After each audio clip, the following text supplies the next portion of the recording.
Chapter 15 Psychognosis of the psychopathic substratum. The subconscious working of the fear instinct is clearly revealed in the following psychopathic cases. Mrs. A, age 43. Family history is good. Patient has always been in good physical health. Married 8 years ago. Has 2 children, both are well. Patient is possessed by an intense fear of her husband, whom she suspects of some heinous crime. The attacks come in waves, in seizures of brief duration with intense excitement, agonizing fear, palpitation of the heart, chattering of teeth, followed by a long period of depression and worry. When near her husband, she is excited and full of agonizing fear. She feels her husband must have committed something awful. There is an insurmountable obstacle between us. What it is, I do not know. When finally her husband confessed to her of some escapade of his youth, she was for a time quieted, but soon the fear of the mysterious sin or crime once more arose. The confession did not satisfy her. There must be something more beyond. This thought keeps on coming to her mind. It turns like in a circle, as she puts it. She herself is conscious of the predominance in her of the sense of the mysterious. Even if my husband, she tells me, should confess to me the most awful of crimes, I would still suspect him of worse ones. There is something mysterious. Nothing definite can satisfy me. A letter from the patient may best show her state of mind.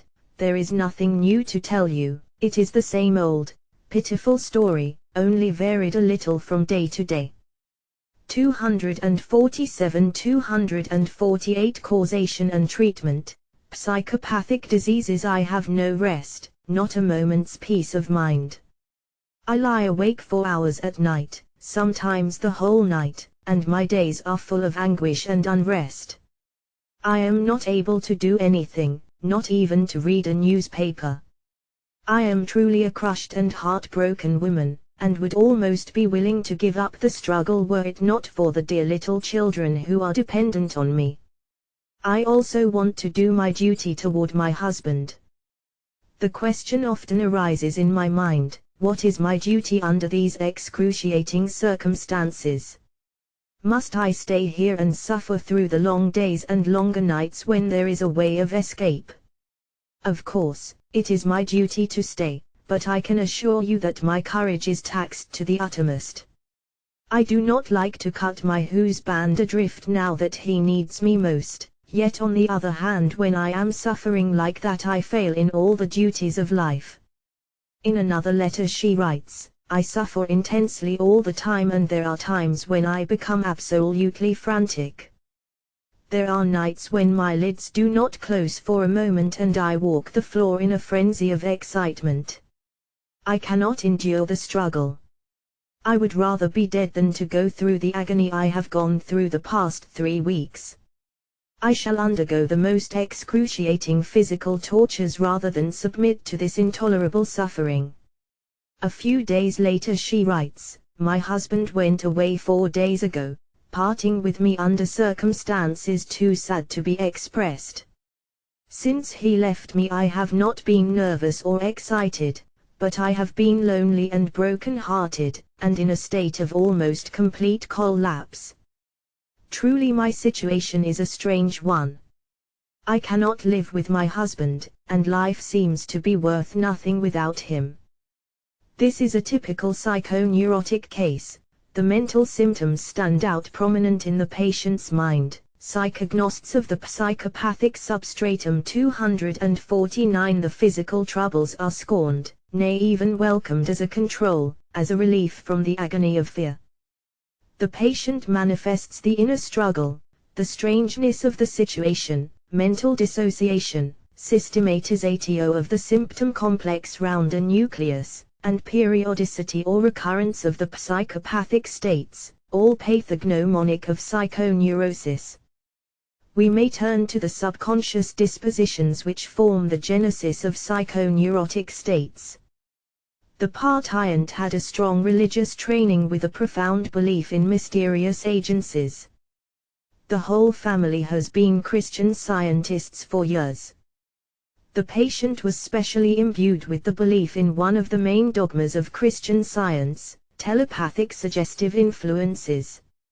She has faith in the transmission of evil influences, and is convinced of the telepathic powers of death thoughts sent by wicked minds, possessed of SPEC or mental capacities. As a child she was dreamy, had a love of the mysterious, and obsessed by a highly developed fear of the unknown.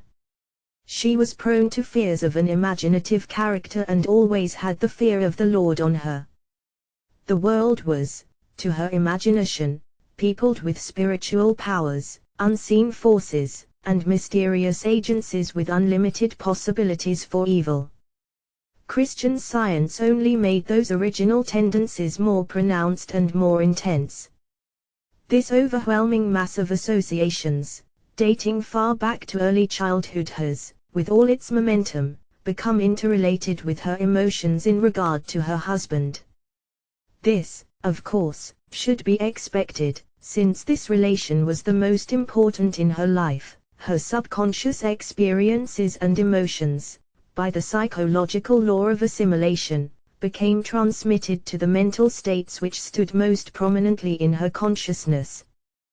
Thus did the husband get the whole 250 causation and treatment, psychopathic diseases brunt of the trouble. He formed the center round which her early associations became crystallized. This crystallization was helped by the suggestive influence of a reader of one of the Christian Science churches, a lady who was in love with the patient's husband.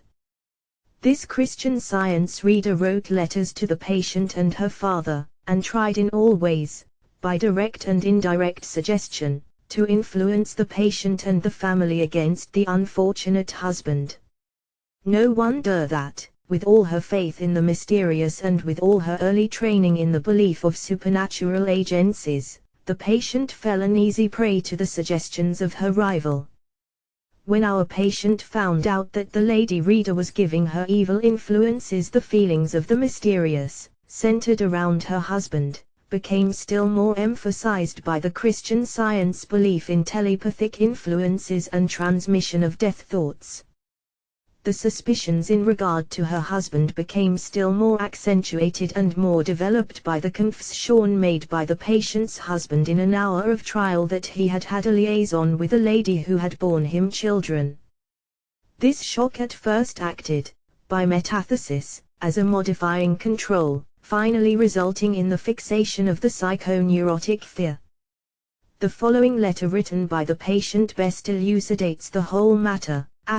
T met my husband about 4 years before I married him, though our actual courtship did not extend over a period of 8 or 9 months, and I doubt if there was ever a more unhappy courtship. It began with an interesting correspondence which continued for about 2 or 3 months, after which we met, and he told me of his love for me, and his desire to marry me.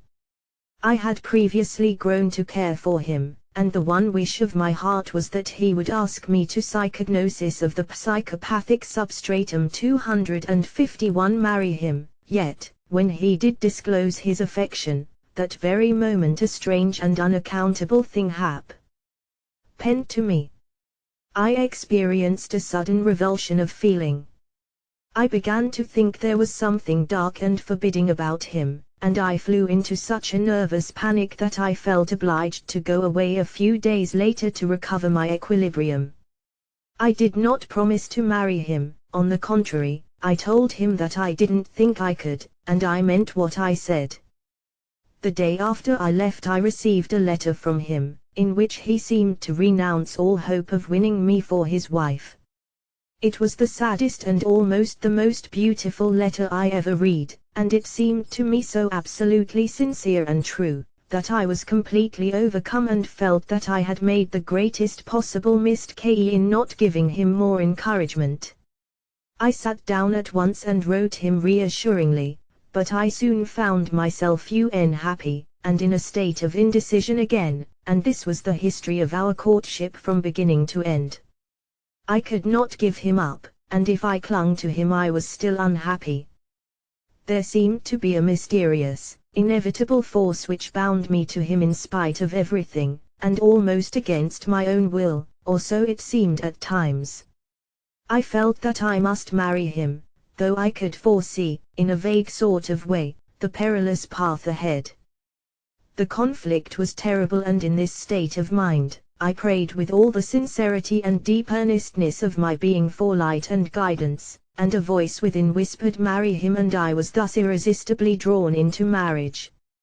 I decided that when we were married and settled, things would adjust themselves, and there would probably be no further trouble, so I arranged to be married as soon as convenient.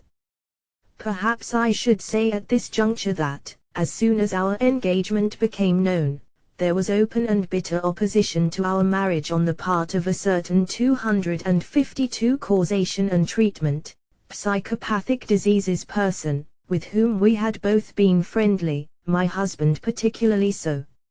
She did everything in her power to prevent the marriage and almost succeeded. She made such insinuating accusations against my husband, that my father felt called upon to make a journey of several thousand miles to investigate these charges. After several interviews with her, and after seeing my husband, he became convinced that she was acting from purely selfish motives, and he fully believed in the integrity of my husband. I had every confidence in my father's judgment and believed as he did that the whole thing was a conspiracy to break up our marriage. That problem being disposed of, we were quickly married, but the happiness I had hoped for did not come to me. I was in the same nervous, apprehensive state as before, and even worse. I distrusted my husband and had vague suspicions of him. It seemed to me that he had done some dark and dreadful thing that he was concealing from me. Sometimes I thought that he had hypnotized me into marrying him. I believed, and was encouraged by others to believe, that I was under the hypnotic control of the woman to whom I have referred, who opposed our marriage. At any rate, I had no peace of mind. Whenever I was with my husband, I kept asking him again and again, if there was not something that he was concealing from me. He said no. Finally, one day, he admitted that there was something and straightway told it to me. I was very much excited over this avowal, though it was nothing of a dreadful or criminal nature as I had supposed, nothing that could not be readily forgiven, and, in point of fact, I felt kindlier to my husband than ever before, because I knew that it had cost him something to make this disclosure to me, and I was not disposed to resent too deeply his tenderness in so doing. Immediately after this my health seemed to improve wonderfully, and I, psychognosts of the psychopathic substratum 253, was confident that it was the fact of this information being withheld from me, that was the cause of all the trouble between me and my husband. My improvement, however, lasted only a week or 10 days, at the end of which time I found myself as nervous as before. I believed that my husband had not told me all, that he was still concealing something from me, and I could not get rid of these ideas. We have been married almost 9 years, and I have had 3 children, 2 of whom are living. During these 9 years we have lived together very little, and have never been able to establish a home. Somehow I have clung to my husband and he to me through it all, though at times it has seemed impossible, but hope springs eternal in the human breast, and so great was my desire to hold my little family together, that I would return to my husband again and again, but a nervousness amounting to terror always seized me whenever I was with him, making it impossible for us to live together. When away from him I have been, if not happy, at least peaceful, and able to work and take care of my children. One morning about 2 months ago, something unusual happened. I received the news of the death of the woman to whom I have herein referred. This news came to me with startling surprise, as she was a comparatively young woman and I could not have anticipated her death. Almost immediately after that I felt a sense of freedom and noticed a change in my attitude of thought toward my husband, and when he was with me recently I felt decidedly better, though not wholly free from nervousness. The change, however, has been great enough to cause me to believe that I may have been, probably have been, the victim of a long-continued mental attempt to wreck my home and 254 causation and treatment. Psychopathic diseases happiness. The fear soon returned with renewed vigor. The patient had to come for treatment. This account written by the patient gives an excellent insight into the workings of the psychoneurotic mind. Mr. M, 21 years, Russian. The patient was referred to me for epileptiform attacks on the right side of the body. The attack is of the Jacksonian type. The spasms consisted of rhythmical movements, tonic and clonic contractures of the head, right hand and right leg. The whole right side was affected and anesthetic. The attacks come annually, about the same time of the year and begin always at midnight. Last year, 1903, the patient had 4 attacks. Even a few weeks after the attack it was possible to discover a difference in the sensibility of the two sides. The attack proper lasted from a few hours to a few minutes and even seconds. The patient, as it is typical with psychosomatic cases, came for medical treatment of his physical attacks, namely his convulsions and anesthesia. The simulation of Jacksonian epilepsy was almost perfect. As soon, however, as by means of hypnosis, we began to investigate the patient's subconscious life, the whole history and origin of the disease became revealed. A psychognostic examination of the case shows that about 5 years ago, when the patient was 16 years of age, he attended a ball in his native town. After midnight he was sent out to look for a ring which he had lost on the way to the ball. The patient was very superstitious. His early training was saturated with beliefs in ghosts. It happened that on his way he had to pass a cemetery. He got frightened. It seemed to him that somebody was after him. He fell down and was picked up in an unconscious condition and brought home. It is from that time that his present attacks date. The attacks reproduce the psychognosis of the psychopathic substratum 255 original accident as well as the condition of fear, convulsions and anesthesia of the side on which he fell. During the attacks he keeps on dreaming about the fright, fall, and about his illness. In short, he lives the original experience over again in his subconscious dream life. While examining him during trance, we happened to call attention to his anesthesia. Suddenly, as if by the wand of a magician, his past personality of the accident emerged. Mr. M went into one of his attacks, living over the same period of his life in Russia. He ceased to understand English, and was carried back to his 16th year. He cried out in great agony, as of one frightened to death, squirmed and twitched, and began to shake. "What happened to you?" he was asked. "T fell down," he exclaimed in his native jargon, "I got frightened." He then passed through the movements and shaking characteristics of the attacks. When asked where he was, he answered, "At home." "With whom are you now?" "With my mama." When the attack ceased, with a shudder, he literally came to himself, his present personality returned, and to our question, "Where are you?" he promptly replied, "At the doctor's." Thus, as in other psychosomatic cases, an investigation reveals the presence of a pathological focus of a purely psychic origin in an abnormal impulse of self-preservation, and morbid state of the fear instinct. The following cases are of interest on account of the recurrent fear which they present. Mrs. J. age 38. Married. Parents of nervous temperament. Sister is well. Patient is of Irish descent, born in United States. She had a common school education, and is not very intelligent. A physical examination shows the patient to be poorly nourished. She experiences peculiar noises in the right ear, and when she falls asleep she occasionally 256 causation and treatment. Psychopathic diseases hears voices. As far as she can remember, this persisted since her childhood. Pupils react well to light and accommodation. Patellar reflexes are greatly exaggerated. She sees spots before her eyes and has vivid visual dreams. Menstruation normal, regular, and not painful. Sensibility to touch, pressure, pain, and temperature is in good condition. She has no headaches, no tremors, no motor disturbances. Patient complains of a painful and very distressing panophobia. The patient was put in the hypnoidal state. It took some time to quiet her. She felt intense anxiety.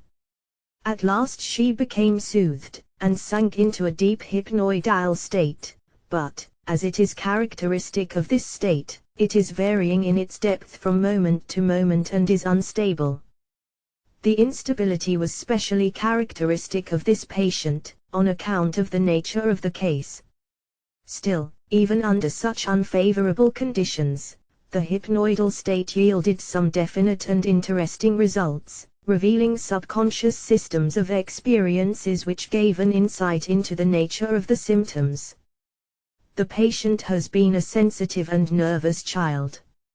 She liked to listen with trepidation and shivers to all kinds of stories about spirits, hobgoblins, and ghosts, and used to be in mortal fear of evil influences. Darkness threw her into great fear, because she suspected the presence of all kinds of mysterious beings and spirits, especially evil ones. She used to hear strange noises in her ears, and was afraid of them, and ascribed them to the action of evil agencies. All the dark nooks and corners, cellar, loft, and every lonely room and place were peopled by her with ghostly shapes and ghastly figures, with demons, devils, sprites, and gnomes. In her sleep she did not fare any better, since she suffered from frightful dreams and nightmares. The patient thus passed her childhood in continuous psychognosis of the psychopathic substratum 257, fear of unknown and mysterious powers, surrounding her on all sides. The child lived in constant terror of things she could not give an account of. She was afraid and did not know of what. It was really a cultivated form of panophobia developed in a sensitive child. Later on the fears apparently lapsed, but really did not disappear. The fears became subconscious. It was those dissociated, subconscious fears of something indefinite and intangible of early childhood that were manifested in the stress and worries of fully developed womanhood as an inexpressible, unaccountable fear of some impending evil, in short, as panophobia. Mrs. A is 22 years old, Russian, married. She suffers periodically from attacks of violent headaches, lasting several days. Family history is good, parents are alive and never suffered from any physical or mental diseases. Mrs. A is easily frightened, and has suffered from headaches and pressure on head for quite a long time, but the pain became exacerbated some 5 years ago. The attack is sudden, without any premonitory feelings, and lasts from 8 hours to 2 days. The headache often sets in at night, when she is asleep, and she wakes up with frightful pain. At the time of the first attack she was very much run down. Otherwise the patient is in good condition, but complains that her memory is getting bad. Patellar reflex is exaggerated, field of vision is normal.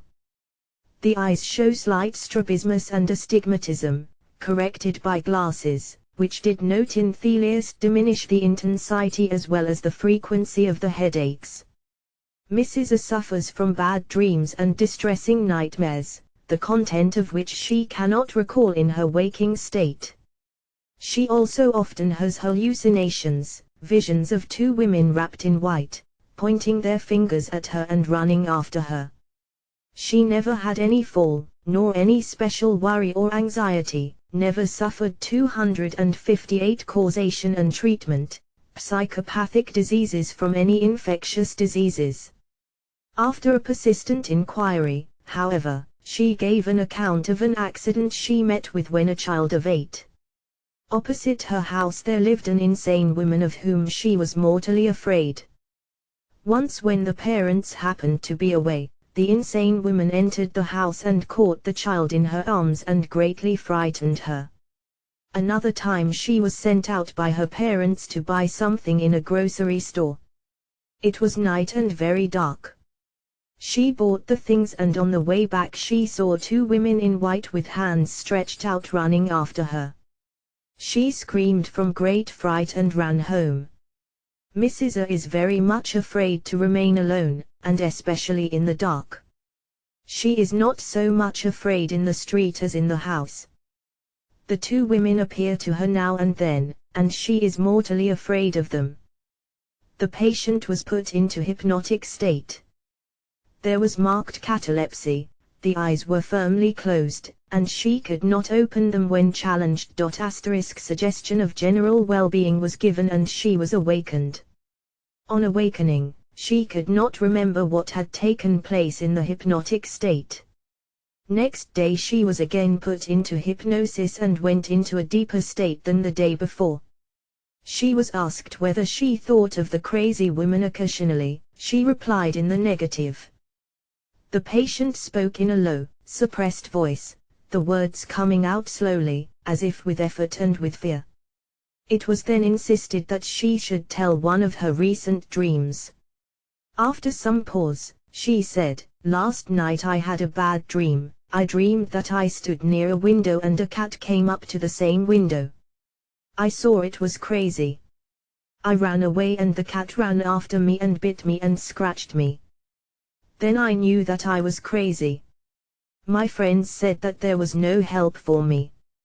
I dropped psychognosis of the psychopathic substratum 259. The baby ran and jumped downstairs. I remember now that when I fell asleep I saw a woman, maybe the crazy woman. I covered myself. I knew I was only afraid, and that she was not real. 6 weeks ago I saw the same woman, when falling asleep or when asleep. I ran away and she ran after me and wanted to catch me." Mrs. A, in relating these dreams, shivered all over and was afraid, as if actually living the dream experience over again. "It was this woman who caught me in her arms and kissed me, and embraced me and did not let me go, until my screams brought friends and my father, and they took me away from her by force." Gradually some more dreams emerged. "I dreamed some time ago that the woman came to me and spilled hot water on me. Another time I dreamed that I was in the insane asylum. She came out, told me she was well, I was greatly frightened and ran away." Mrs. A then became quiet.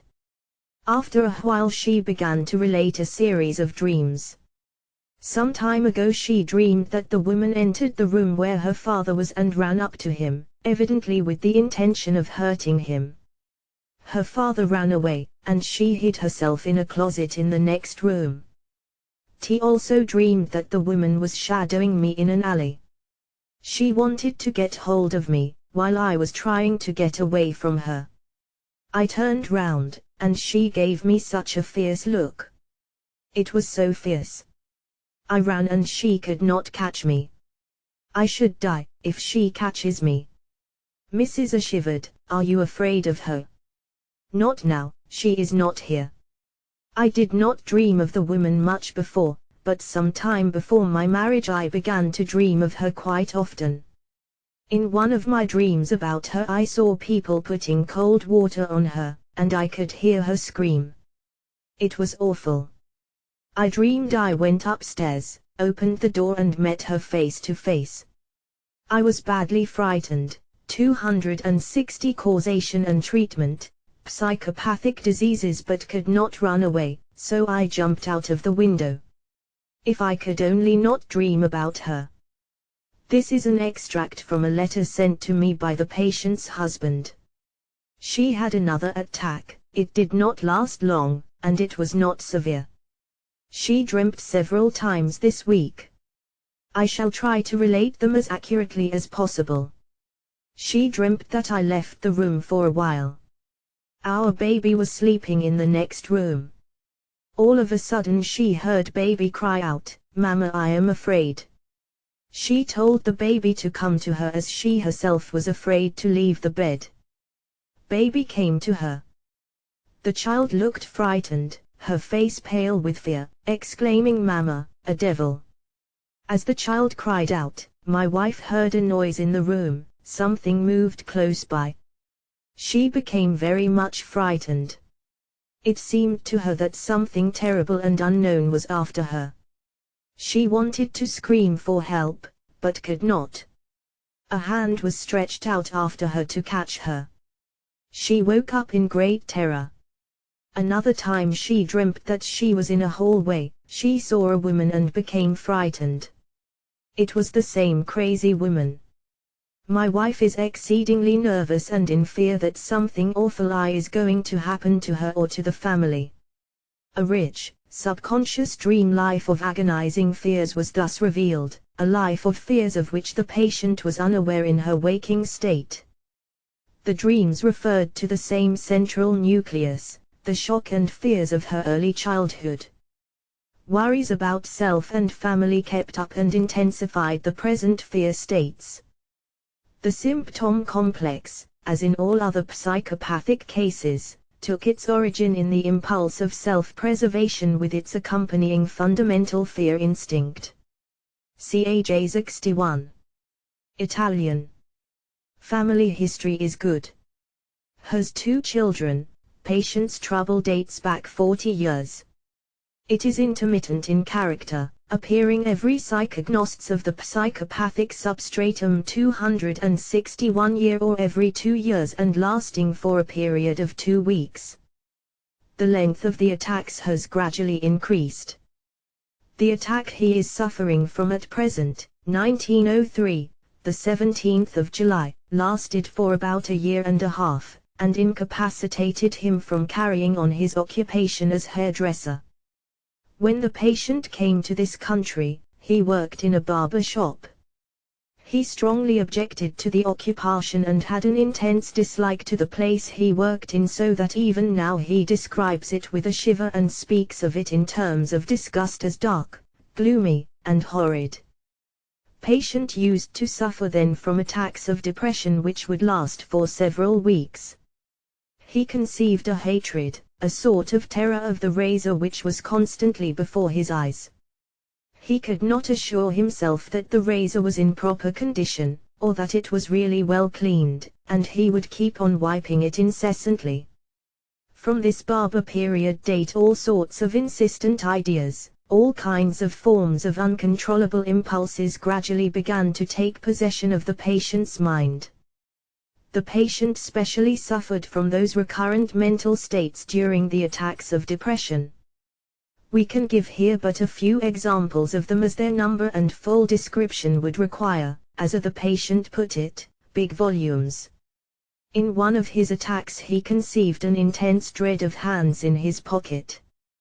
By accident his wife chanced to put a handkerchief into the patient's overcoat pocket. The patient was forced to give the new overcoat away and have a special overcoat made without pockets.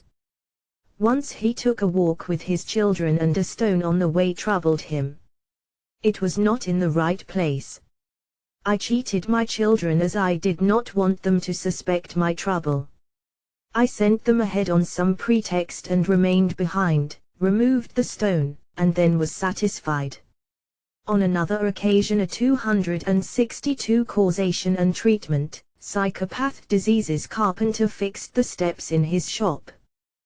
Patient noticed 2 nails which made him feel uneasy, and finally tantalized him. He called the carpenter again and on the pretext that there were some dead rats, he had him remove the nails and the plank. He did not permit the planks with the nails to be replaced. On another occasion a hole under the sink was plugged up with paper and then cemented. The patient became restless and full of anxiety until he opened the hole again and with great difficulty took the obnoxious paper out.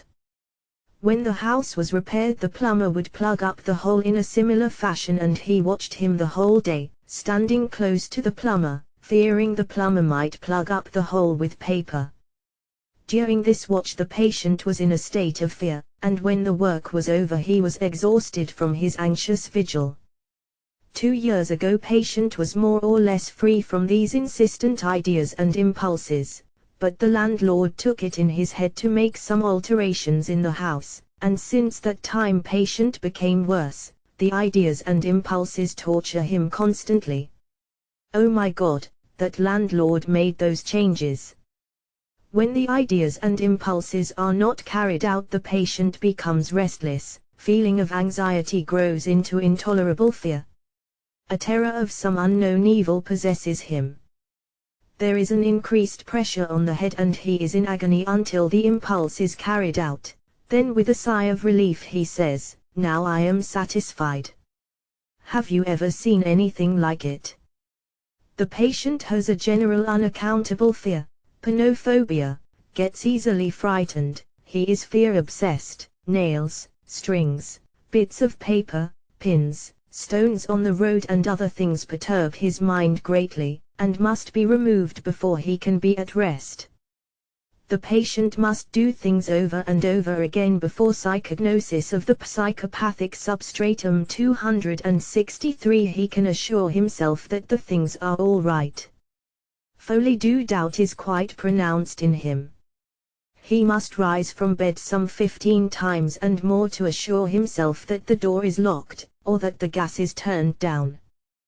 The emotion of fear with the feeling of insecurity and anxiety seems to be always present and associated with his active life.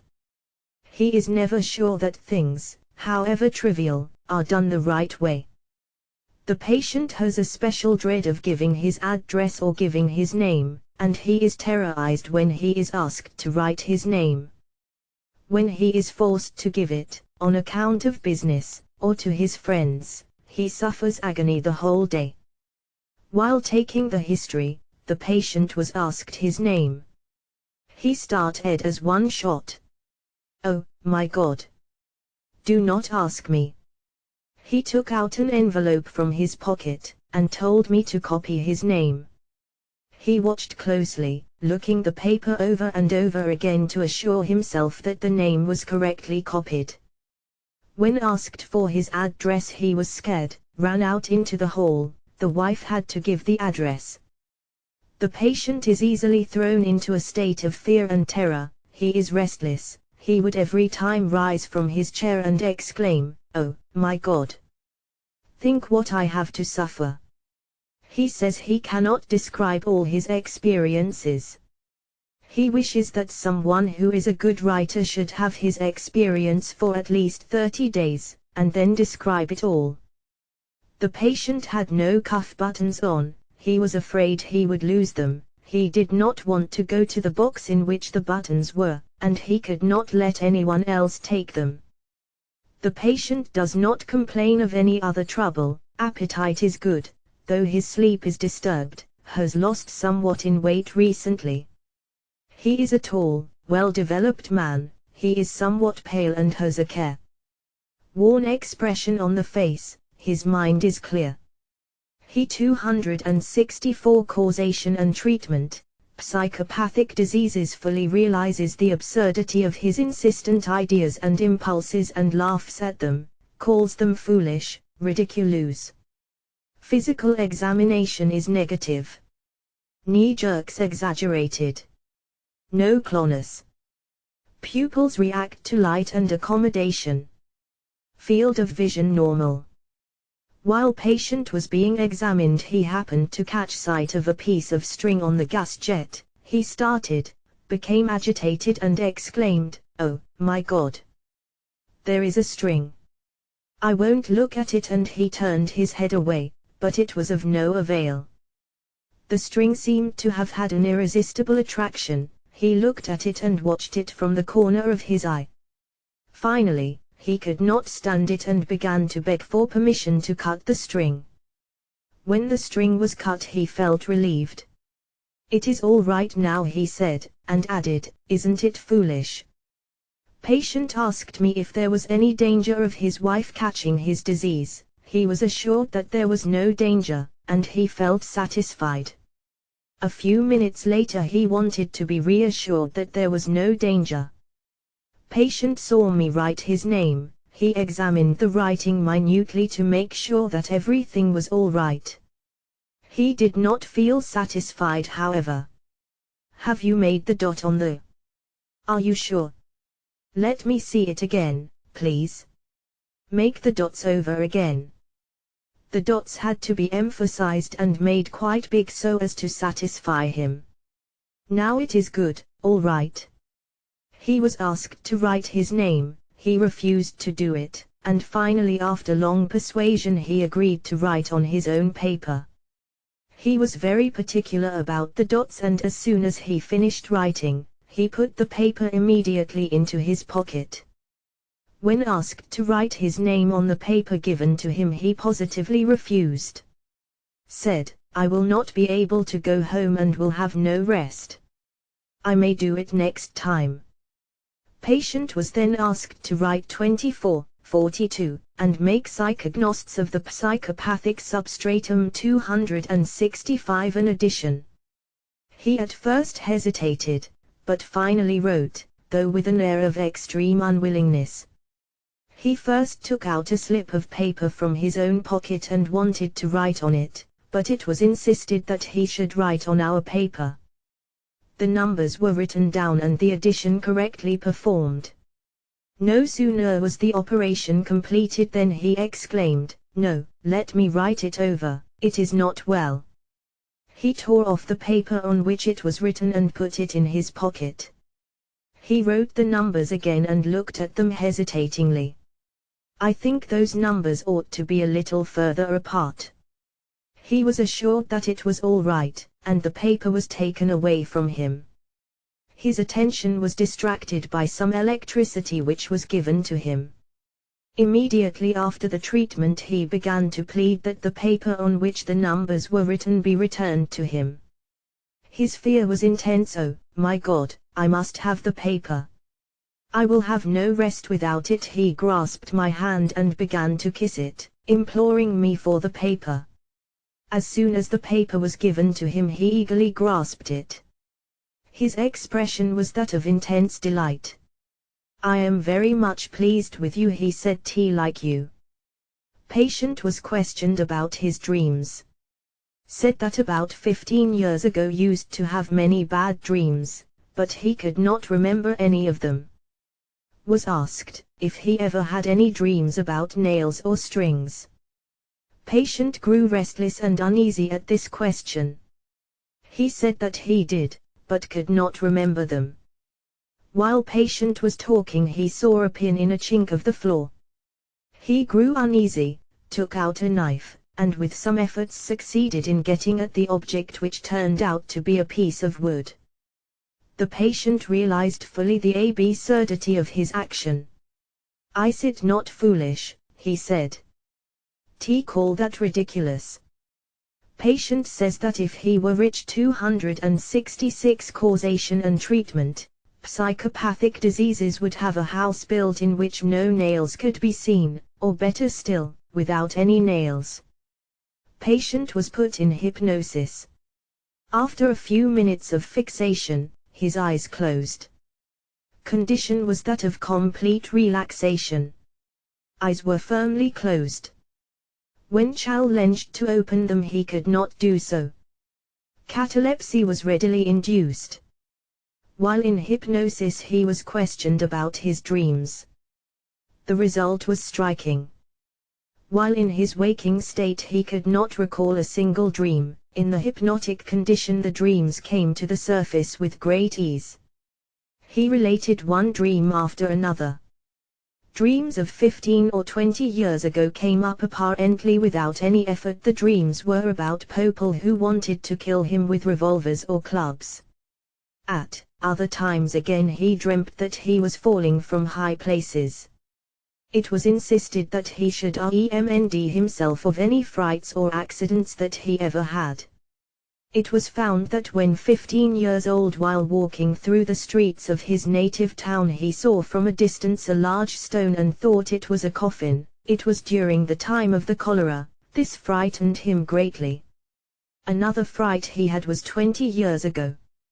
He was going on a train to Rockaway. The train ahead of him got wrecked, and he saw many bodies, dead and wounded. This affected him greatly. The fear psychosis became fixed and predominant in his emotional life.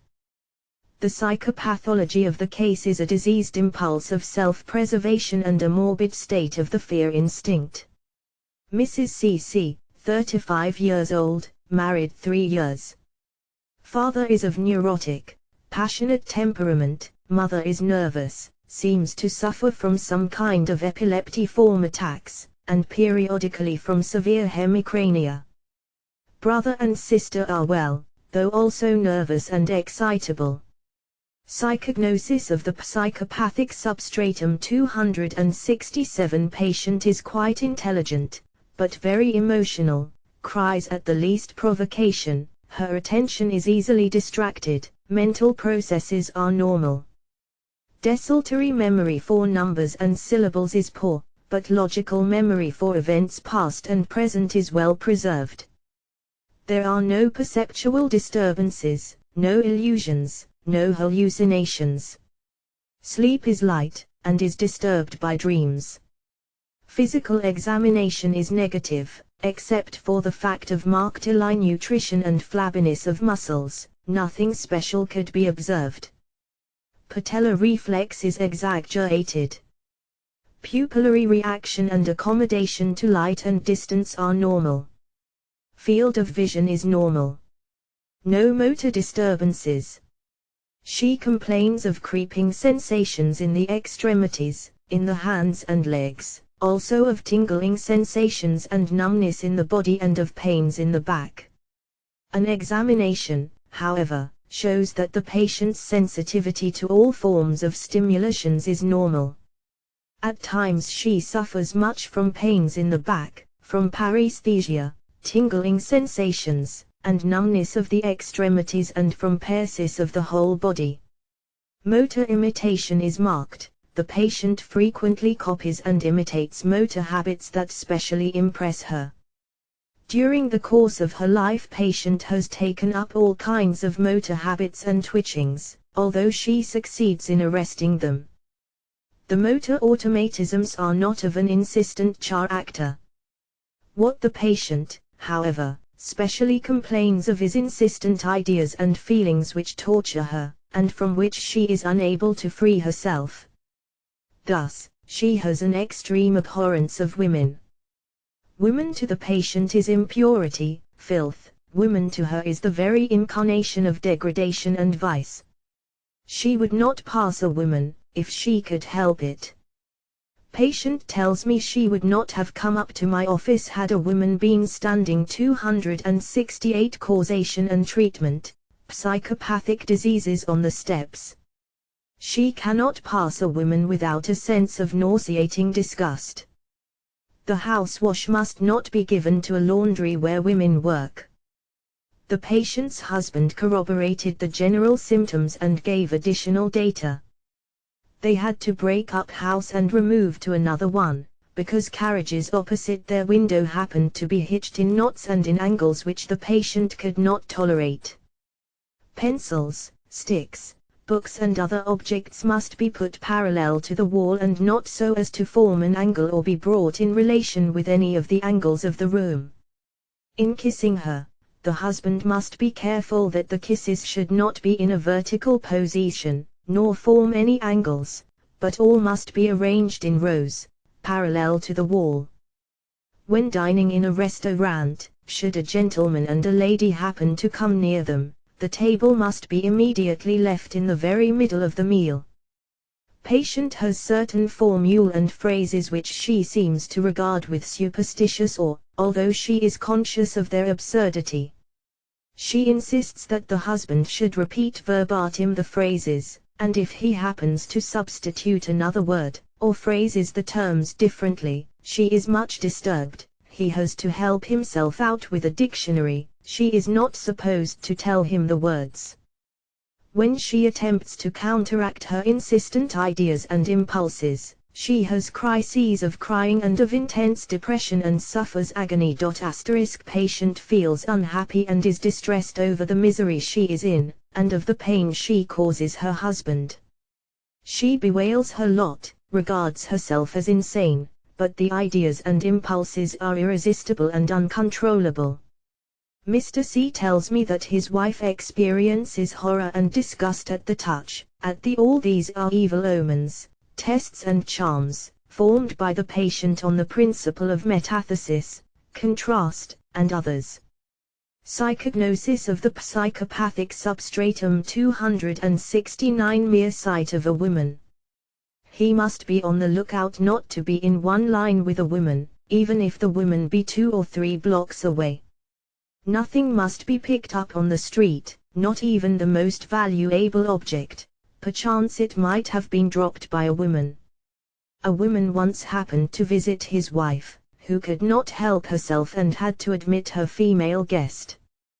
The visitor was sent off by some excuse or other. Unfortunately, the woman before leaving stopped on the threshold of the house for a few moments.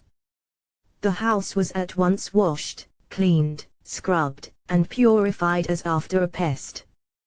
The husband was not permitted to enter that door for a week, until the threshold was ripped up, another new one made, and the position of the door changed. Patient has unaccountable fears. She does not know what it is she is afraid of. She is only conscious that, when she remains alone, especially in the evening, a fear suddenly seizes her. The hypnoidal state brought out the fact that the patient, who was educated in a convent, was easily frightened and was specially afraid of the dead and of the devil. While in convent she used to have frightful dreams in which the devil played the chief part. Thus once she dreamed that the devil pinched her ear. She cried out and woke up in great fear. The nun upbraided her, because the devil could not possibly visit such a holy institution as a convent. Once the devil threw her out of bed and threw the mattress after her. The people in the convent became frightened, and the girls screamed and prayed. The priest was called for, and he asked the patient whether she had been praying for the lost souls in purgatory. On being answered in the affirmative, the priest advised her not to pray any longer, because the souls from purgatory troubled her. She stopped praying for the lost souls. 270. Causation and treatment. Psychopathic diseases and the trouble completely disappeared. It is the fear of evil agencies that keeps on persisting in the subconscious life of our patient and is now and then giving rise to indefinite fears of the unknown. Panophobia. The foundation of this panophobia was laid in the patient's tender childhood, and, although she no longer believed in evil, impure agencies, in fact even ridiculed them, still the fear did not fully lapse, it became dissociated and subconscious. The patient's motor automatisms and imitativeness can be readily traced to her childhood. As a young child, patient was very impressible, highly suggestible, more so than any other child of her age. She suffered then from habit tics and from Tourette-like movements and twitchings. The suggestibility of the patient's waking state is now greatly reduced, but the subconscious suggestibility is as strong as ever. She can, however, easily free herself from such subconscious motor suggestions and imitations, so that they do not trouble her much. They are but transient and soon tend to disappear. Some 12 years ago the patient had a bad fall and hurt her spine. It is to that fall that the subjective paresthesia in the extremities, the tingling sensations, numbness, paresis and pains in the back can be traced. The patient passes at each attack through the original experiences of the accident of the fall. When about the age of 18 the patient suffered a great shock, one of her near relatives attempted to assault her at night. This accident threw her into a series of attacks which she characterized as hysterical attacks. She really never got fully over it, and the incident, though apparently but faintly present in her conscious memory, has remained active in her subconscious life. The patient's gynophobia or hatred of women may psychognosis of the psychopathic subsieratum 271 be traced to her training received in the convent. While there she was impressed with the belief that woman is a vessel of vice and impurity. This seemed to have been impressed on her by one of the nuns who was holy and practiced self-mortification. With the onset of her periods, and with the observation of the same in the other girls, this doctrine of female impurity was all the stronger impressed on her sensitive mind. This, however, lapsed from her conscious memory and did not come to the foreground of consciousness until later in life, when she was fatigued and exhausted by the strain of office work, toiling many days at a stretch. Still, this dissociated, subconsciously buried prejudice of youth might have never come to the surface had not another factor favored its forthcoming and resurrected an experience that had apparently long gone from her active life. 3 years ago the patient married a man somewhat younger than herself. Being of a highly sensitive mind and of a suspicious disposition, she developed an intense feeling of jealousy in regard to her husband. It was under these conditions of jealousy that the long-buried and dissociated belief in the impurity of women came to life again. Instead of applying it to herself, the feeling of gynophobia was applied to others. This is due to the jealousy which called forth that subconscious atavistic belief of the patient's religious youth.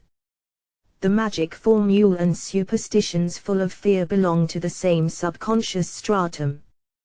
Patient is a woman of 44, married at the age of 24, 19 years ago, had salpingitis and pelvic cellulitis, for which she had all forms of treatments and operations. All these treatments did not alter her condition.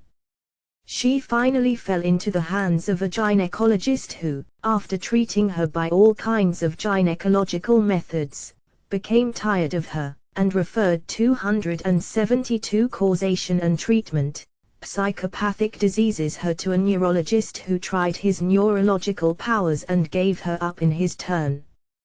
By this time the patient was frantic with the fixed idea of operations, she was in terror of her trouble, and she raged at her invalidism. The patient became obsessed with faith in surgical operations as a cure of her terrible state from which she must be delivered at any cost. One operation after another was performed on her for the relief of her fearful suffering. She had an operation of ventral suspension, another operation for pelvic adhesions, another for rectal stricture, and a number of other ones just in order to humor her. Under osteopathic treatment she developed the fixed idea that she had a Lane's kink. Recent skiograms, of which I received a great number, developed in her the fear of some trouble in her sigmoid flesh. This sigmoid flesh keeps on moving up and down in the body, keeps on pounding until it makes her feel nauseated, sick, in constant agony of headache, full of pains in the left side, unable to walk, even to make a step, unable to see or to read, unable to do any work, on account of the constant agonies, incapable of eating, incapable of thinking, and generally being in a state of living death. The patient was in terror of her sigmoid flesh, which actually incapacitated her from doing anything. She was, to all intents and purposes, paralyzed by the fear of sigmoid flesh, of which she kept on thinking day and night, and of which she was in a panic, lest it became paralyzed, relaxed, dead, and then begin to pound. The pounding and the paralysis of the sigmoid flesh were to her the Scylla and Charybdis between which she had to steer in order to avoid the horrors of her sufferings. For some time she was in fear of taking any food, because this excited the sigmoid flesh to activity, and 6 psychognosts of the psychopathic substratum 273 pounding, with consequent paralysis of the lower intestinal tract. In such a state she was frantic with fear. She ran around and asked for the thumping to begin. Sometimes when the thumping was too much for her, she asked to be taken out in an automobile, in order to paralyze and deaden the overactive sigmoid flesh. She fell back on liquid food, and that only in spare quantities, took to her bed, did not want to see anybody, did not walk on account of her extreme feebleness, could not do anything, and became emaciated and an invalid for years. The fear of indigestion and the sigmoid horror poisoned her life and extended to all her activities, finally reducing her to a living skeleton, to a machine, to an automaton. She was afraid to walk a few yards for fear of the sigmoid flesh. The sigmoid flesh system extended and finally invaded the whole of her life. She became nothing but a sigmoid flesh.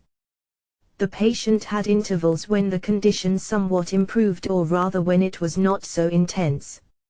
About every 2 weeks, at rather irregular periods, she had attacks or spells when the fear of the sigmoid flesh and the deadening of her life reached a climax, and she was in a state of panic. In her effort to escape from the terror and horror of the sigmoid flesh, the patient was ready to do anything. She behaved like a hunted animal, frantic with fear. The patient's whole mind was set on herself, on getting well, on her health. One could clearly study in her the underlying factors of the impulse of self-preservation with its fear instinct, as well as the factor of the low fund of neuron energy by the constant complaints of exhaustion and fatigue at the least effort, mental or physical.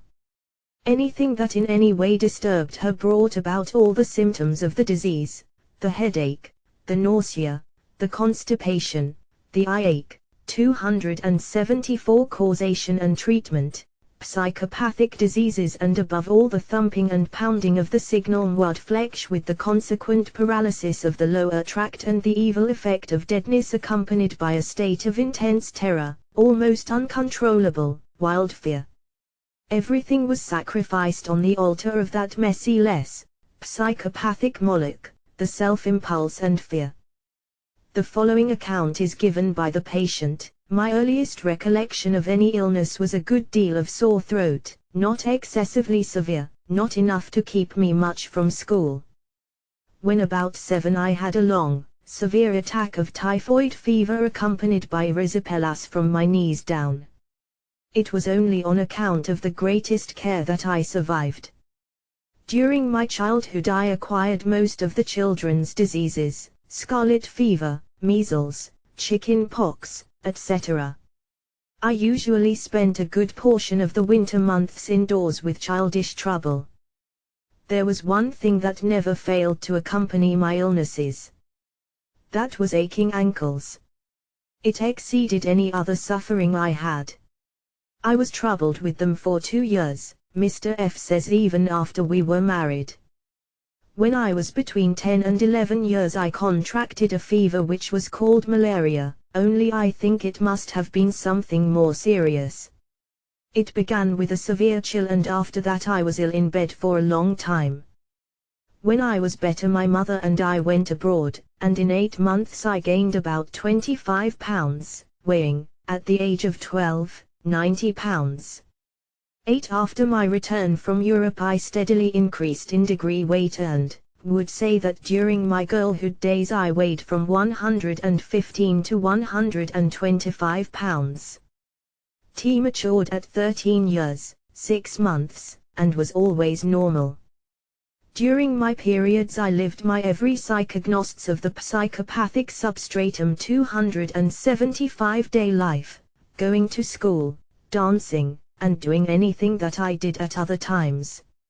At about 13 years of age my eyes were tested and glasses prescribed for distant use. I was both nearsighted and astigmatic. While I could see clearly for near work I always seemed to be under a nervous strain. To apply myself closely to study and to concentrate my mind and eyesight in any work always left me nervous, and I skimmed over the surface of everything I did, never going deeply into anything, not memorizing much of my recitations which sufficed for the day's work. This strain grew more marked as I grew older, and always have I labored under it. I went to numerous oculists, but with no satisfactory results. At this time I suffered from constipation and sick headaches. A marked characteristic of my headaches has always been a full feeling in the head, pressure against the back of my eyes. I know now that a large part of my discomfort and nervousness was due to my constipation and from the gas in the bowels. My mother was dead. I was not in the habit of discussing my physical troubles, so I kept them to myself and stood them as best I could. I thought it was necessary for some people to suffer from troubles, and that it was my weakness. I do not remember of doing anything for my constipation until I was a young woman. My headaches were never relieved by lying down or sleeping, so I kept on with my life under trying conditions many times. I went to school and lived my life as best I could. While I walked an ordinary amount, I was not a good walker and, as I remember, was often conscious of a dragging weight in the rectum. As I grew to womanhood I began the use of enemas, laxative waters, and latterly various drugs. These gave me temporary relief only, clearing my head, and 276 causation and treatment, psychopathic diseases helping my nervousness, but the reaction came quickly. I changed from one remedy to another, but was never satisfied that I was getting anything more than temporary relief. It did not take but a small quantity of any medicine to move the bowels. I think the movement was low down in the bowel. All this time I was stout, had good color, and was the picture of health. I was married at about 24 years of age. The year after I was married I weighed almost 150 pounds. I was happy, but my intestinal trouble continued. There was much gas in the bowels and pressure in my head. Part of the time I tried to ignore it and part of the time attempted to relieve myself with enemas, etc. When I had been married about 1½ years I had a severe attack of cellulitis. My husband had some catarrhal trouble. At different times he had been treated for it. It was at one of these attacks that I became infected. I was very ill and was left with many adhesions. I did not know why I did not recover, but remember there was a feeling of weight and the tissues were not as free as formerly. This added greatly to my nervousness. After operation my nerves felt the strain of it all, and I realized I was breaking down. I went to a sanitarium and was given, in addition to the baths, etc., pelvic massage. Tea kept the bowels free and was able to do quite a little walking. My weight was much reduced and when I left I weighed about 115 pounds. For a few years I got on a little better. At times I would find a way of taking enemas or some medicine that would relieve me, and then I would feel better and psychognosis of the psychopathic substratum 277 gain in weight. At one time I weighed about 135 pounds and remember how relieved I was from the feeling of weight in the lower part of my body. About 8 years ago I became very much frightened over my nervous condition. The medicine I had been taking for my bowels ceased to be effective, the movements were loose and there was so much tightening of the lower bowels and much gas. Yuan came to New York, and almost immediately upon my arrival, it seemed as if something gave way in the lower part of my body. I think it must have been a weakening and lowering of the pelvic floor. I went to a gynecologist whom I had previously consulted, and who at one time had curated my uterus. I was beside myself nervously, and thought the bowel trouble had been aggravated by the uterine condition and, if something could only be done for that, I could get along with the intestinal trouble. I knew nothing of strictures, did not know what they were. I blame myself now that I made light of the intestinal trouble. FHE doctor said he did not see why I was in such a nervous condition, but suggested fastening the uterus to the abdominal wall. This he did, but he also attempted to break up the ovarine adhesions which he found, and he removed the appendix. After the operation I had more adhesions than I had ever dreamed of before, but so sure was I of my surgeon's ability that I believed that they would all be absorbed and I would get well. I was full of hope, and, though under a terrible nervous strain, gained in weight. If I had gone to some quiet place with my nurse, I might have avoided trouble for a time at least, but I was induced to go back home where I saw too many people, and kept up beyond my strength.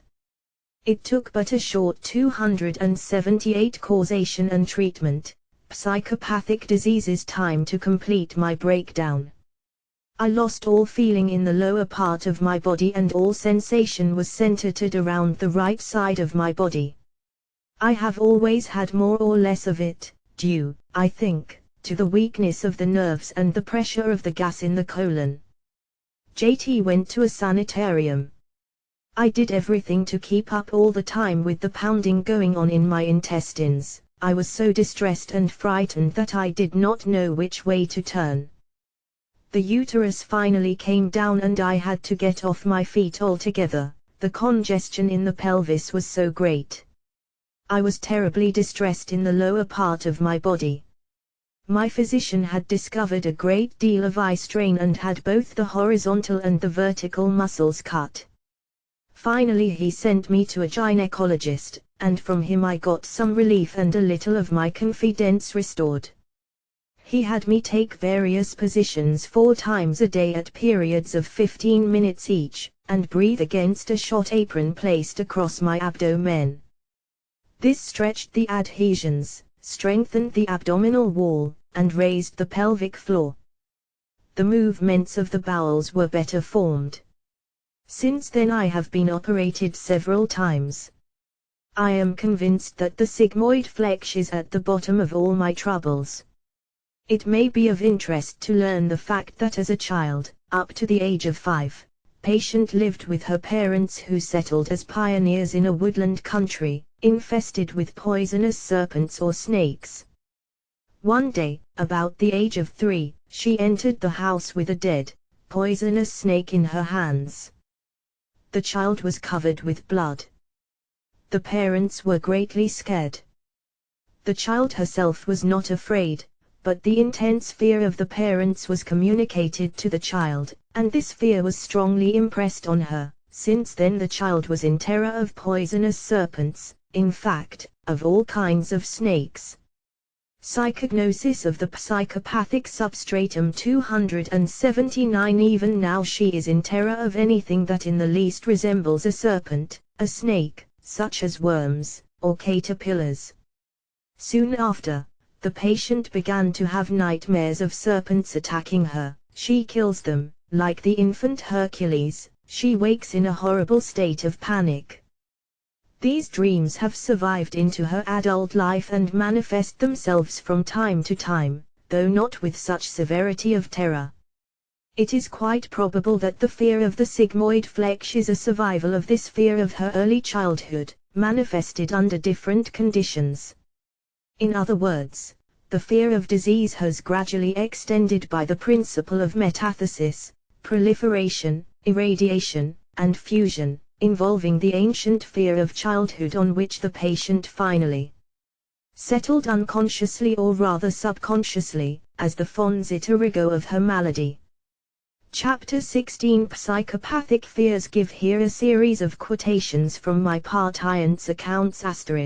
I cannot quite remember when I commenced to be apprehensive, possibly it was 7 or 8 years ago. Whenever I would feel tired or nervous, then any little pain I might have or thought I had would be very much magnified in my mind and would only be forgotten after a visit to a doctor who would, as a rule, tell me there was nothing the matter and I would come out entirely well. I remember, a little longer than 8 years ago, I went to see a doctor whom I had not seen before. He examined me, or at least pretended to, and pronounced it diabetes. My regular physician was away at the time and would not return for 2 months. During this period I lost a great deal of weight, did not sleep, and had to pass urine every half hour or so as I remember. When my own physician returned, I went to see him, and told him the story. He said, "Nonsense, there is nothing the matter with you, except nervousness," and advised me to get off my special diet and live a normal life, which I did, and all the previous symptoms disappeared. 3 or 4 years ago, I was troubled with more or less sore throat and, in the morning, would find that the saliva would contain some blood. I immediately * each patient's account is indicated separately by a Roman numeral. 280 psychopathic fears. 281 had tubercular trouble, until I went to a specialist and was told that indigestion caused the throat trouble, and that bleeding gums produced the blood. T have had headaches usually directly over the nasal tract in the middle of the forehead. I had heard of one who was similarly affected and had to be operated upon. Went and had an X-ray taken and found nothing, did a little more exercising, and got my headaches over. Last spring, just previous to my going away, and at the height of my nervous state, I woke up suddenly one night and found that my stomach was very much distended, was pressing my heart, and that the latter was beating most rapidly. One thought immediately that I had had a shock, but later when the physician called, he said no. The experience of that night, however, has always remained with me, and I never go to bed without some fear that I may have a recurrence. I did have a similar attack about 3 weeks ago, without the vomiting, and it was only after taking some whiskey that was able to get the wind out of my stomach. Have had cancer, appendicitis, and maybe 1 or 2 other things, the fear of which has at various times been dispelled by physicians.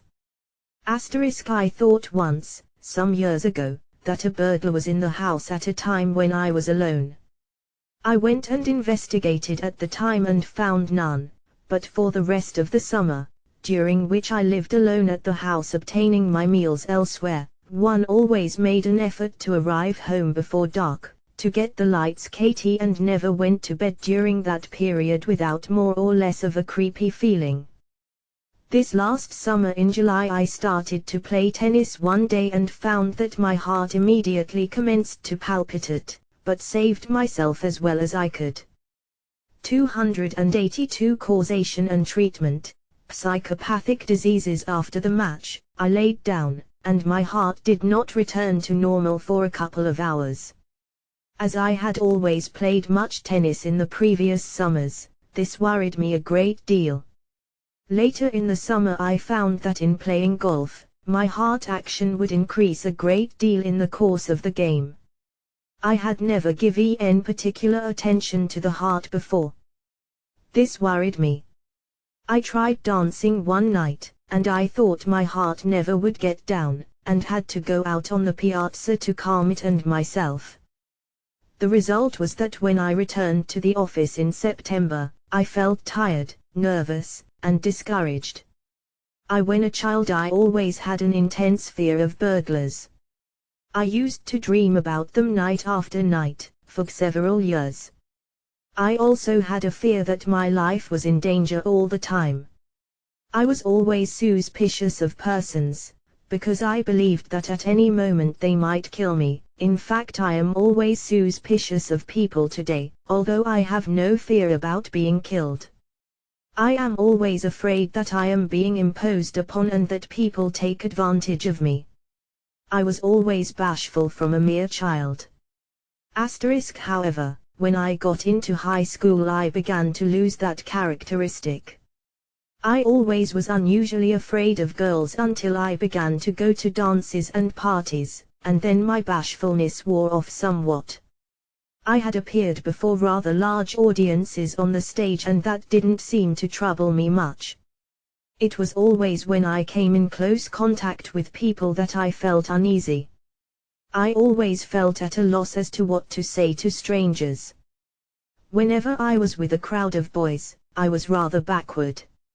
As regard injuries, I only remember a psychopathic fears 283 couple. I was hit in the forehead by a baseball when playing catcher on a team. I was only in grammar school at this particular time. I was knocked down unconscious. Another time I was injured while playing hockey on the ice. I tripped and fell on the back of my head. I was semi-conscious, and remained so for about 18 hours. Somehow I happened to board a car and went home. I had to change cars to get home, and I did all this in an automatic manner. The following morning I awoke with a terrible pain in the back of my head. When I was between 16 and 17, I began masturbation, used to do it anywhere from 1 to 3 or 4 times a week. It was very seldom that I ever masturbated more than once in the same day. I made a final attempt to stop masturbating. I succeeded, and have never done it since.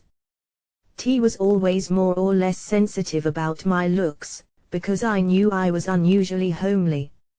My reason for being sensitive was because my relatives on both sides of my family are considered extremely good-looking, and I was unfortunate enough to be born with such a physiognomy as I possessed. Thus I overheard someone remark about me, it hurt my feelings a good deal. When I went out on the streetcars, I was always the center of attraction. I feel that peculiar feeling in my face. My eyes feel as if they were trying to get out of my head. I also feel a peculiar irritation in them. All this takes place only when anyone is around. My face begins to heat up. I am conscious every minute while anyone is around. Sometimes I try to throw the feeling off. When I am outdoors, the sensation seems more intense. When I go to town, I feel that the eyes of all the people are on me. **** While in the public library one day last summer, I 284 Causation and Treatment, Psychopathic Diseases accidentally came across a book which had sexual hygiene. I have forgotten the title of the book and the name of the author as well. However, I believe I could find the book again, if I went to the library. In this book I happened to read about the eyes being affected, if masturbation was indulged into excess. I have forgotten what it said, how the eyes were affected. It also said that after masturbation had stopped, the eyes would be relieved anywhere from 6 months to 2 or 3 years depending on how much the person indulged in masturbation. I believe it said in some cases the eyes were never cured. After reading this and having my peculiar feeling in the eyes, I stopped masturbation, because I feared to be afflicted with this disease all my life. T had the usual fear of the dark common to all children. When put to bed at night and the light taken away, the darkness of the room seemed peopled with dreadful, mysterious shapes, ready to spring out upon me, if I relaxed my watch in the least. So I would keep myself awake, as it were by main force, though my eyes would get so heavy with sleep that it was almost painful to keep them open. There were 2 fears that stood out prominently in my mind for years, even past the time of childhood. One was the fear of mad dogs. *T have no conscious recollection of ever being greatly frightened by a dog, though my mother says I was once attacked by a dog, and she thought that affected me. At all events, I had a perfect terror and great fear that sometime I should be bitten by a mad dog and die in that awful agony. If there was anything in the papers about mad psychopathic fears 285 dogs, I was sure to see it and remember it. I had nightmares in my younger days, and one of the forms the nightmares took was that of a dream that I was being pursued by a mad dog, and then often being bitten by him. I can recall perfectly well the overwhelming sense of relief in waking up and finding it was all a dream. As years went on, however, all this fear gradually left me, and there is only an echo left of it in my mind. I don't like to have dogs touch my hands with their mouths or teeth. I always give a wide berth to strange dogs out in the street. The other fear, distinct in my mind, was that of blindness. If I would wake up in the night and find the room absolutely dark without a ray of light, I would be horrified and think I was surely gone blind. I used always to take pains, and do to this day, to have the curtain or shade drawn in such a way that there was always at least a little chink left for the light to come into the bedroom. When I was about 18, I studied Greek one summer vacation to make up work I had lost by sickness the previous winter. Shortly after, I began to have black specks before my eyes. I went to our family physician after a time, for one didn't think so much about consulting an oculist in those days, and he at once pronounced it amaurosis, or disease of the optic nerve. I stopped my school at once. I was in the high school preparing for college, and after a few months my father sent me over to spend a year with his relatives, hoping the change would strengthen my health and my eyes. But this undercurrent of fear that I was going blind was with me for several years, though not enough to mar seriously my enjoyment of life. My mother says that my father, who had been overstraining his eyes, thought he was going blind, and she was planning 286 causation and treatment, psychopathic diseases, and turning over in her mind what they could do to save my father's eyesight. For one patient writes, apropos of my fear of the darkness, which mostly passed away with childhood and youth, at an ut-whole period of my life, when I was past 30, similar fears reappeared. I had been for some time in a very weak and nervous condition, and was sleeping downstairs alone. Every night those horrible nervous fears would seize me, and though I knew they were foolish, I did not seem able to rid myself of them. It did not seem to be so much a fear of the darkness, PSY, as a haunting impression that something was climbing in at the windows of the next rooms, and I had to keep awake and on guard, with every nerve tense.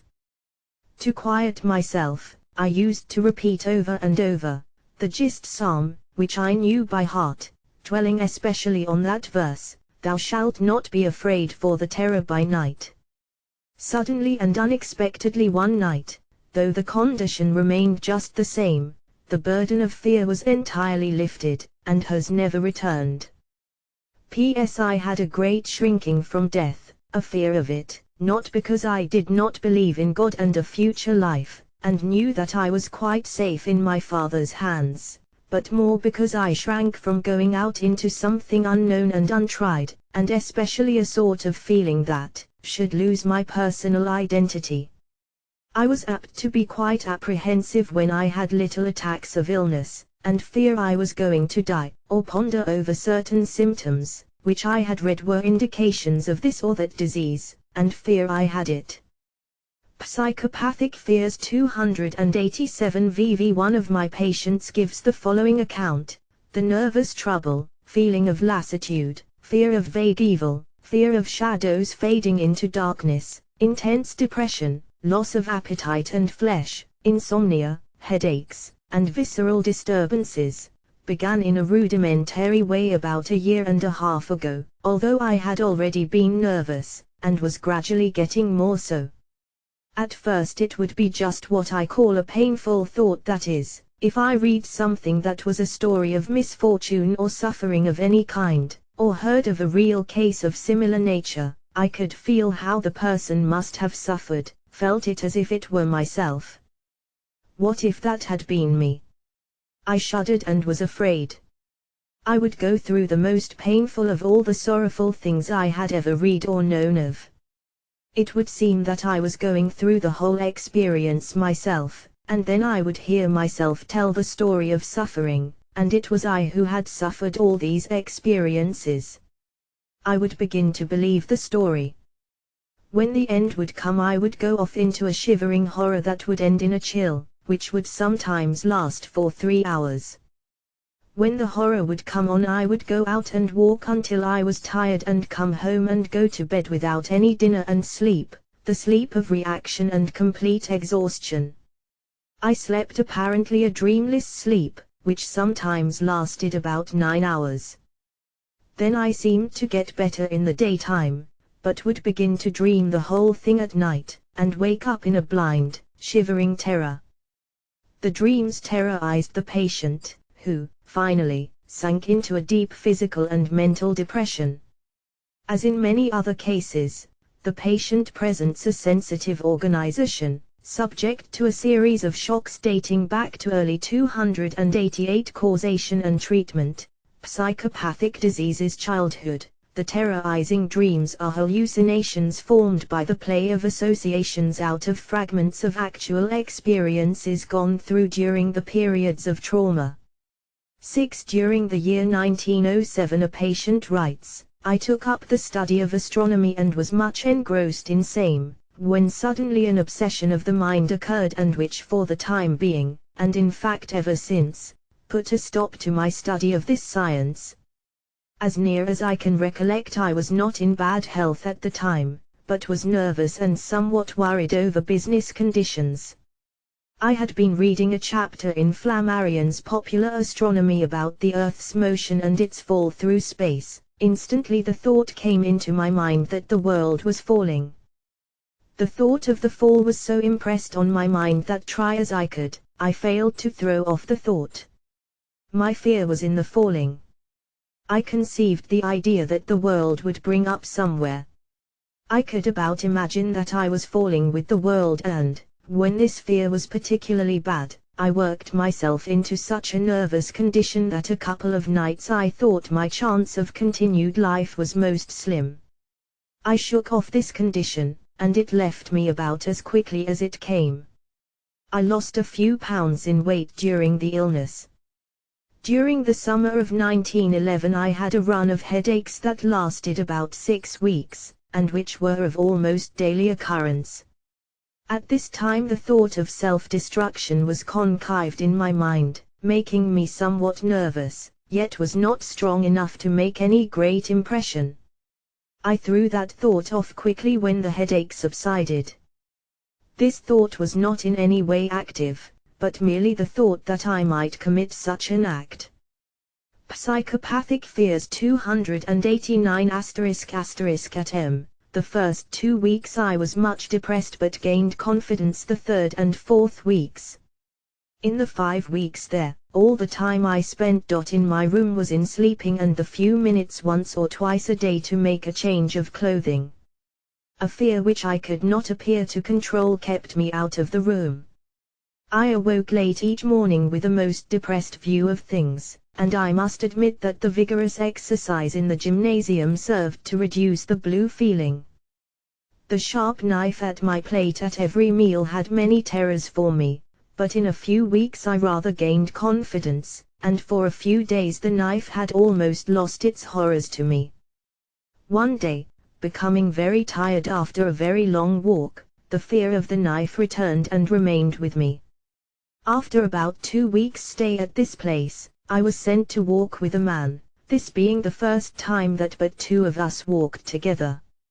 About halfway around there suddenly came into my mind the thought that I might hurt my companion and that fear of the walk for me was a strenuous attempt to combat the idea, in which I failed, as that fear hung to me during the rest of my stay. While walking with several people, the fear would be with me just the same, and for a time I suffered greatly, because of this most unreasonable idea. This fear was greatly lessened in the 4th week of my stay, but in the 5th week, a week wherein every effort appeared to be a tiresome one, the fear returned with the same previous vigor. A day or 2 before I left I was sent on a walk with a young man, a walk of some miles, and it was a miserable, weary walk form. The entire walk, my mind held that loathsome fear that I might hurt the young man, and strive as I could I was unable to refute the fear. That one walk had undone the good work that I had accomplished the previous week in 290 causation and treatment, psychopathic diseases subduing that particular fear. The thought of self-injury was with me during the first 3 weeks' stay there, and at times I worked myself into a miserable condition, and I longed to take my misery to someone so that a little consolation could be given in return. But knowing full well that consolation or cheer could not be had from anyone, I suffered alone in my misery, and that such suffering was of benefit to me is extremely doubtful. In my room there was a safety razor. My thoughts often reverted to this, and the act of shaving had many fears for me. I slept but little while at this place. I had horrible dreams during the little sleep I did get, and such dreams did not make my mind the easier, to be sure. The earliest recollection of my fear that I have goes back to early childhood. I heard from some source that wicked people would be judged after death and irrevocably sentenced to eternal torture in fire, and this idea raised a feeling of the most intense horror in my mind, lest I should not come up to the necessary standard in that dread day of judgment. I used to resolve to be good, particularly on reflection after going to bed, that I would be better so as to escape. However, the fear was vague and only came to me occasionally. When I got to be about 11 or 12 years old, the fear got to be concrete and more constant. Then I feared that some remark had previously made about God might have been blasphemy against the Holy Ghost, which the Bible says is not pardonable in this or the next world. Psychopathic fears 291. This idea persisted indefinitely, but others came too. I feared I had been instrumental in the death of a playmate, so a possible murderer, and the Bible said no murderer could be saved. There were, besides, many other ideas came in turn, each leading to the fear of hell punishment. For instance, I got a great fear of poisons and imagined that my clothes and hands were infected with poison, and I feared I might be damned for not warning people that I was a source of danger to their lives, not having the moral courage to tell them I might be covered with poison. In this connection I feared my discharge might be poisonous and dangerous to others, therefore, dangerous to my soul. At a later time I feared I had not enough faith for salvation from hell. By the time I was 16 years old I had become very much demoralized, afraid of facing my fear, and particularly afraid of being away for any considerable time or distance from my family. In other words, so far as running up against my particular fear was concerned, I had become an abject coward. I have not by any means enumerated all my early fears up to this time, but the first definite one and some of the following leading ones. At this time, the age of about 16, I became imbued with a new and permanent fear. As I have said, I had become a great coward on account of my fear, and I began to wonder what would happen if for some great reason I was called upon to exercise courage and fortitude along the line I was most afraid. I could think of plenty of things that I was so much afraid to do that it took my breath away to consider them even, such for instance as living away from family and friends while under the influence of my fear, and still more impossible things. Then the thought occurred to me, suppose it became supremely necessary. 292 Causation and Treatment, Psychopathic Diseases 3 for me to make such a sacrifice, and the particular form it took was, suppose it was necessary to save somebody else from hell, from an eternity of suffering against merely a temporary bit of pain on my part. Then I went all to pieces with fear, and it seemed to me that in the very nature of the case justice must doom me for even having the slightest doubt about such a thing. 7 As a child, I was much afraid of the dark, not a rational fear, for example of burglars, but when alone in a dark room, I had a fear of some mysterious sort, as though something might pounce upon me.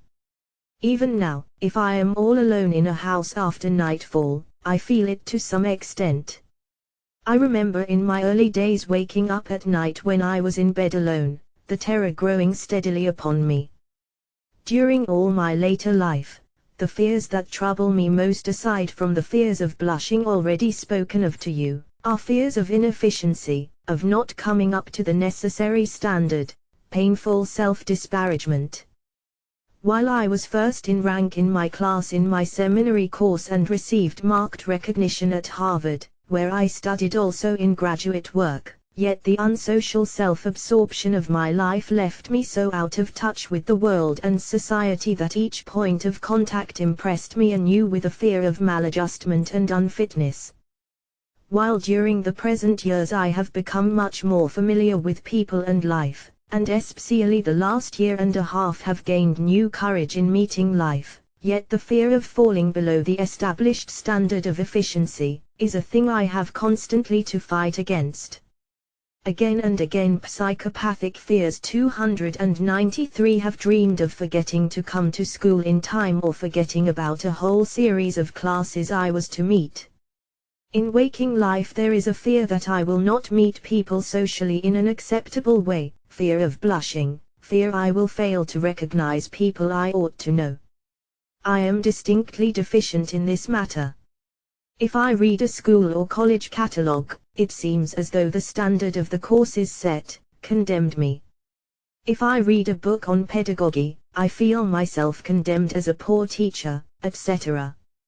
Against this at the present time, is the growing confidence that I am moving forward to steady mastery of life, yet fears of that character make a background that gives a tone of burden and strenuousness and struggle to all my work, making the free, joyous, frictionless working a difficult thing for me to attain. In periods of depression, not so much the last year, it seems to me sometimes that there was nothing in the world I could do to make a living except teaching, and that I was so unfit to teach, it was a question whether I ought not to resign. Talked once to a principal of our school about the trouble I had had about flushing, and said I felt doubtful whether I ought to keep my position, but he did not take the same view of it. My view of things would be sharply different in certain periods of depression and weakness. 9 T have always felt faint whenever I have had any kind of examination, for insurance, gymnasium, or by my own doctors. I never could listen to stories of operations without being obliged to get up and leave the room. The sight of blood from a cut finger is apt to make me feel faint. 294 Causation and treatment, psychopathic diseases that my tonsils taken out several years ago. On my way home I could feel that there was a slight bleeding going on in the back of my throat. I became panicky, had to stand by the door of the car where there was more air, and would have given a great deal to be at home. Occasionally, on the street I have felt as though the blood was leaving my head, and that I might faint, and my inclination has been to lean against a building for a few moments until the feeling would be past. In all these panicky times my heart would beat more rapidly, and perspiration would come out on my body. When playing bridge, during an important turn of the game my heart would commence to beat fast, I would get short of breath, and I would be obliged to get up and walk around some, or frequently I would take some sodium bicarbonate which would seem to help me collect myself. These attacks at bridge have only been noticeable during the last 5 or 6 months and did not always occur when I was playing. Have always figured that my nervousness had brought on indigestion, then would follow the increased heartbeat and the resulting panicky feeling which was akin to fainting in my mind. The only incident I can remember that might have a bearing on my being afraid in the dark was when I was in the West at 16 or 17 years of age. I lived alone in a home in the suburbs for a time, obtaining my meals at the hotel in town.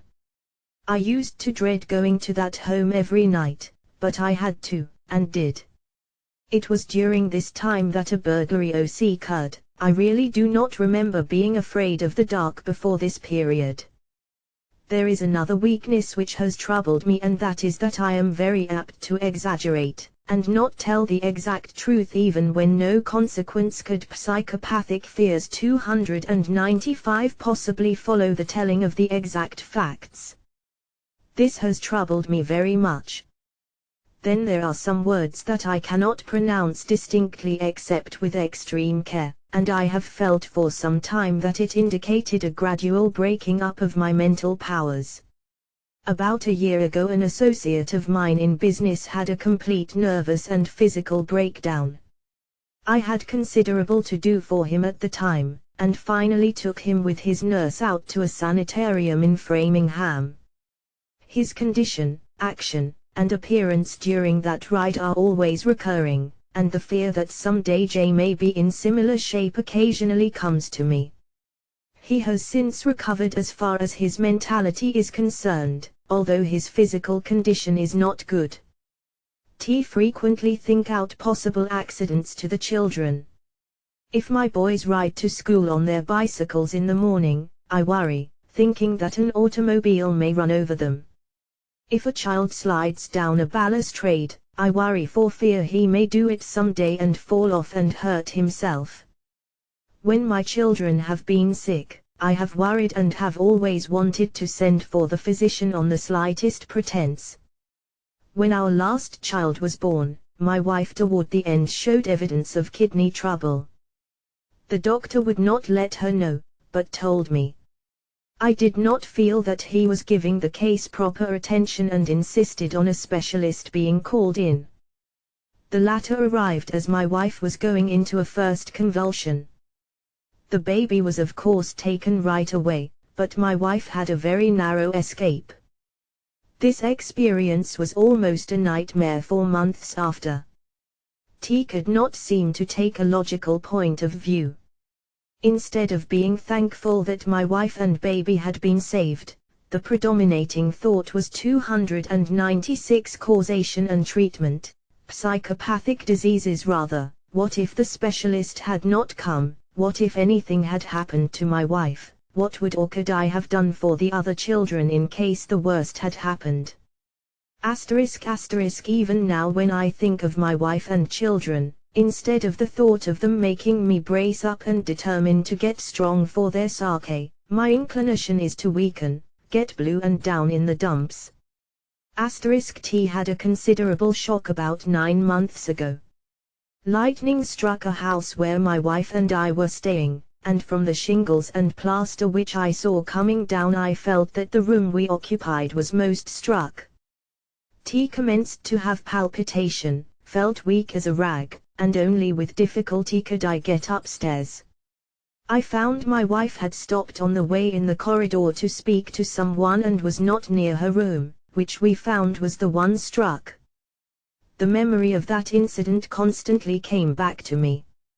Again, instead of the thread of thought running along thankful it is over and no one hurt lines, I kept thinking of the consequences had the facts been different.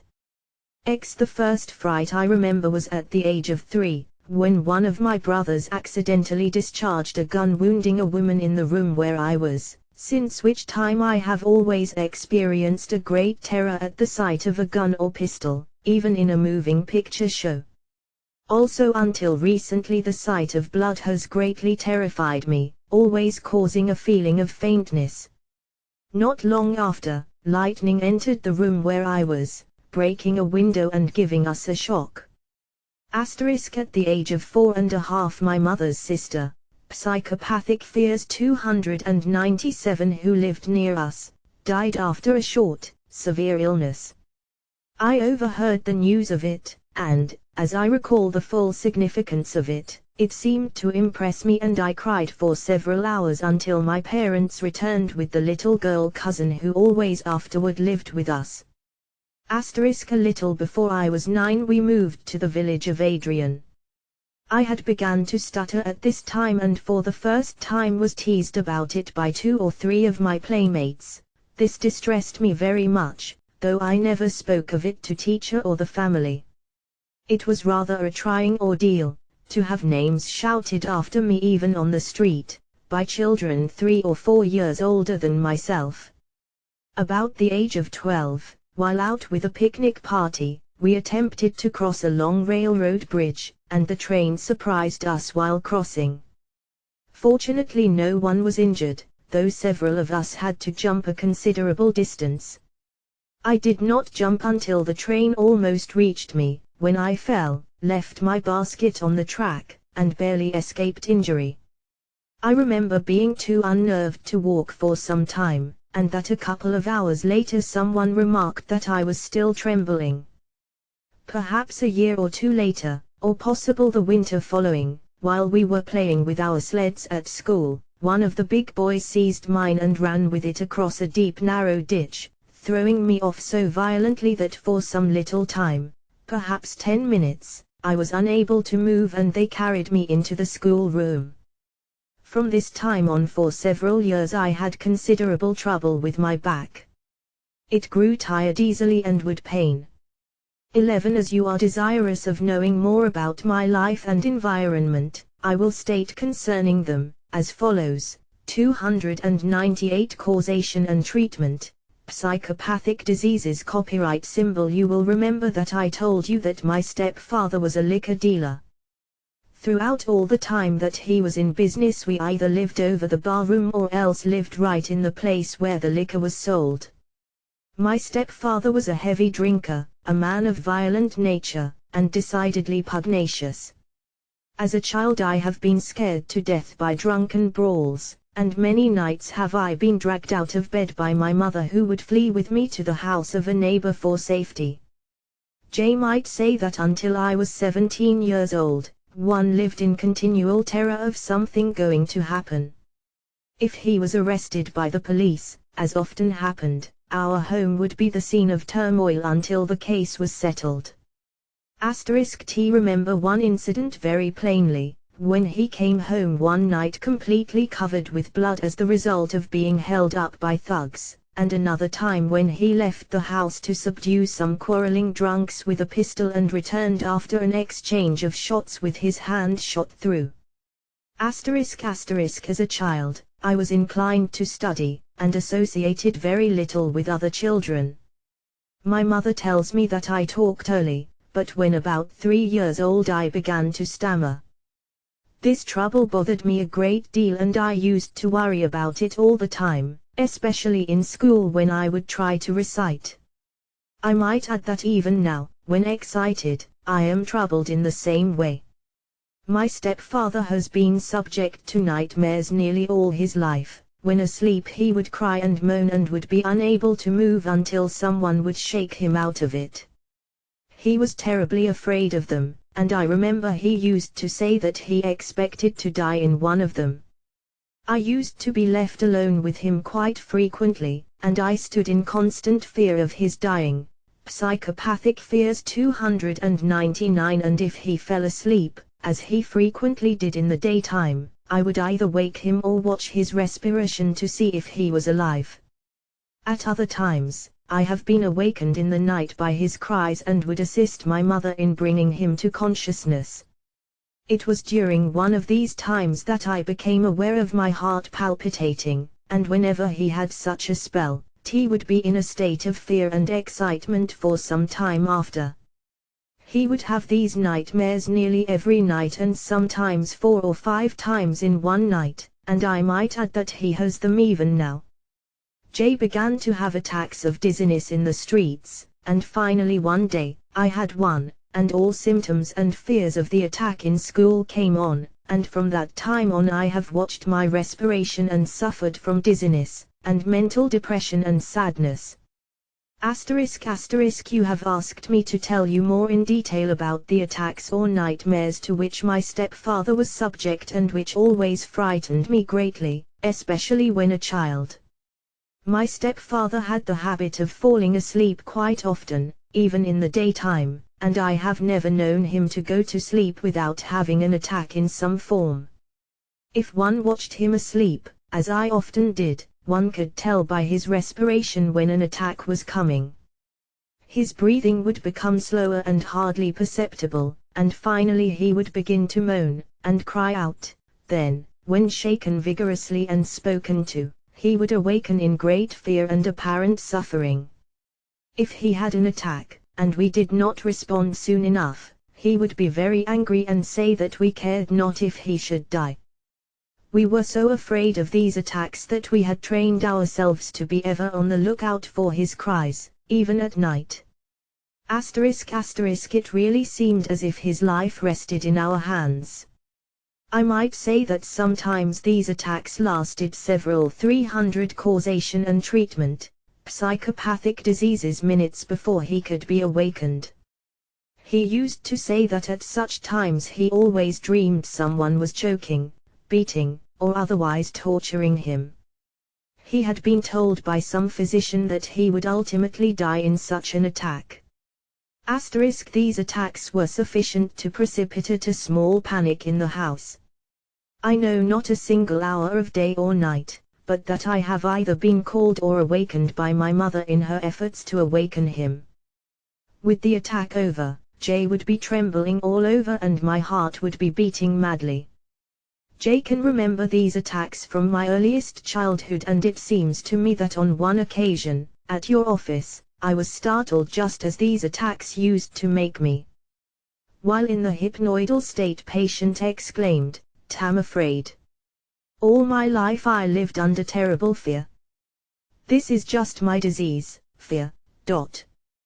12T have a fear of going home, and IJ fear being away. Am not particularly afraid of anything, yet I always have a thought or a fear. Whenever I undertake to do anything, there is a queer imagination about it. I think of childhood thoughts. If I see buildings, they look to me like sanitariums, which are very distasteful. There is nothing that seems the same to me, no matter what it is. I seem to have little sense and not much memory when I am doing anything. Sounds startle me as if it was something else, and if it were something I see, a coat or any garment, it will sometimes startle me as if it were a person, or, looking at a beautiful piece of artwork or picture, I can see nothing but the wrong part and a very distasteful thought with it, which I never had because we were lovers of art, as it was our line of business. I never had these thoughts, psychopathic fears 301, that is, I never noticed them when well. A few months after I was sick, my brothers would accuse me of overindulgence, also my mother, as she never liked her sons' wives. One know that ever since I was told of our stenographer I was afraid of hurting a baby. If I would be around my sister's dear little one, I would get nervous and leave the room for fear I would hurt it. All my nervousness seems to come from my fears. Even in seeing, hearing, smelling, etc., there is nothing I'm really afraid of. My fears seem to be imaginary. Ever since I can remember I always had a fear, no matter where I went, but I learned to be brave. I often heard my father say that I was afraid to walk until I was 4 years old, but he said I was always good and pleasant. There were 7 of us, my mother was hard of hearing, and the children could learn and hear bad things without her knowledge.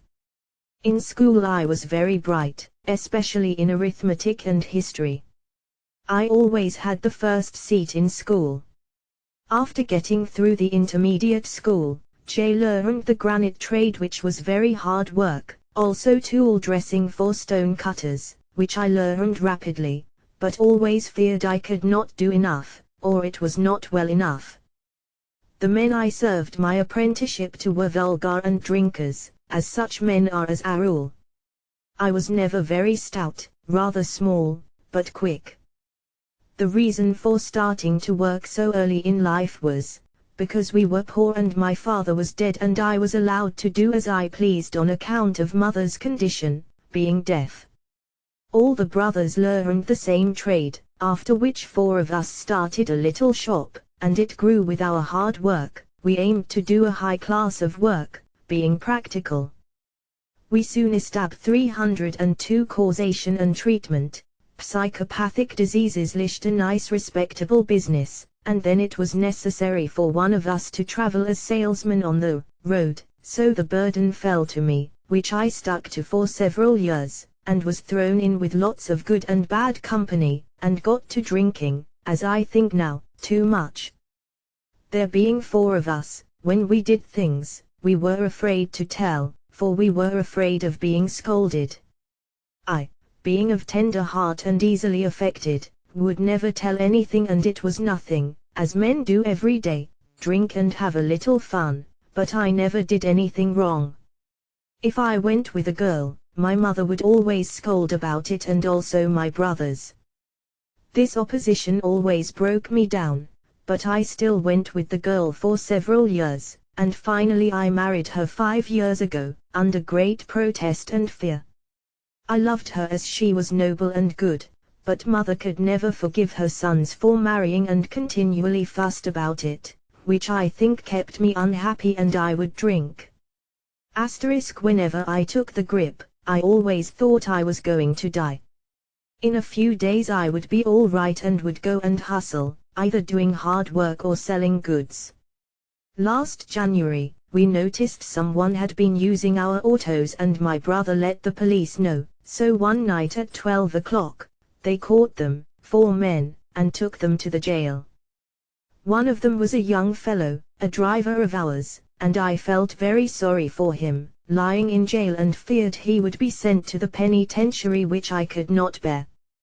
T had a fear, for just a few evenings before that I and another friend had taken his mother and sister out for a ride, for they had pleaded for an auto ride, all of which I told my wife, as there was nothing wrong. Psychopathic fears. 303 feared she would make up some slander against me, to save her brother, and I was very nervous, but still there ought not have been any worry on my part, there was nothing wrong. I felt sorry for the boy and was afraid of false slander. I would drink to rest my nerves, but did not think so at the time, for I did not know what nerves were. ****Q in the 2th of February 1914, I took to bed thinking I had a cold or grippe and was frightened to death, for I thought I had pneumonia one day, Bright's disease the next, because I thought I drank too much, and the doctor assured me that there was nothing the matter with me, except a little fever, grippe or bronchitis, and I imagined I had everything, for I had a terrific pain in my heart which made my arm straighten out. In a few days I got up and was nervous, but I thought it was from drink and I never told the doctor for fear of my parents and wife. A few weeks after my nervousness our typewriter gave birth to a child and my brothers asked me if I was responsible, and I told them no, but I worried, thinking she may blame it onto me, for I was perfectly innocent, but could not help worrying as I was nervous. A few weeks after my illness I went to be with my brother, and when the public found it out someone put it in a yellow sheet, saying that I had gone to a sanitarium over the condition of our stenographer. I think all this gave me setback, for I could not bear to hear a newsboy, and was afraid of women for a long time. All the old vulgar tales I heard and things I saw hurt me.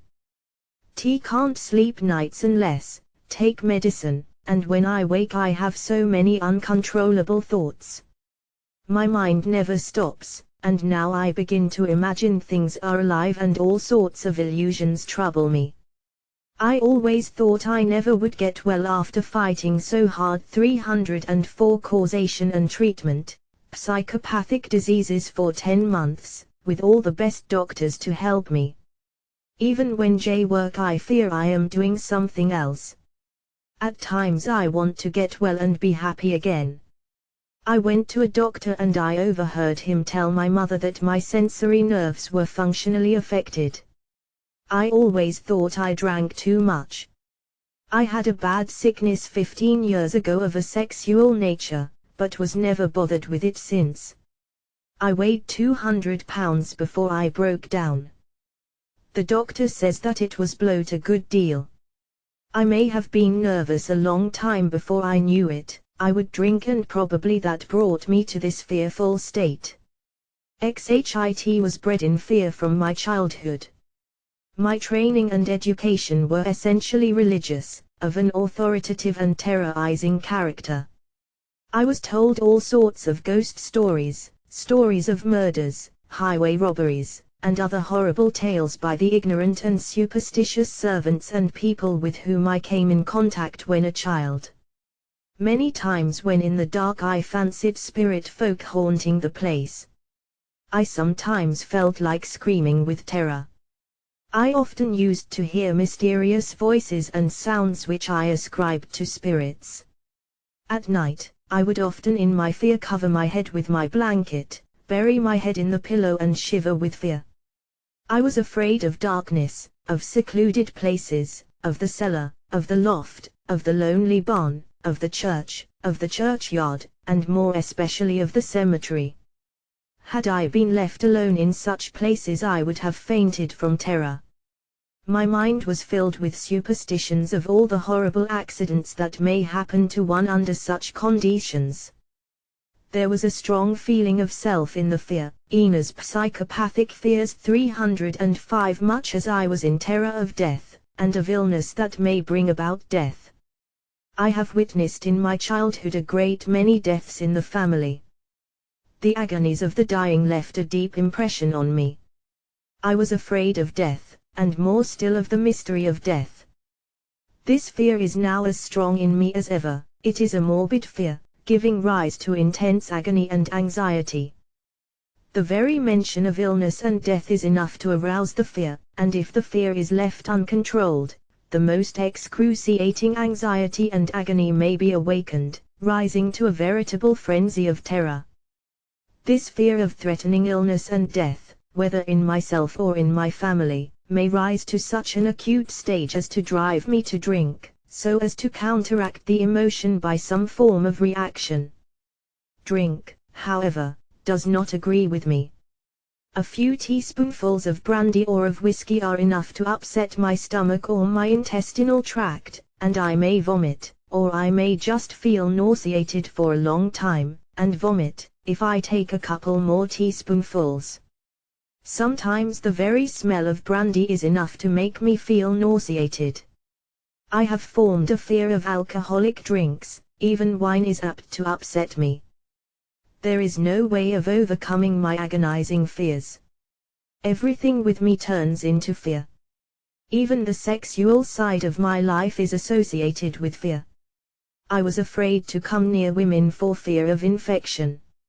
I used to be in agonies of fear of possible infection for days and weeks together. Marriage did not seem to improve matters. Intense headaches are associated with sexual functions, so that I am afraid of ruining my brain, my nerves, my health, and getting paralysis, or sinking into imbecility and dementia, in spite of the assurance of my physicians to the contrary. The fear of possible infection, bringing a fearful malady, ending in a miserable death, specially haunts me of late. The least cut, the most insignificant 306 causation and treatment, psychopathic diseases scratch is apt to bring about an attack of fear. Shaking hands with strangers, especially drinking from a dish, touched by a strange person, is enough to set me in a paroxysm of terror. Sometimes it is enough to read in a paper, or to hear of sickness, or of an epidemic, to stir up my morbid fear of sickness and death. When I look down from some high place, I feel a sort of sinking in my stomach. I am in agony of fear. The fear becomes sometimes so intense, that I feel dizzy, stagger, feel like throwing myself down, and put an end to the misery of my fear. I am afraid to board a car or a train. I am afraid I may fall out and get killed. In fact, this has actually happened home. I was nearly killed in accidents, once in my childhood, and another time in my youth. In attempting to induce a state of intoxication, I have often felt severe nausea and vomiting. Recently somebody told of cancer of the stomach giving rise to vomiting. I examined my vomitus and I found some red specks. They were really something of the food taken. I became so terrified that I felt like one benumbed with fear. I was paralyzed with fear. All I knew and heard of cancer, of the suffering and death, came clearly before my mind and overwhelmed me with a flood of blind fear. While I write this account for you, a mosquito hovers round me. I am afraid of this mosquito, having heard and read of the terrible diseases these insects communicate to people. When I kill a fly, I have to keep on washing my hands endlessly. I am afraid perhaps the fly carried some terrible infection. The sight of blood is apt to make me faint. I think of sickness and death. Blood is to me the shedding of blood, it is death. Sometimes this feeling is quite strong with me, and sometimes I just feel apprehensive or a short time until some other fear takes its place. Psychopathic fears 307. What makes me specially apprehensive is the fact that the fear tends to spread to more and more objects and interests of life.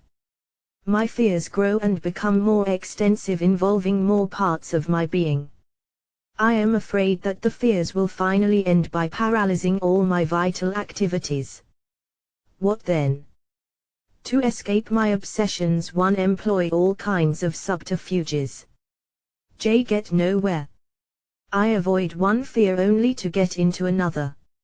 I become more and more entangled in the mesh of fears, like a fly in a spider's cobweb. My life is HLL.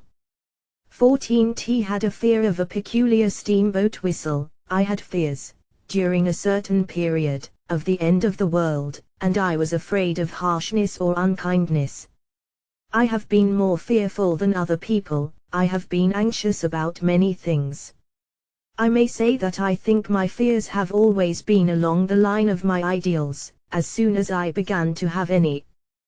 Thus, in early childhood I thought nothing of the future, and my fears were consequently limited to my present personal comfort. I may not have heretofore mentioned that I was always, at least after 9 or 10 years of age, rather timid before strangers. I shrank from harshness and abruptness in tone and manner. With the onset of malaria, between the ages of 9 and 12, I naturally thought more of the subject of disease, but even then my fears were directed principally, if not wholly, to the particular trouble which was present. I worried, because the chills could not be broken.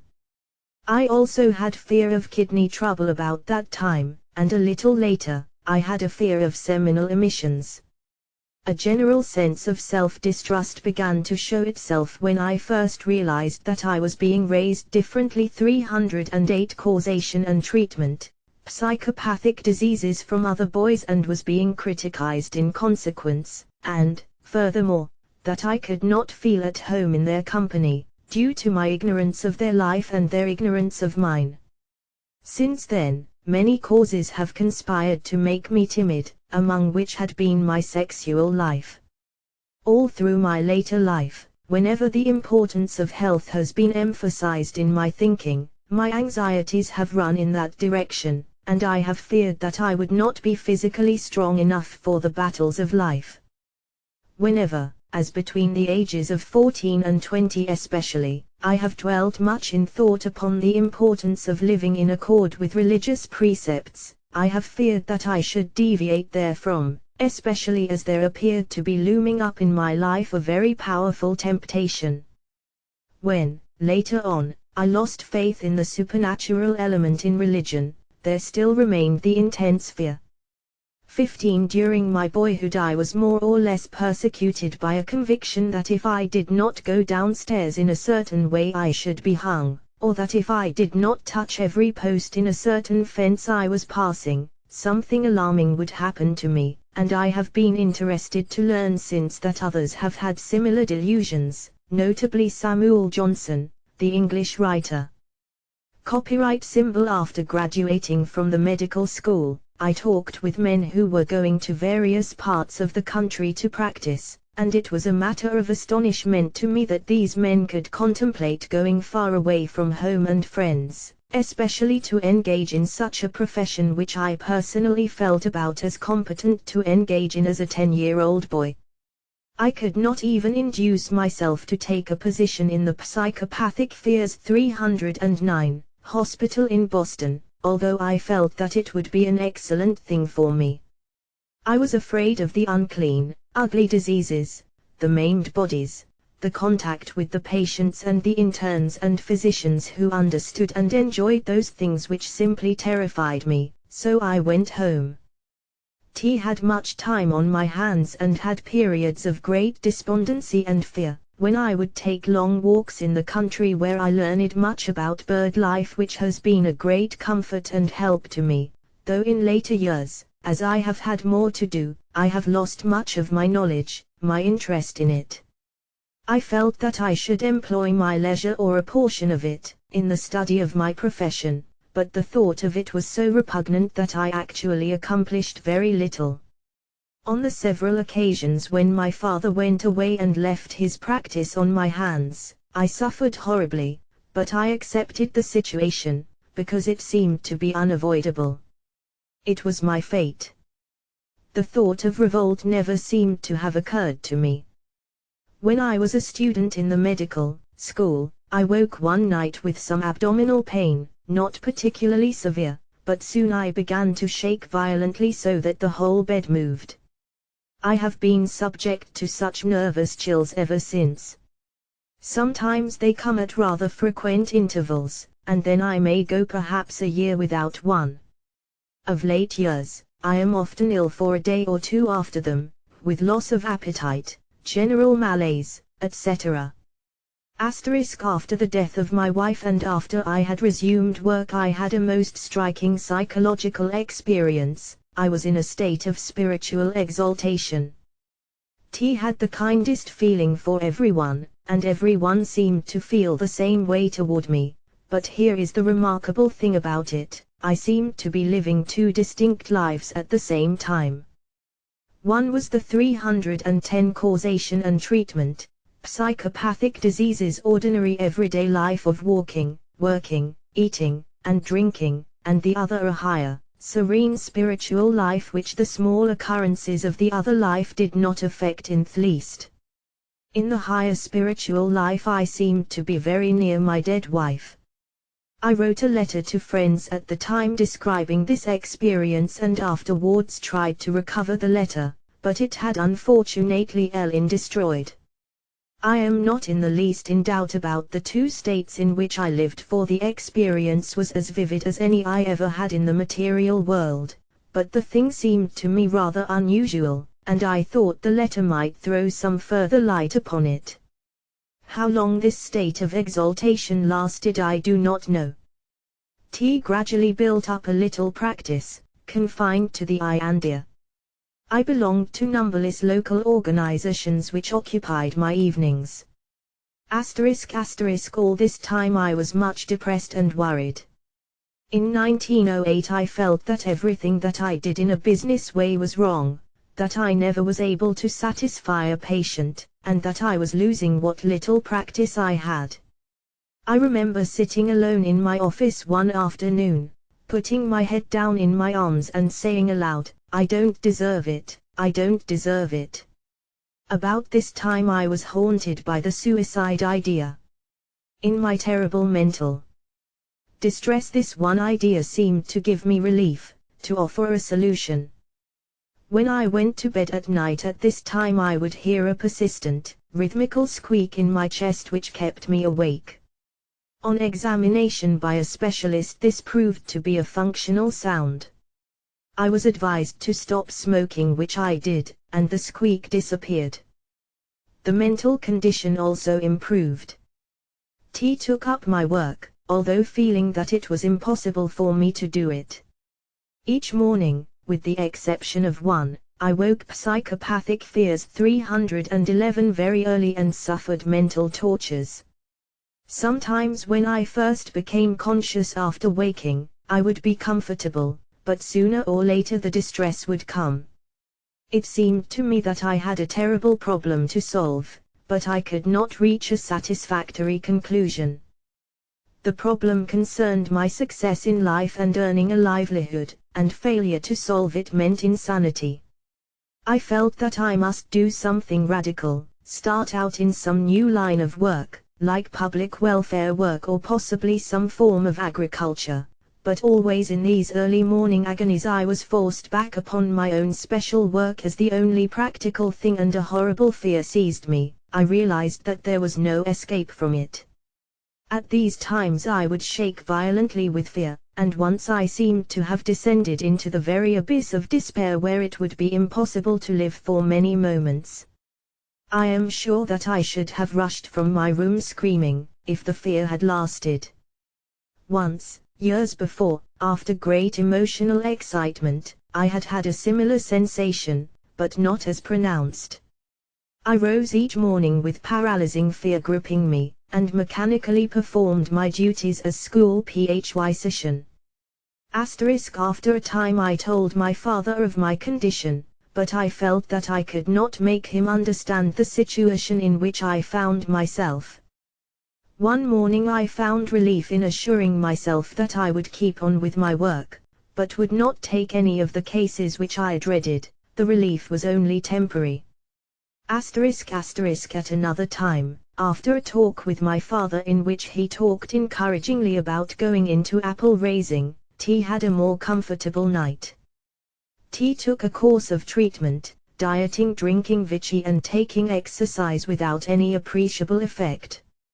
My father offered to stay with me, on account of my 312 causation and treatment, psychopathic diseases, terrible loneliness and fears. At first I declined, but later accepted, and found some comfort in feeling that he was near. With the idea that I must do something to save myself from losing my grip, I forced myself to prepare for operation, but perhaps fortunately for the patient, although I got everything in readiness, he did not appear. Often, especially if I had some exercise in the morning followed by a bath, I would feel quite normal in the afternoon and in the evening. For a time during the early morning distress it seemed as though there was some solution to my problem, but after a time I could not tell what was the cause of my great mental distress, which would not allow me to rest, but tortured me until I writhed and groaned. Then the fear of failure, poverty, destitution, and disgrace seemed to take possession of me, and I remember one morning, before my father was sleeping with me, that I woke him and got him to assure me that he thought I was able to earn my own living. These fears, which came up in my business and even social life, would take possession of me in the early morning hours and torture me with terror and horror. I found some relief in talking these matters over with my father and stepmother and getting their advice.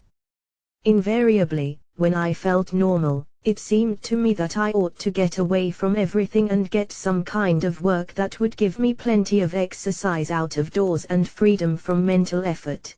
But when the fear and depression gripped me again, it all seemed hopeless. If, when I returned from abroad last fall, I could only have found someone among those to whom I confided my troubles, who could see that I was incapable of doing anything for myself, and taking things on their psychopathic fears 313 own hands, have sent me where my mind could have been relieved of all unnecessary worries, my body supplied with plenty of wholesome exercise in the open air and abundance of good food, I might have been saved from months of hideous nightmares.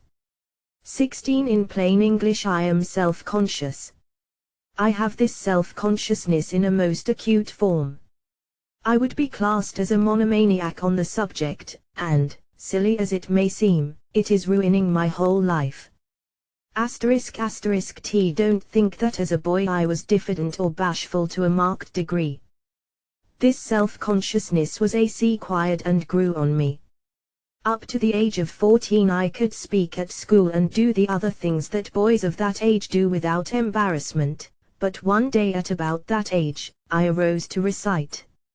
I got a little mixed up and a little rattled when I sat down. The boy behind me commenced to guy me, told me how red my face was, etc., and kept it up for some time, and it seemed to prey on my mind. The next day when I arose to recite I commenced to fear lest my face would get red again, and the first thing I knew my face was burning and my voice shaking. From that time on J was never able to get up in school and recite without fearing that the pupils were watching me to see how red my face would get and how embarrassed one would look, and that fear, imagining, did the work. Finally, out of pity, the teachers excused me from speaking, or I should say attempting to speak before the school and reciting before the class. After I left school I appeared to get better along that line. My father was cashier of a bank, and after taking a course of shorthand at a business college I went to work there.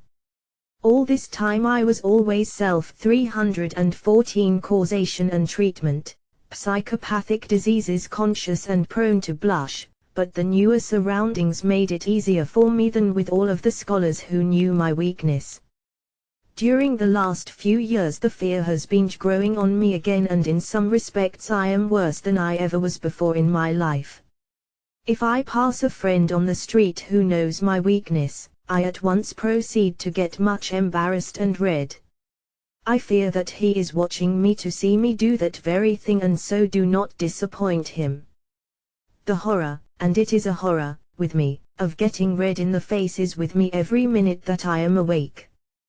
The confidence that I should have to shake it off I do not seem able to get.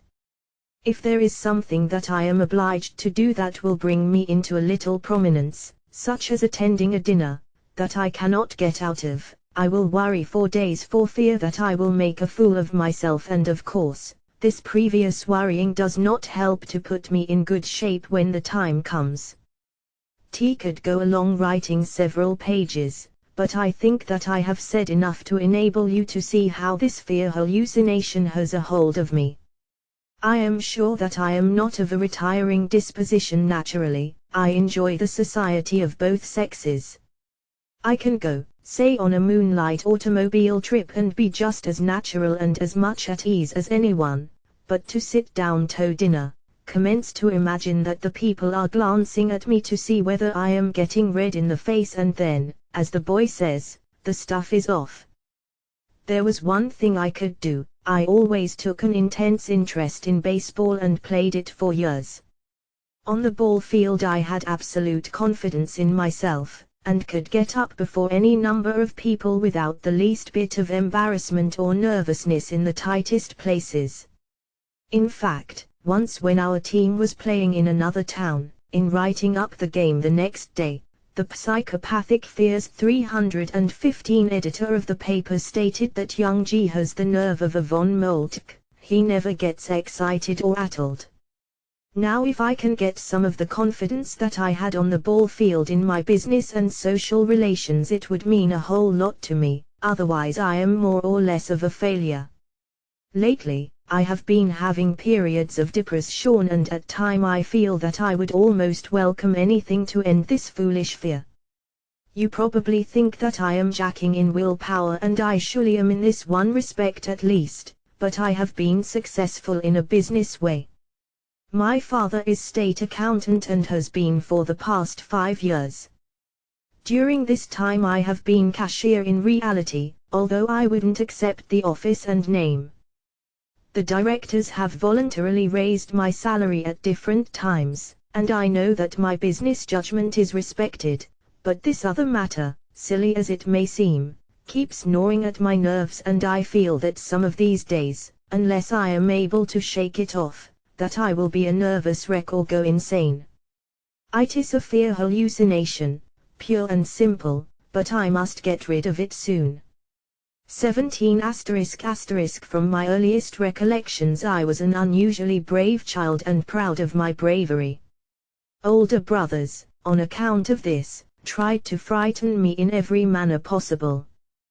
One appeared with a false face and frightened me so that I have ever since been afraid of everything else.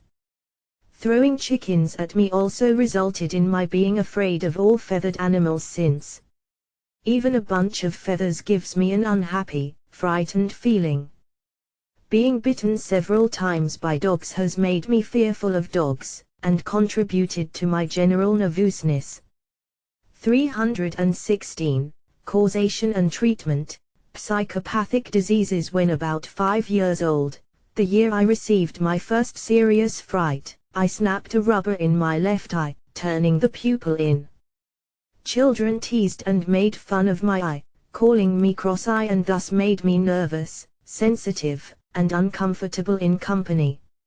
Also, perhaps, turned my thoughts in a morbid, self-conscious channel, to which other incidents have contributed since then. I did not go to school until I was 11 years old, on account of my sensitiveness about my eye. My mother, also of my disposition as to sensitiveness, taught me at home. At 11, I was operated on, the pupil coming back into its proper place. Since then, I cannot read with my left eye. My eyes water when out of doors, and I can with difficulty keep them open. When embarrassed or annoyed, my eyes have a queer feeling over which I have no control. It makes me so uncomfortable to think I cannot keep my eyes from showing my inner feelings so readily. I believe it is due to their weakness. My right eye, with which I read constantly, has for the last few months felt blurred. My grandmother came to live with us when I was about 7 years old, and, I think, ruined all our dispositions by scolding, nagging, and slapping us almost constantly. We could not do the slightest thing, stand still, or sit down without a scolding. From being of a sunny, bright disposition, I became morose and sullen and am continually looking for affronts and brooding over them, and have developed a disposition to worry over trifles and never to feel certain that I have taken the right course in anything, also to have a morbid sensitiveness to and fear of the opinion of others, and never to feel happy or satisfied in any place. I am always looking forward to next year, or next month, or to going some other place, where things will be more pleasant. Psychopathic fears 317. When in company, I never seem to know what to say, and in my nervous fear, I say too much and afterwards feel an agony of mortification over remarks that I regard as absurd. From this fact, I think, I have very few friends.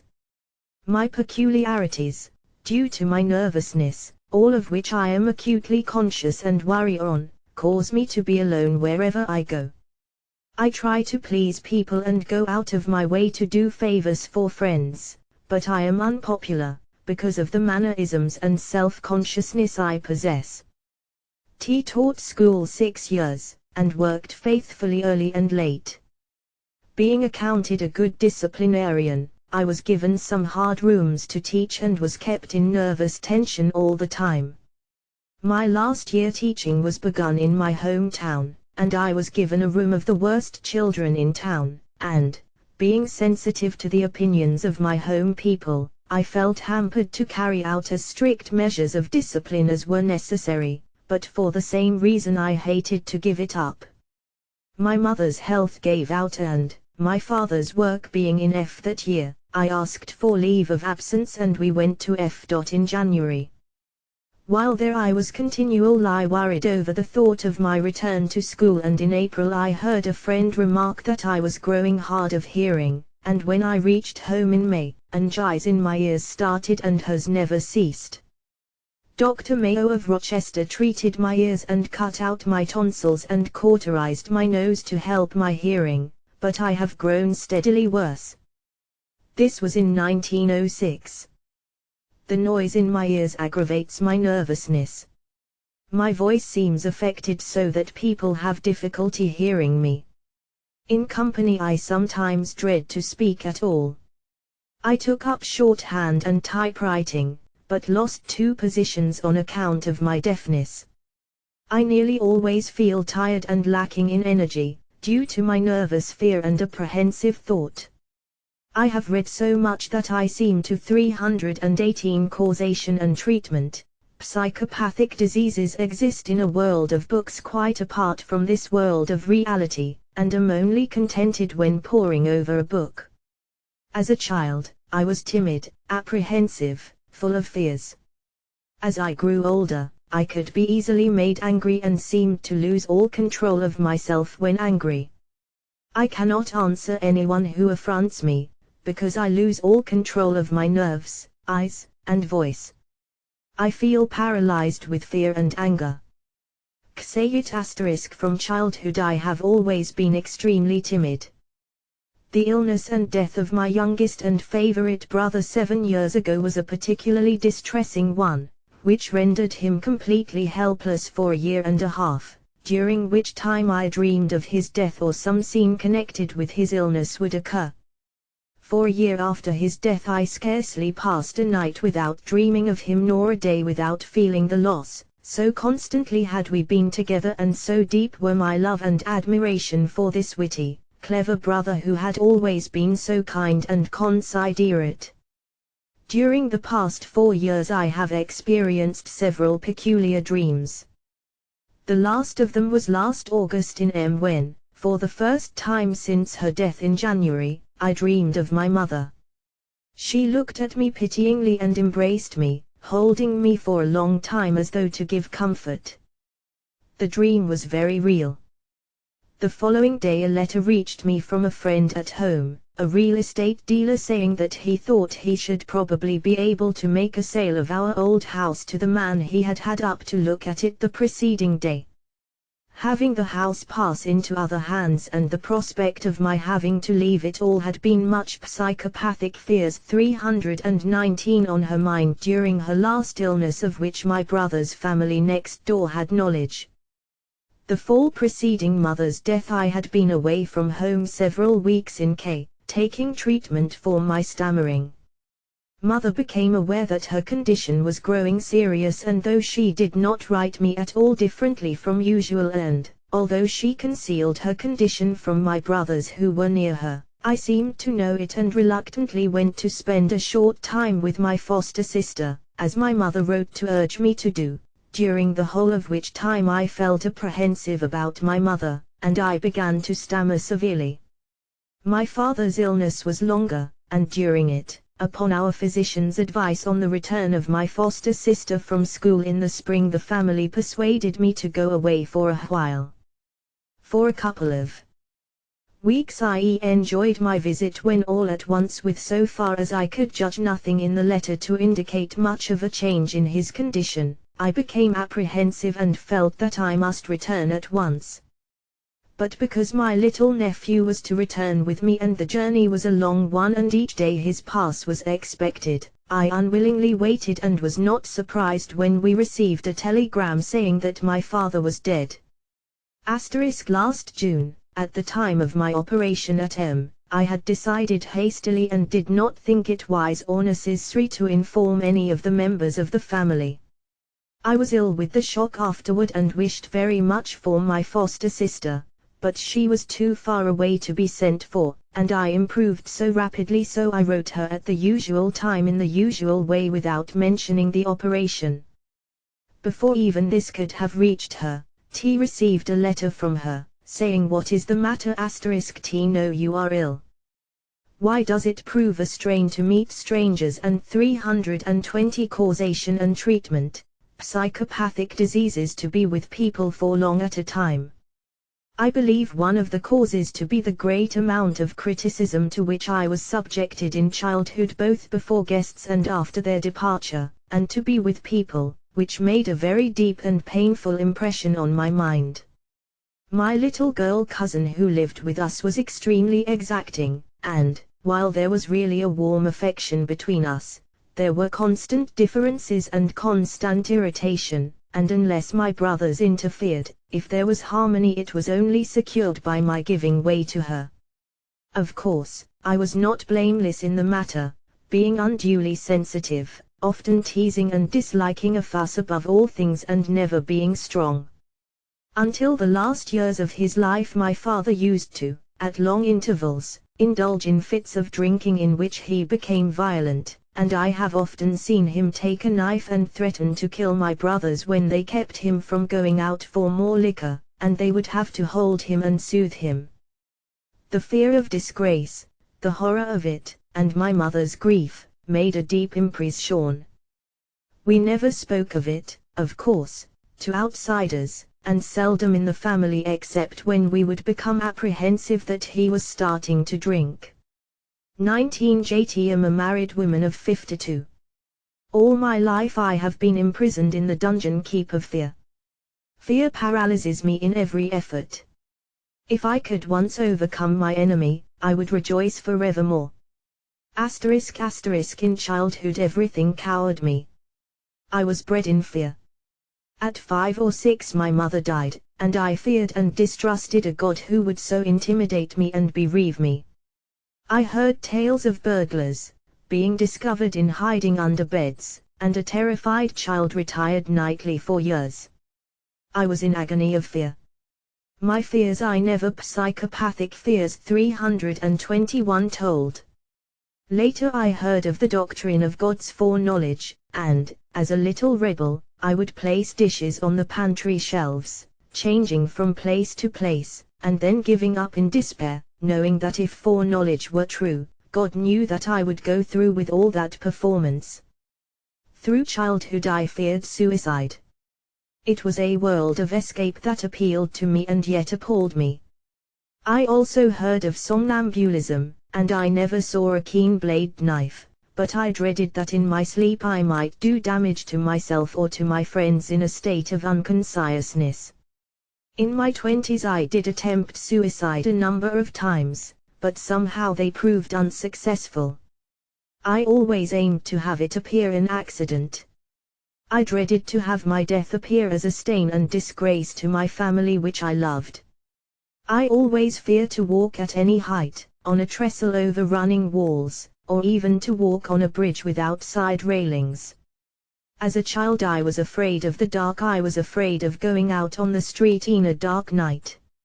In fact, even a moonlight night terrified me when I remained alone. I was afraid to go into dark places, such as cellars, or into lonely places even in the daytime. As a child I was always shy, fearful, timid and self-conscious to a painful degree. Even as a grown-up woman I am often a sufferer from the same cause, although I have sufficient self-control to conceal it. Have to be careful of my state of health, as the latter is very delicate. I am a chronic sufferer from indigestion and constipation, although I somehow manage to regulate these troubles. When I need my nerves in good control, so frequently, they are in a state of utter collapse. My brain is in a state of confusion, in a state of whirl. 322 Causation and treatment, psychopathic diseases just when I need to think the clearest. My poor brain feels as if a tight band encircled and contracted it. It seems to me, as if the brain has shrunken from the temples. My memory is unreliable.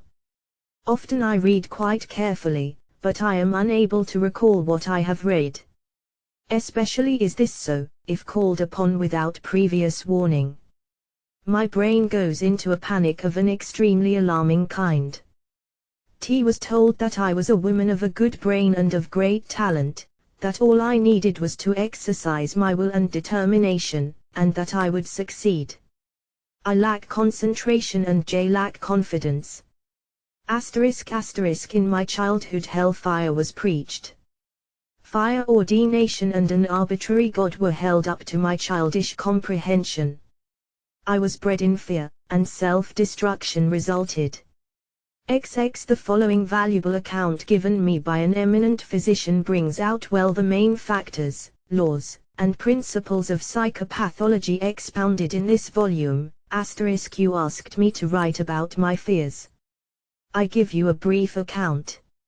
As a child, as far as memory carries, I had a fear of darkness, fear of ghosts, of giants, of monsters, and of all kinds of mysterious and diabolical agencies and witchcraft, of which I have heard a number of tales and stories in my early childhood. I was afraid of thieves, of robbers, and of all forms of evil agencies. The fears were strong at daytime, but more so at night. Strange noises, unexpected voices and sounds made a cold shiver run down my back. Psychopathic fears 323 was afraid of remaining alone in a closed room, or in the dark, or in a strange place. It seemed to me as if I was left and abandoned by everybody, and that something awful was going to happen to me. When I happened to be left alone under such conditions, I was often in a state of helplessness, paralyzing terror. Such copyright symbol states of fear sweep occasionally over me even at present. I find, however, that they are far more complicated with associations of a more developed personal life. I know that in some form or other the fears are present, but are inhibited by counteracting impulses and associations. I still may feel a cold shiver running down my back when I happen to go into a dark cellar in the dead of night, or happen to remain alone in a dark, empty house. Such fears date back to my 4th year, and possibly to an earlier time of my childhood. As a matter of contrast, inhibitions of such fears I may either brace myself and put myself in a state of courage and exaltation, or when this does not succeed, to let my mind dwell on other fears and troubles. I find that the last method is often by far the more effective in the inhibition of fear states which at the moment are present with me. All I need is to press the button, so to say, and awaken some other fears. The present fears diminish in intensity and fade away for the time being. To actually favor and welcome and even look for disagreeable and painful experience so as to overcome some of my present fears. The new fears are then treated in the same way. As I became older, about the age of 8, I began to fear disease and death. This may be due to the infectious diseases that attacked many members of our family when I was about the age of 8. In fact, I have been present at the deathbed of some of them, and the impression was one of terror. Mysterious 324 Causation and Treatment, Psychopathic Diseases Horror. I was afraid I might get diseases from which I mighty. After my witnessing the last agonizing moments of death, my elders thought of removing me to a safer place. Their fears and precautions still more impressed the fear of danger. Of disease and death. I may say that I really never freed myself from the fear of disease and death. The latter fears are always present with me in a vague, subconscious form, always ready to crop up at the least favorable opportunity. This fear, insofar as it is extending its tentacles in various directions, is often the bane of my life. Even at my best there is always a kind of vague fear of possible danger, lurking unknowingly to me in various objects which may be infected, or possibly poisonous. This fear has been spreading and has become quite extensive, involving my family, my children, my friends, my acquaintances, and my patients. Usually I ignore these fears, or get control over them by an effort of will. When, however, I happen to be fatigued, or worried over small things by the course of my work, or happen to be in low spirits by petty reversals of life, these fears may become aroused, as if from slumber, and may come forth in their pristine vigor.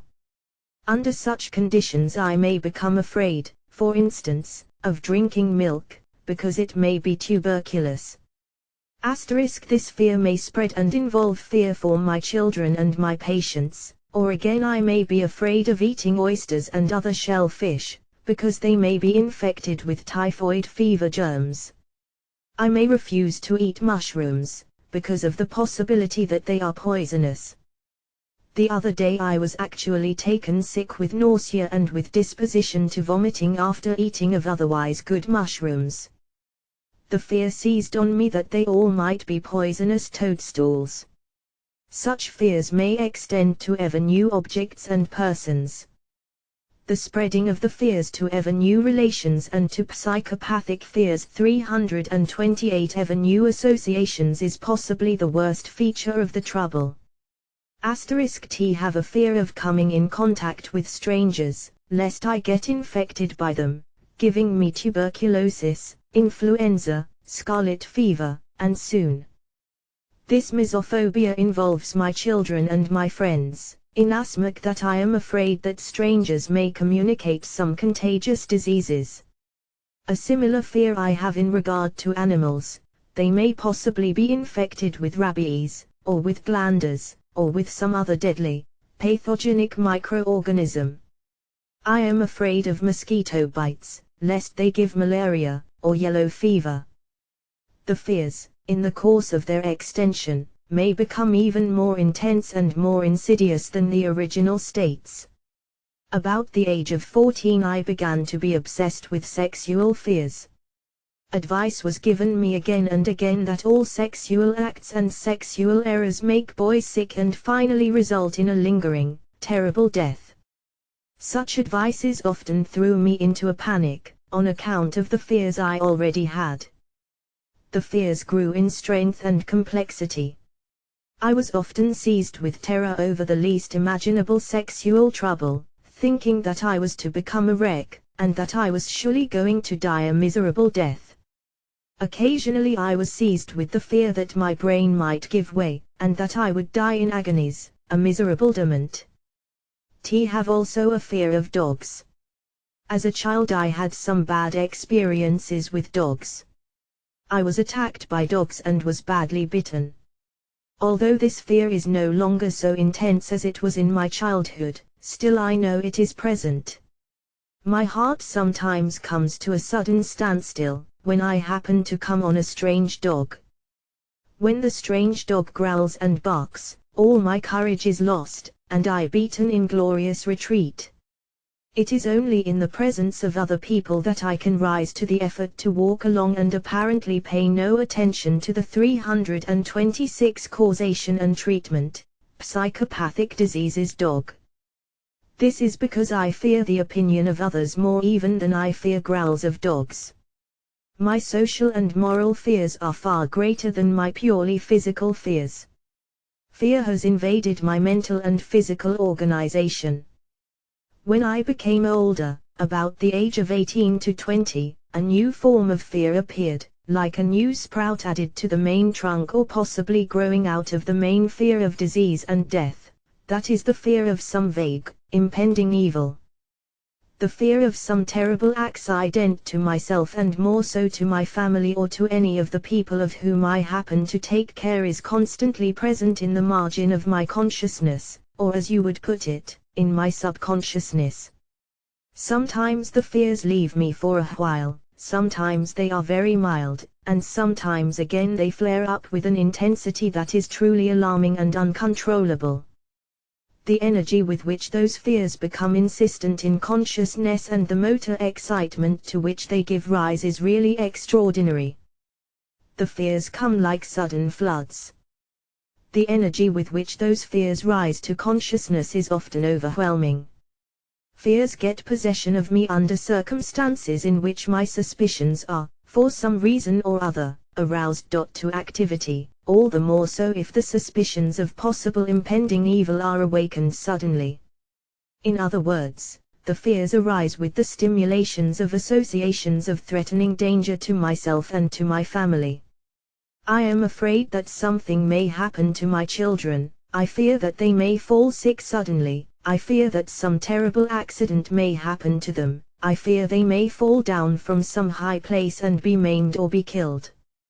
I fear that my children and other members of my family may be poisoned by people who are not well disposed towards them.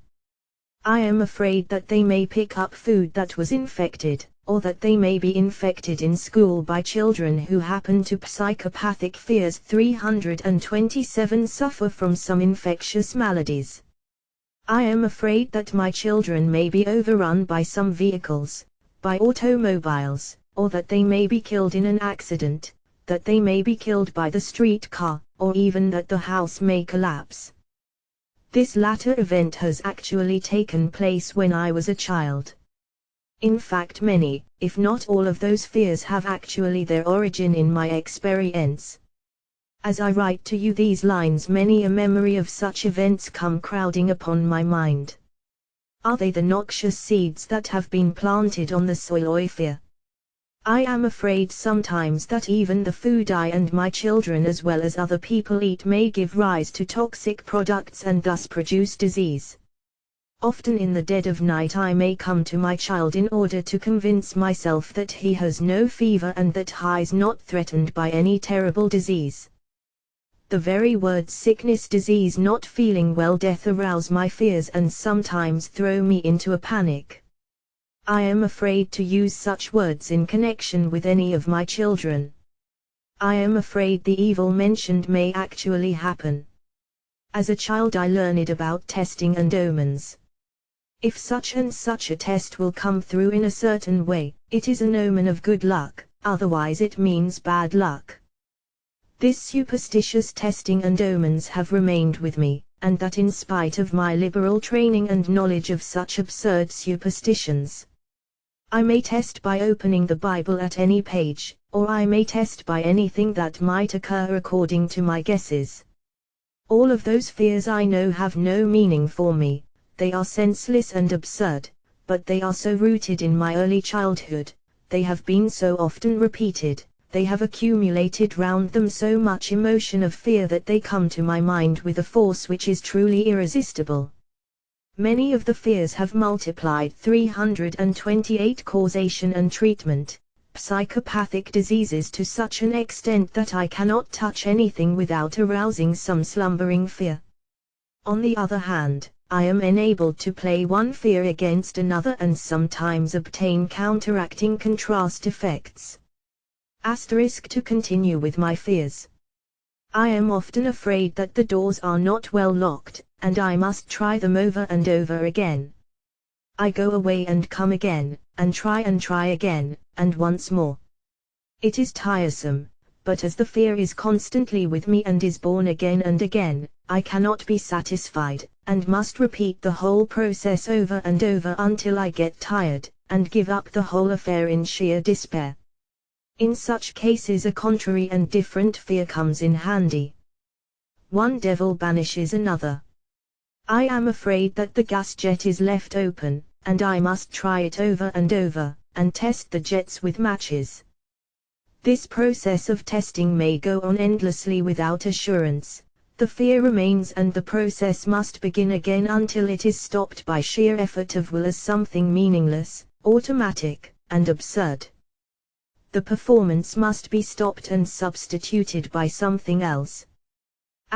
Colds or attacks of influenza of the mildest character have given rise to fears of pneumonia.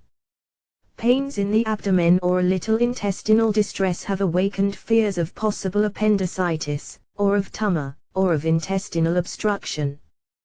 The least suspicion of blood in the stools awakens the fear of possible cancer. Vomiting or even nausea brings fears of cancer of the stomach. There is no disease from which I have not suffered. The only diseases I have not feared were female diseases. The same fears have naturally been extended to my children and to all those who are under my care. The least symptom is sufficient to arouse in me fears of possible terrible and horrible consequences.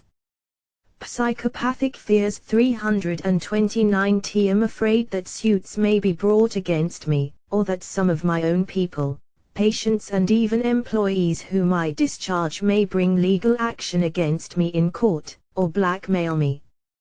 When I leave home, I am afraid that something terrible has happened.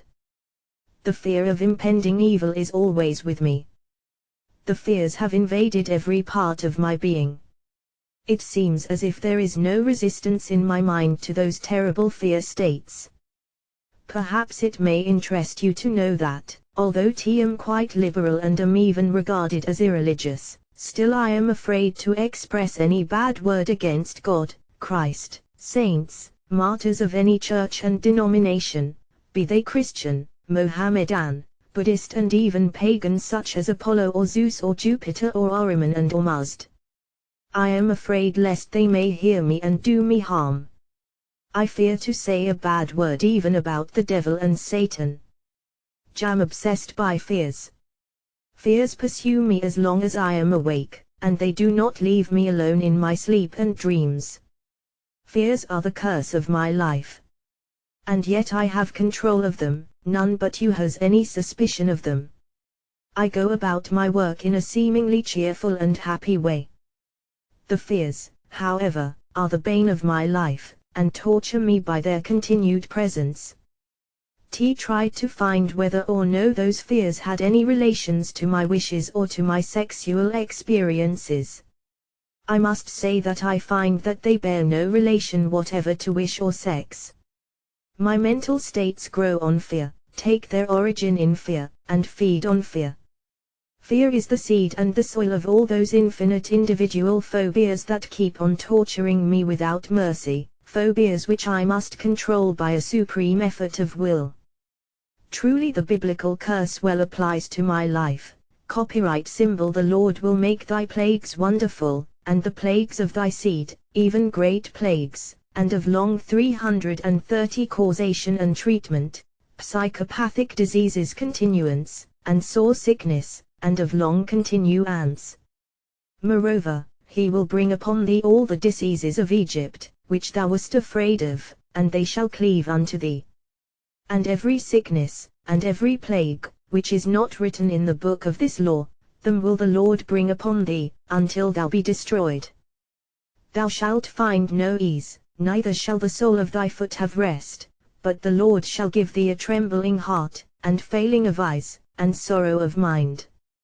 And thy life shall hang in doubt before thee, and thou shalt fear day and night, and shalt have none assurance of thy life. In the morning thou shalt say, would God it were even. And at even thou shalt say, would God it were morning.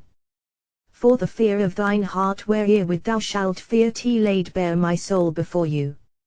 I permit you to do with this document whatever you may think fit. In all these various cases and accounts we find the pathological background, the impulse of self-preservation with the fear instinct highly intensified, invading more and more the life of the individual while the available fund of his dynamic energy keeps on falling. At the same time we can observe clearly the main psychopathological principles, formulated above, in the evolution of psychopathic mental aggregates. Most of these patients were cured by hypnoidal, twilight treatment, by disintegration of the fear systems, both in the waking and hypnoidal states, also by a healthy life of work and by an improved condition of metabolism. About 75% remained in good condition, and could be regarded as having been permanently cured. Out of the 25% left, about 20% improved in their mental condition, and 5% did not respond, on account of the short time of treatment. Psychopathic fears 331. The course of treatment of psychopathic cases of ages from half a year to a year and a half. In severe cases the course of treatment may take 2 to 3 years. Patience and perseverance are requisite in the treatment of each and every psychopathic case. On the whole, psychoneurotic cases are easier to handle than psychosomatic cases, but somatopsychosis yields more rapidly to treatment, especially in young persons, than do cases of psychoneurosis. As a rule, men are easier to treat than women. Chapter 17 General Psychotherapeutic Methods to Overcoming of the Exaggerated Pathological State of the Impulse of Self-Preservation and of the Unduly Developed Fear Instinct with all the accompanying associations is the object of a rational psychotherapy. This is done by studying closely the patient's history, the development of the case from early childhood, by learning the various fears that have grown up and have become formed round the nucleus of personality. Everything in the patient's life should be studied closely, sympathetically, without condemnation and blame. The patient's views of life should be well looked into, and the defects and maladjustments put in such a light that the patient should realize where the faults and shortcomings lie. The matter may be put before him in an indirect way of research, but the patient himself is to assimilate the material laid before him. He is to work the matter into the spirit of his personal life. Our help should rather be that of the guide, should be indirect, and should only be open when the patient realizes the importance of our aid, and asks for it himself. Of course, there are cases where it is requisite to put the findings before the patient directly, fairly, and squarely. This is a matter of the physician's judgment, and no cut-and-dried rule can be laid down in such cases. We must help the patient straighten out his warped personality. The exaggerated pathological state of the impulse of self-preservation should be moderated, the fears should be eased, controlled gradually, and completely annulled. The patient should not be left to 332 general psychotherapeutic methods 333 himself. He should not be abandoned to the chance influence of other people while under treatment. He should feel that he has the physician with him, that in case of need he has a man on whom he can absolutely rely for help, a man who understands him, who is always willing to help him, and deliver him from all scares and fears. Light cases of psychoneurosis or of somatopsychosis may be treated in the office for a few minutes or for half an hour twice or 3 times a week. In severe cases, however, the patient should be constantly under the physician's care until he is delivered from the worries of his fears and from the obsessions of his pathological impulse of self-preservation. The work of reconstruction must be not only persistent and systematic, but must also be carried on incessantly and unremittingly. Mental anabolism, the construction of personality, is the object of therapeutic work in psychopathic maladies. The psychopathic malady being essentially a disease of personality in various stages and degrees, the cure is the gradual modification of the pathological state of the affected mental systems, conscious and subconscious. The subconscious systems predominate in the total aspect of the psychopathic symptom complex. That is why it is requisite to go into the subconscious workings of the mind and to inform oneself of the early experiences of the patients as well as to observe closely the patient's habits, dispositions, character, mental and moral, his views of life, his actions, and be specially informed of the environment under which the disease had its origin, or of the psychogenesis of the affection, and of the further conditions under which the malady kept on growing and developing. The present environment under which the patient lives, the mode of activity and occupation, the duties and the responsibility of life. 334 Causation and treatment, psychopathic diseases and the various relations, family, social, economical, political, religious, and ethical, should all be taken into consideration and closely considered in the treatment of the case. In short, the patient's mental life should be subject to a thorough searching study, the case should be looked at from all standpoints. The physical condition should not, however, be neglected, because quite often, as it is in some psychopathic cases, the physical symptoms form nuclei around which the psychopathic affections and manifestations become organized in clusters of symptoms. This is especially the case with psychosomatic patients. The physician should, therefore, devote time to that side of the patient's life. The cardiac, the circulatory, digestive, and urinary systems should be examined and attended to. The method of metathesis and of emotional antagonism is often consciously or unconsciously employed by psychopathic patients. When a fear becomes annoying, troublesome, and uncontrollable, the patient calls up some other fear replacing the present fear which has occupied the field of attention. This forms a relief to the patient. This process often helps in the spreading of the psychopathic state to other mental systems. Temporarily, however, there is some relief. Many a patient who has learned the value of this method employs it as a subterfuge to escape the terrors of facing his fear systems. The study of the fear systems, the discussion of the various aspects of the fears in their origin and development helps both to face the fears, and at the same time brings about a transference of emotional fear agitation. This helps to moderate the fears by bringing about mutual antagonistic reactions. One fear may be skillfully played towards the neutralization of others. The patient, however, should be unaware of it. The neutralization of pathological systems by antagonistic fear general psychotherapeutic methods 335 systems is important, but the method is dangerous and should only be employed after careful consideration of each step so as to get effects of interference and inhibition and not effects of increase and superposition of morbid emotion. Each case should be treated on its own individual merits. There are no cut and dried rules in psychotherapy. The work with this method requires a good deal of tact, foresight, and insight into the personal character of each patient. What may be effective with one patient may turn out a failure with another, in the synthesis of dissociated systems and the transformation of the patient's personality should be brought about by a slow and gradual process of system modification.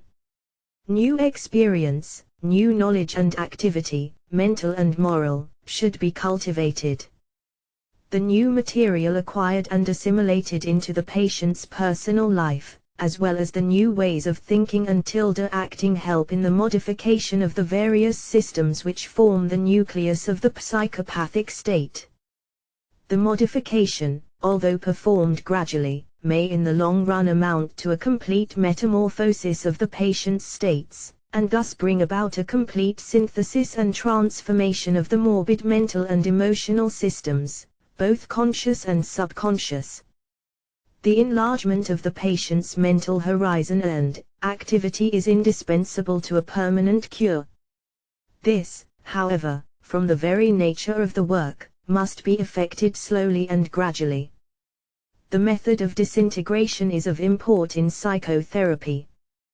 The disintegration may be brought about by associating various aspects of the patient's systems or insistent ideas with disagreeable moods or with counteracting systems, or by a clear comprehension of the silliness and lack of adaptation of the ideas and their ultimate harm to the patient, by a realization of the /336 causation and treatment, psychopathic diseases, lack of rationality and meaning of the recurrent states. Again, the disintegration may be accomplished by convincing the patient that the interpretation he puts on the facts is quite erroneous, and that the meaning is altogether different from what he or she ascribes to the symptoms. What the patient thinks as meaning illness, sickness, mental or physical, is really either indifferent or actually the manifestation of something good and healthy. The evil may thus be turned to good account. This may be done directly or indirectly by various insinuations which often are even more impressive and lasting than direct explanations. I have shown in my Psychology of Suggestion that of the forms of suggestion, the direct and the indirect, the direct suggestion is specially adapted to the hypnotic condition, while the indirect is adapted to the waking state. It is possible to use both forms, the direct and indirect. This should be borne in mind when we are using the various methods in the waking state and more specially in the hypnoidal state, a state which we have described in our former works and which we shall describe further on in this volume. The method of disintegration by interpretation may be practiced by putting a special construction on the experiences and the symptoms of the psychopathic patients. Some psychopathologists express it by saying that they find the real meaning of the symptoms. In other words, what they do is to find a meaning which is harmless and even useful to the patient in his adaptations instead of the harmful and morbid construction put by the patient.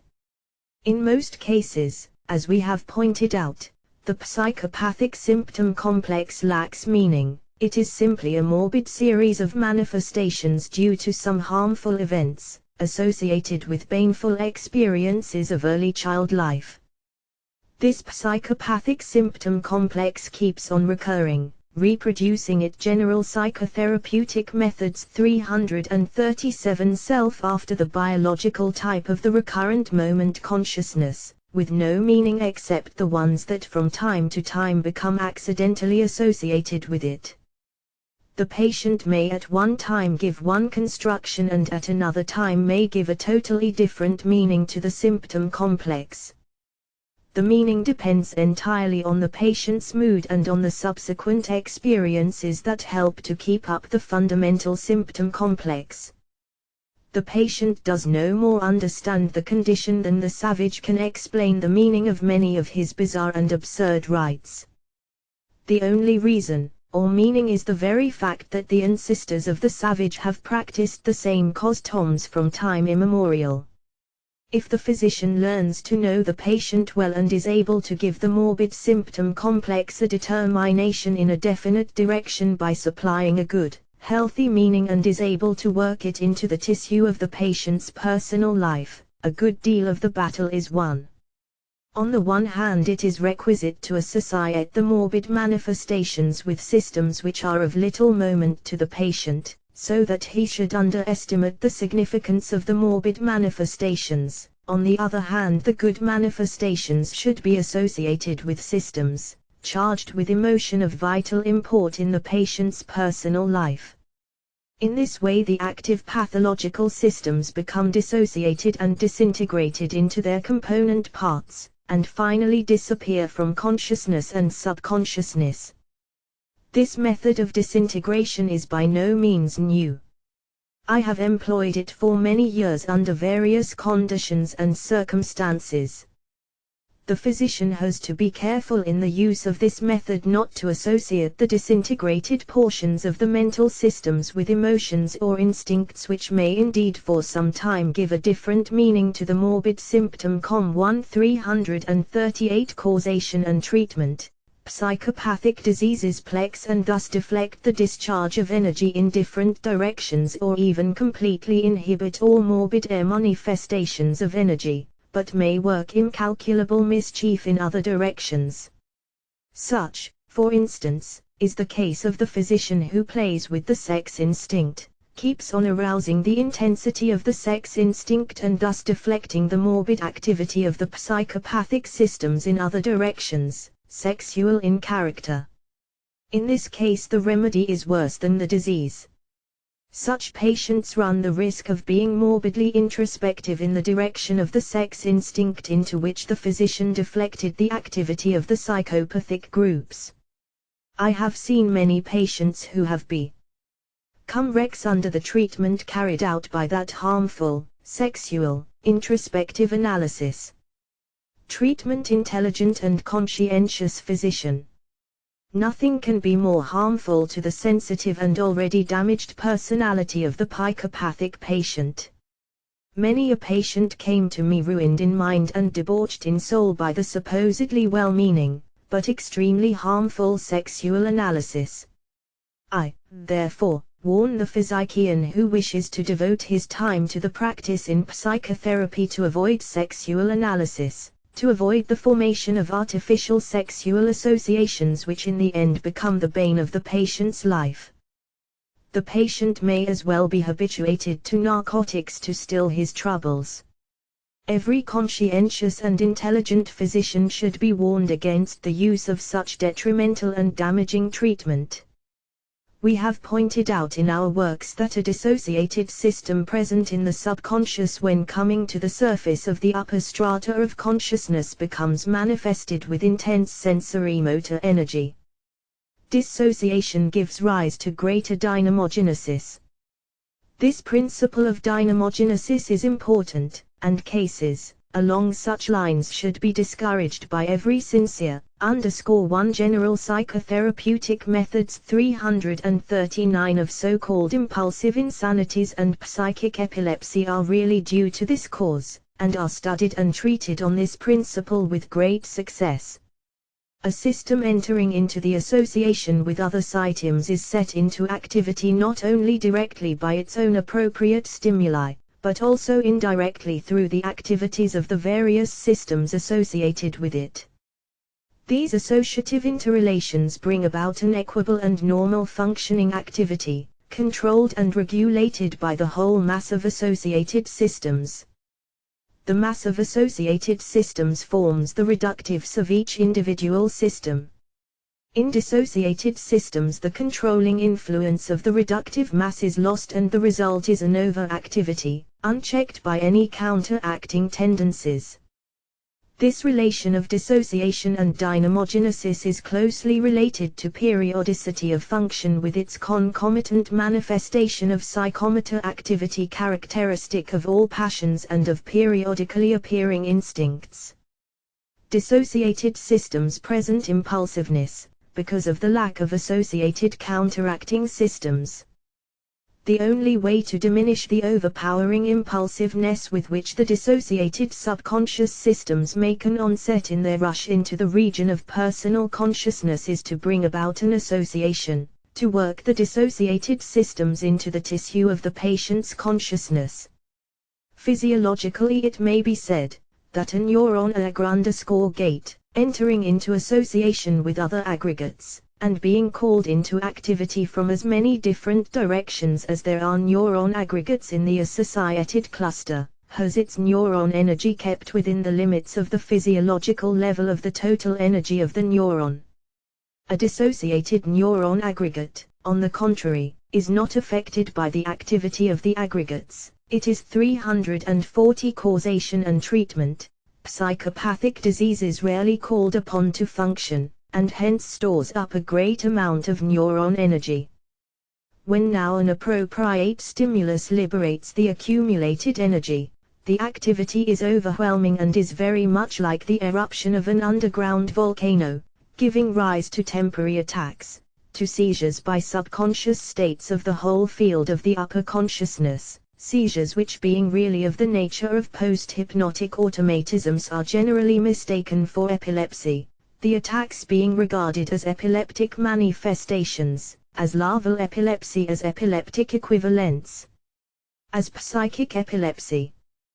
With the restoration of equilibrium of the neuron aggregates, with the synthesis of the dissociated systems, a synthesis which can be brought about by different methods, the subconscious eruptions, attacks, or seizures vanish never to return. This principle of synthesis of dissociated systems is clearly demonstrated in our researches. In cases where a stably organized, pathological system is to be disintegrated by the artificial formation of counteracting systems, the principle of dynamogenesis by dissociation is of the highest consequence. The method of integration or synthesis is to be used on similar links. The systems, requisite in the building up of the patient's personality, should be approached at first in an indirect way. By all forms of impressions, conscious and subconscious, the right and healthy-minded direction should be indicated to the patient. Normal regulations of life should be shown in such a way that the patient should think that he himself arrived at them voluntarily. He should see that the right course is the one for him to follow, and that strength, health, and energy are in that direction. He must see clearly for himself that the ways he followed general psychotherapeutic methods 341 before were not only erroneous, but resulted in sickness, weakness, physical and mental. He must realize that his old life is not only one of misery to his family, but also to himself, that the fault lies with himself rather than with others. The psychopathic patient must learn that his life is directed on wrong lines, that he has been leading a poor life, mean, short, and brutish, that he must build up a life on new lines, on higher intellectual and moral levels. This mental upbuilding, this anabolic process, must be accomplished by all kinds of ways, by enlarging the patient's views of life, his mental horizon through courses of actual studies, and more especially by force of intimate example and companionship. Giving books to the patients may be all right, but it does little good. What is needed is the personal touch, the intimate relationship, the example of a friendly life which the patient may follow of his own free decision. The next step is to have the patient act out his good resolutions and decisions, and get habituated to them. This will strengthen the new habits of life and adjustments, while it will weaken the old habits of behavior. This can only be effected when the patient is under personal care and guidance. The physician must live with the patient. Nothing will encourage so much the patient to try again as the personal interest he sees the physician takes in his efforts. Afterwards, the patient will learn to do for its own sake what was done for approbation. Perhaps it may be well that the physician in treating psychopathic diseases should also take into consideration the fact that the patients are characterized by the tendency of formation of habits which are hard to break. The patients are apt to ask that the same thing be done again and again for the simple reason that it has been done several times before. In other words, 342 Causation and Treatment. Psychopathic diseases. Psychopathic neurosis 1s characterized by automatism and routine. This tendency to recurrence is characteristic of all forms of primitive life as well as of mental activities which are on the decline. It is the easiest way to go along. The making of effort is specially abhorrent to the patient, and in fact one may say that he is afraid of change in the same way as the savage is afraid of any novelty or of any change in custom. The tradition is holy, and in a double sense, because it has been handed down by former generations who are regarded as divine and superior, and because the new is strange and, therefore, may prove dangerous and of evil consequence. What has not been tried may prove harmful, pernicious, and even deadly. The old has been tried and approved by generations and the consequences are known, while the new may be in alliance with the evil powers. The same holds true in all cases obsessed by the impulse of self-preservation and the fear instinct. What the patients have tried several times and what has proved good and pleasant is insisted by the patient on being repeated. The new is not known and may be risky, dangerous. I have great difficulty in making changes in the life of advanced psychopathic cases, because of this fear of the new, neophobia. Once the change is made, and the patient becomes adapted to the new way, then the old way is shunned. In short, neophobia is an essential trait of psychopathic patients. The physician must take this trait of neophobia into account, and as the patient begins to improve, he must gradually and slowly wean the patient of this phobia, inherent in the very nature of the malady. The patient must learn to do new things, and not simply follow mechanically a regime, laid out by the physician or by the nurse. The life must be personal. The patient should be made to change many of his ways, and above general psychotherapeutic methods 343 all he should learn to follow reason rather than habit and routine. Everything, as much as possible, should be reasoned out. He should be able to give a rational account of his habits and actions. Whatever appears to be a matter of routine, irrational and unaccountable habit, simply a matter of recurrence, of repetition of action should be discarded, should be changed to accessions and adaptations for which the patient could give a rational account. We must remember that the patient lives in the condition of recurrent mental states, that his mental activity, as I have pointed out, follows the laws of recurrence, characteristic of the type of recurrent moment consciousness.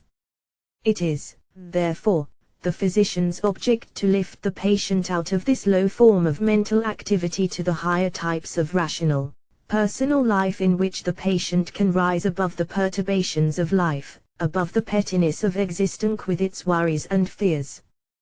This procedure is essential. We can realize how pernicious those schemes are which physicians and many people in sanitariums lay out for the patients just to keep them busy for the time of their stay under special care. As soon as the patients leave, they are in the same predicament as before. The patients wish to have their lives conducted in the same mechanical, automatic routine. In this way they are really on the same low plane of mental life, on the plane of recurrent moment consciousness, a type which forms the pathological web and woof of the patient's life. Unless the patient is lifted out of this low, mean, and animal form of conscious activity, he cannot be regarded as cured. Instead of having the patient's life saturated and controlled by the recurrent automatisms of the fear instinct, he should learn to be controlled by the light of reason. A free man is he, says Spinoza, who lives under the guidance of reason, who is not led by fear. Epicurus and the ancient 344 Causation and Treatment, Psychopathic Diseases. Epicureans laid special stress on the necessity of getting rid of fear through reason, enlightenment, and education. Thus the great poet Lucretius, the whole of life is a struggle in the dark. For even as children are flurried and dread all things in the thick darkness, thus we in the daylight fear things not a whit more to be dreaded than those which children shudder at in the dark and fancy future evils. This terror, therefore, and darkness of mind must be dispelled not by the rays of the sun and glittering shafts of day, but by a knowledge of the aspect and law of nature. As Carlyle tersely puts it, the first duty of a man is still that of subduing fear. We must get rid of fear, we cannot act at all till then. A man's acts are slavish, not true but specious, we may add psychopathic, his very thoughts are false, he thinks too as a slave and coward, till he have got fear under feet. Now and always, the completeness of his victory over fear __ to determine how much of a man he is. The patient complains of lack of confidence. This / is a pathognomonic symptom of psychopathic states. _ At the same time there is confidence in the symptom complex which is often described by him with microscopic minuteness. The patient has no doubt about that. The patient is in search of someone who can overcome this symptom complex in a way which he specially approves. The patient matches the symptoms against the physician's control. The physician is to be subdued by the authority of the diseased personality, by the ruling symptoms of the patient's life. Either the physician meets with opposition, and after some time, must give up the treatment of the case, or he is victimized by the patient's demands, and must comply with them. In the last case the patient may stick to the physician for some time. In both cases the patient is it general psychotherapeutic methods 345 not really cured. It is only when the patient's diseased self becomes subdued and fearless under the physician's control, it is only then that a cure is really possible. NF The first and foremost characteristic of psychopathic states is the narrowing down of the patient's life interests. The patient begins to lose interest in general, abstract problems, then in that of his own profession or occupation, then he loses interest in the welfare of his party or his country, and finally, in his family, wife, and children. Even in the case of lovers, the psychopathic patient seeks to utilize the person he loves for his own benefit, namely, his health. He loves the person as a wolf loves a lamb. The self becomes narrowed down to health, the key to his supposed spiritual life. This is clearly seen in the case of Christian Scientists. Self-preservation and fear permeate the patient's life. We notice that the patient's life activity, especially his mental life, becomes narrowed down. His attention becomes circumscribed to a few subjects and objects. This is the limitation of the extent of attention. There is afterward a limitation of the temporal span of attention. The patient cannot keep his attention on any subject for any length of time. This span of attention becomes more and more limited with the growth and severity of the psychopathic malady. If the patient is educated and has had an interest in various subjects, the latter becomes more and more limited in scope. Finally, the patient becomes reduced to the least amount of effort of the attention, and that only for a brief period of time. When the trouble reaches its climax, the patient loses all interest and capacity of reading and of studying. He cannot think, he becomes less and less original in his thought, he becomes even incapable of thinking. The patient's whole mind becomes limited to himself and to the symptoms of his disease. Along with it, the fear instinct grows in power, and Yuan, a 346 causation and treatment, psychopathic diseases inhibits all other activities. There is a limitation of the patient's personal self. The personality becomes reduced to the lowest levels of mere existence and caring for his own selfish pains and small pleasures, which are exaggerated and magnified to an extraordinary degree. In other words, the personal life of the patient / becomes more and more limited as the pathological process goes on. It becomes harder and harder for the patient to take an active interest in life, to exercise his functions, his life interests as well as his life activities. It is clear that under such conditions the tendency of the patient is to rest and brood about himself, and keep indulging his limited interest, which gets still more limited as the pathological process becomes more extensive and intensive. Under such conditions it is suicidal to indulge the patient and suggest to him a rest cure, a cure which lies along the line of the disease process, thus tending to intensify the symptom complex. What the patient needs is to change his environment, and be put under conditions in which his interests of life can be aroused, his life activities can be stimulated to functioning on the right lines, laid out by physicians who understand the patient's condition. What we must remember in the treatment of psychopathic patients is the fact that we deal here with the aberrations of the impulse of self-preservation, the most powerful, the most fundamental and the least uncontrollable of animal impulses, and with the fear instinct, which is the most primitive of all animal instincts. This morbid state of the impulse of self-preservation must be fully realized by the physician before any treatment is begun. The physician must also see and study closely the line on which the self-preservation impulse is tending, and to comprehend the associations along which / general psychotherapeutic methods 347 the impulse takes its course in the history of the patient and in the symptom complex. What the physician must specially look after is the elusive feeling of self-pity, which manifests itself under various garbs, and hides itself under all kinds of forms. As long as the patient is introspective and has the emotional side of self-pity present, so long is his condition psychopathic. The patient's history should be inquired into very closely, and while one reviews his history one may get a chance to point out to him indirectly the various psychopathic faults from which he suffers and which must be overcome and corrected. This has to be done by the method of indirect association or suggestion. This method is of the utmost importance in the treatment of psychopathic states. The method of direct association or suggestion should also be practiced both in waking and trance states, hypnotic and hypnoidal.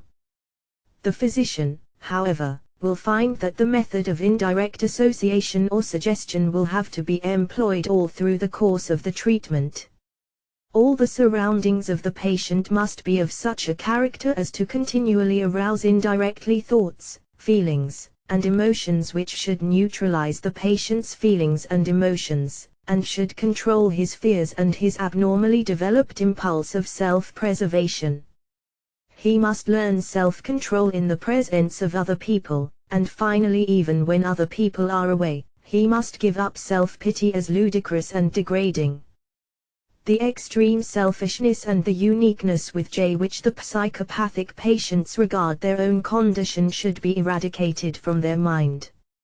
It must be impressed on them that their case is quite common and that there is nothing exceptional about them.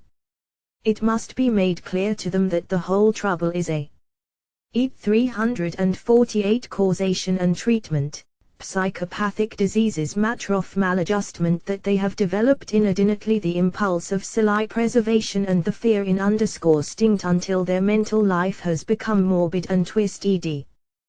The whole personality has to be readjusted. It is the special tendency of psychopathic patients to regard themselves as unique, privileged above all other patients. They are a kind of geniuses among the afflicted, possibly on account of the special endowments possessed by them, gifts of quite exceptional and mysterious a character. "Have you ever met with a case like mine?" is the stereotyped phrase of the psychopathic patient. As long as the patient entertains that conception of nobility, the impulse of self must still be regarded as morbid. He must be made to understand clearly that there is no aristocracy in disease, and that there is no nobility of the specially elect in the world of morbid affections any more than there is in the domain of physical maladies. The egocentric character of the psychopathic patient puts him in the position of the savage who takes an animistic, a personal view of the world and of the objects that surround him. The forces are regarded as dealing specially with man and his fate, often conspiring against man. Magic is the remedy by which he tries to defend himself and even to control the inimical or friendly natural forces or objects, animate and inanimate, with which he comes in contact. This same attitude, animistic and personal, of the primitive man is present in the psychopathic patient. The patient is afraid that something fearful may happen to him. Against such accidents he takes measures often of a defensive character which differ but little from the magic of the savage and the barbarian. The whole of nature has the patient as its center and may crush him. That is why these patients are the victims of all kinds general psychotherapeutic methods 349 of fakes, schemes, panaceas of the wildest type, unscrupulous patent medicines, absurd regimes, mental and religious, whose silliness and absurdity are patent to the unprejudiced observer. The mental state of the psychopathic patient is that of the savage with his anthropomorphic view of nature, with his fears based on the impulse of self-preservation. The psychopathic patient is in a state of credulity with its faith in magic. The emotional side of the impulse of self-preservation and of the fear instinct should always be kept in mind by the physician who undertakes the treatment of psychopathic cases. The physician must remember that the emotions in such cases are essentially of the instinctive type, that they therefore lie beyond the ken of the patient's immediate control and action of the personal will. The physician should not therefore be impatient, but while protecting the invalid against the fears that assail the latter, he should gradually and slowly undermine the violence of the impulse of self-preservation and the anxiety of the fear instinct. We have pointed out that under the fear instinct are comprehended all concomitant sensory processes. Although I lay stress on the instinctive aspect of the fear emotion, I do not agree with those who lay down the law that all instincts have an emotional side to them, who go even to the extent of claiming that the emotion is the characteristic trait of instinct in general. I cannot agree to such an extreme statement, simply because the facts do not warrant it. There are instincts with no emotions and there are emotions with no instinctive side to them. The instincts of the crustacea or of the annelidae are hardly of an emotional character. It is questionable if the instincts and the biological tropisms of lower life have anything emotional about them, and it is not certain if in the case of mammalia or even in the case of the human infant just born the instincts present are in any way emotional. The early primitive instincts, ontogenetic and phylogenetic, in all likelihood lack that emotional character which is probably a characteristic only of the high types of psychophysiological organization. We may, however, grant that in the case of the psychopathic patient the instincts are charged with emotional energy, since the emotional element is a predominant factor in such neuroses and psychoses.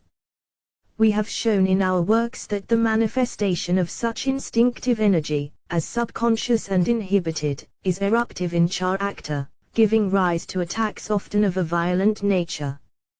350 Causation and Treatment, Psychopathic Diseases: Euler, Intestinal, Respiratory, and motor reactions to external and internal stimulations, as well as sensory, perceptual, and ideational processes.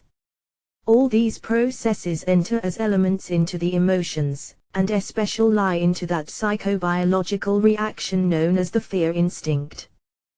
The emotional and instinctive, psychophysiological processes, may be looked at from a threefold standpoint, from the afferent, central, and efferent. Some psychologists emphasize the central, and others, especially of recent date, are apt to overemphasize the efferent and afferent aspects of emotion in general and of instinct in particular. As a matter of fact, all the three aspects enter indissolubly into emotion and instinct wherever the two are in any way associated. In the treatment of the fear instinct which underlies all psychoneurotic and psychosomatic cases, one must bring about the modification of that instinct with its fundamental impulse of self-preservation. In utilizing the principle of metathesis and modification which we have pointed out in our previous chapters of this work, one must take into consideration the various aspects of the self-impulse and fear instinct, afferent, efferent, and central. All the elements must be affected in order to obtain satisfactory results. Some psychologists claim that the sensory and central elements are unmodifiable, and that only the efferent, motor elements can be modified in the emotions and impulses. This claim is not justifiable by facts. My clinical facts and cases go to show that such a claim is untenable. Still, the elements entering into an emotion are modifiable, and are being modified in the course of ontogenetic development of the individual as well as the phylogenetic evolution of varieties, species, and genera. The sensory elements and mental states, going to make up the afferent states of the emotions, keep on changing, and so do the central elements and states. The qualitative general psychotherapeutic methods 351 feeling and ideational aspects into which the afferent and efferent elements enter as constituent components. All that we can possibly claim is that sensory elements are more modifiable than central, and that the motor are more modifiable than the sensory elements. Even this statement is subject to restriction. It is not that the sensory elements and central states are less modifiable than the efferent, motor elements and states, but that the latter are more modifiable, because they are more accessible to external and internal influences. From the standpoint of the amount of modifiability, we may say that the central element and states are even more modifiable than all the other elements, since they form the psychophysiological products of all the afferent, incoming stimulations, both purely sensory and kinesthetic processes. In other words, inasmuch as the central elements form the product of the afferent and efferent processes from the sensory incoming stimulations, from the motor processes and glandular reactions, that the central elements and states may be regarded as being more modifiable than all the other elements. It is not because motor elements are intrinsically more modifiable than sensory and affective elements, but because movements are directly accessible to our control, than our peripheral sensory, central, and emotional processes in general. It is not that the afferent and central emotional elements are not modifiable per se, as some would have it, but because the efferent or motor elements are easier to modify. I quote from a work of mine written by me some 15 years ago. Since the generalization is of import, both from a theoretical and practical therapeutic as well as an educational standpoint, and since some have misapprehended it by overstatement, I take the liberty of quoting at some length. Today motor life is more subject to changes from 352 causation and treatment, psychopathic diseases slight stimulations than sensory life, motor elements enter readily into new combinations.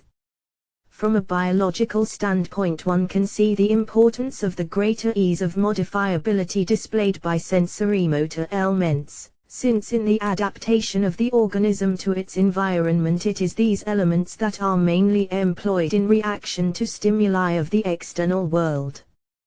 From the standpoint of adaptation, a slightly appreciable difference of sensory experience may give a widely different and highly complex motor reaction. Psychomotor processes form the most important and largest portion of mental life. With the exception of man, all the representatives of the animal kingdom, from the lowest to the highest forms, represent but different stages in the evolution of sensory motor life. The great majority of mankind still leads a life closely allied to animal sensory motor states. Even in the highest and most developed forms of mental activity, motor ideas and representations are by far the most predominant. Without motor elements, ideational life is arrested. It is these sensory motor and ideomotor elements that constitute the stream, the flow, the current of our thoughts. Motor elements enter freely into combinations with all other elements of mental life. This freedom in forming new combinations and associations makes the suggestion of motor ideas and representations highly effective. Throughout the scale of animal life from the lowest to the highest forms, intelligence is intimately related to the degree of development of the muscular system and the delicacy of its motor adjustment. Among the lower forms of life, the cephalopods are well equipped with powerful muscular arms capable of executing a great variety of vigorous movements. Now the cephalopods also possess a more highly developed nervous system with a higher grade of mental functions than general psychotherapeutic methods. 353 The rest of the mollusca. The great activity of ants and bees is notorious, and their instinctive psychic life is the richest among the arthropoda. Note the great variety of motor adjustments of the beaver and also the intelligence that goes along with it.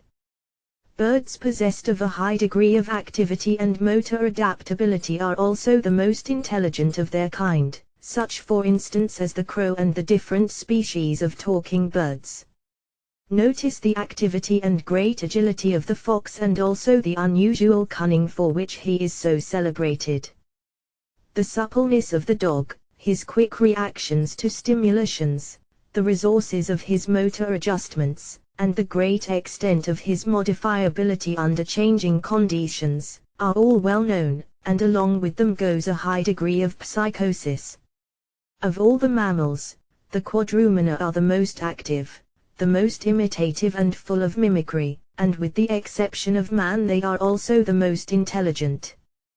When we come to man we cannot help admiring the high complexity and extreme delicacy of his motor adjustments.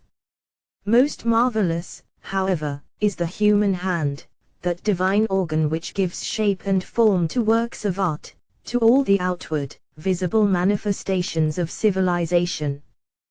The great artists and thinkers of antiquity held the human hand in great reverence. One of the great Greek philosophers did not even hesitate to declare that man's superiority over the brute was due to his hand. Finally, in the wonderfully delicate motor adjustments of speech we find clearly illustrated the intimate relation between motor and psychic activities. Experiments prove the same truth of the predominance of motor ideas and representations in our mental life. If a series of syllables or numbers is given to memorize after one reading, 5 out of 10 can be remembered, though with some difficulty.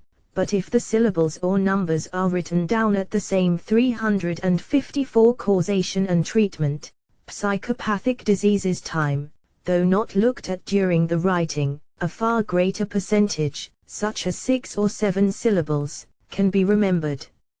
If the motor elements in a train of ideas are suppressed, the order of the series becomes confused, and even destroyed, showing that the motor ideas are important links in trains of association of ideas.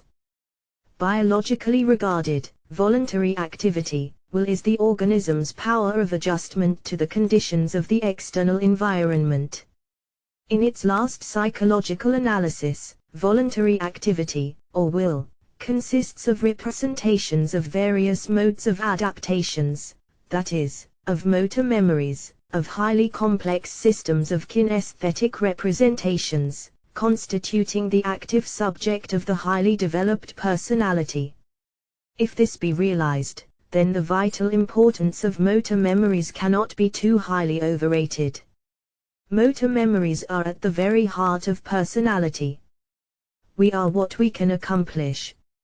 Extreme variability and adaptability are the main characteristic traits of intelligence, will, personality, with their motor memories as their central nuclei. The readiness of psychomotor elements and groups to enter into ever new combinations gives rise to the formation of a great wealth of associations which help to make the labil psychomotor groups and systems stable and easy of recall. In fact, it may be said that the ease of recall is proportionate to the mass of associated kinesthetic memories. If under the action of adverse conditions associations are dropped or lost, many more still remain to recall the affected system, some of the functional bonds of which have become loosened. The great wealth of associations formed by motor memories brings about their ease of recall, also their recurrence in consciousness even under unfavorable conditions of dissociation. The great modifiability and variability general psychotherapeutic methods. 355 of systems of motor memories requisite in the adaptation of the organism to the varying condition environment make the ever greater instability memories an imperative necessity in th existence. Forming the predominant as to intensity and mass, of the most stable, though ceaselessly shifty constituting the highly div. Personal self, the motor sentative, are also the first involved in the process of dissociation. In the house forms of nervous and mental diseases, under different conditions of intoxication and auto-intoxication, in the traumas caused by shock, physical or psychic, the delicate movements of adjustments are the first to become affected. Dissociations of systems of motor representations are first to occur with their concomitant motor derangements. The instability of motor memories and of psychomotor elements in general may be brought into relation with the fact of the early affection of muscular and kinesthetic sensibilities, and with the predominance of sensory motor over purely sensory symptoms so frequently occurring in the course of nervous diseases.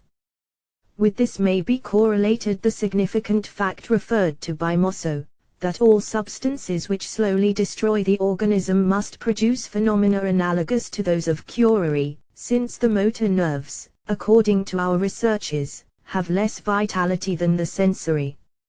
It would be more correct to substitute for motor the term sensory motor because muscular and kinesthetic sensibilities are also involved in the same process of degeneration. It may also be observed in passing that cellular kinoplasm with the kinocentrum, the centrosome and its archoplasmic structures, possibly the most primitive motor organoids of the cell, similarly manifest a high degree of variability and instability.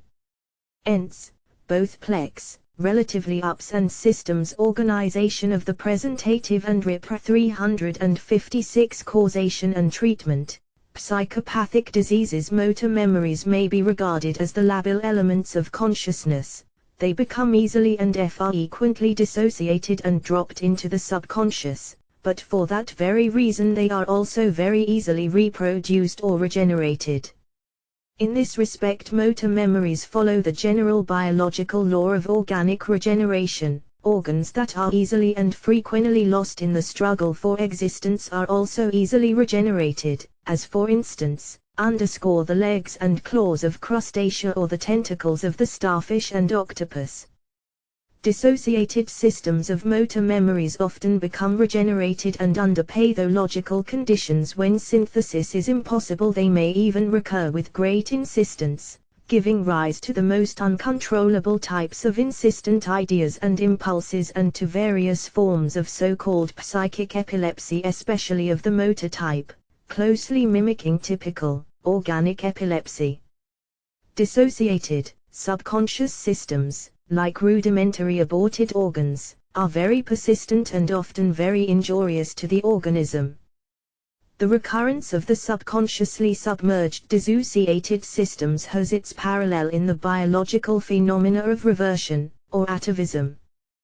The development, growth, and recurrent persistence of a subconscious dissociated system is like a malignant sarcomatous neoplasm, the cells of which present a reversion to the embryonic type. This fact, that the psychomotor elements, motor ideas and representations, enter more easily into combinations and form extensive associative systems, makes them easier of recall, and hence apparently more persistent in memory. From an educational standpoint, one realizes the importance of this fact of persistent recurrence and great ease of recall of motor memories. Children learn and remember things best, not by abstract notions, not by looking at objects and hearing of things, but by acting out whatever is taught. General Psychotherapeutic Methods 357. Them. Not only is the interest increased on that AC count and knowledge made more vital and better assimilated, but the content acquired is also far better retained and more easily remembered. It emerges with greater ease and is at the child's command at any time, because of the nature of the interwoven motor memories. In the training of the mentally defective, the best method followed is that of motor instruction. The best way of teaching the mentally defective is to have the ideas acted out and from the actions get at the meaning, even if it be only automatically, of what is requisite to be learned. As a matter of fact, even the perfectly normal and well-balanced mind gets at the meaning of things by handling them, by having the attributes of the object and the processes of the work to be learned acted out. Acting forms the greater part of man's life. For therapeutic purposes it is certainly of importance to have the suggestion, influence, modification, as stable as possible. To effect this, the best way is to utilize this fact of persistence of sensorimotor and ideomotor elements, of the greater ease of recall characteristic of kinesthetic sensations and ideas. Motor and kinesthetic sensations and memories make suggestions durable. It is, of course, preferable that the associated motor memories should not be of a passive, but of an active character. To guide and move the patient's limb, for instance, is not as good as when he carries out the acts of his own accord. In other words, active kinesthetic associations are most potent. Along with other methods, use of kinesthetic associations is of the greatest value in the process of formation and also of disintegration of a stably organized system. This comes down to the practical principle of influencing the patient's personality through an actual 358 causation and treatment, psychopathic diseases change of his mode of life. The tendency in the treatment is to make the patient work on right lines, not to have him work at his regular occupation, or to lay out for him some artificial trade, as it is done in some places, the patient being made to do definite tasks at certain specified times and in a definite, automatic way. Nothing can be more calculated to keep up the psychopathic condition of recurrent, mental life. The patient should be in the open air, he should be active, but his activity should be voluntary, spontaneous. The activity should not only strengthen him, it should help his mental condition, disintegrating the systems of fixed ideas and recurrent mental states. In some cases where the mind was paralyzed by the mental state or when his mental processes were so warped as to make the patient think in one direction, the thoughts should be directed on normal lines. The patient should be made interested in various mental processes and logical activities, in studies and in all kinds of subjects in which the intelligence becomes strengthened and the mind can think on sound lines, while at the same time getting information that gradually helps indirectly to disintegrate the pathological mental systems. Sometimes it is well to set the patient to do exhausting work so as to counteract the exhausting overactivity of the fear instinct and worry. In some cases I have achieved marvelous results when I suddenly switched patients from the so-called Weir-Mitchell treatment and other medical forms of treatment to a life full of activity and labor in the open, no plays and no games, but real labor of the severest type. These were cases who have complained of cardiac affections, counted their pulse, and fainted away at the least provocation.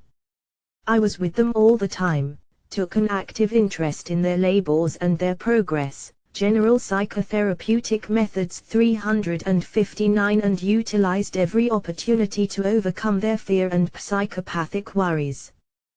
We must, however, be careful and watch the patient closely, lest he overdoes and becomes so overfatigued as to be incapable of any work. In such cases the fear instinct returns with redoubled fury. It is then hard for the physician to control the course of the disease.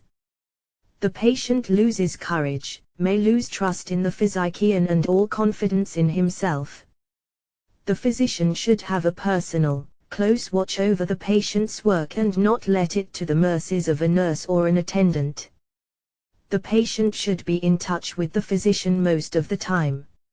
In case of any setback, the physician should be on the spot to remedy the mischief. Not until the patient gains more or less confidence in himself is it wise to leave him to himself.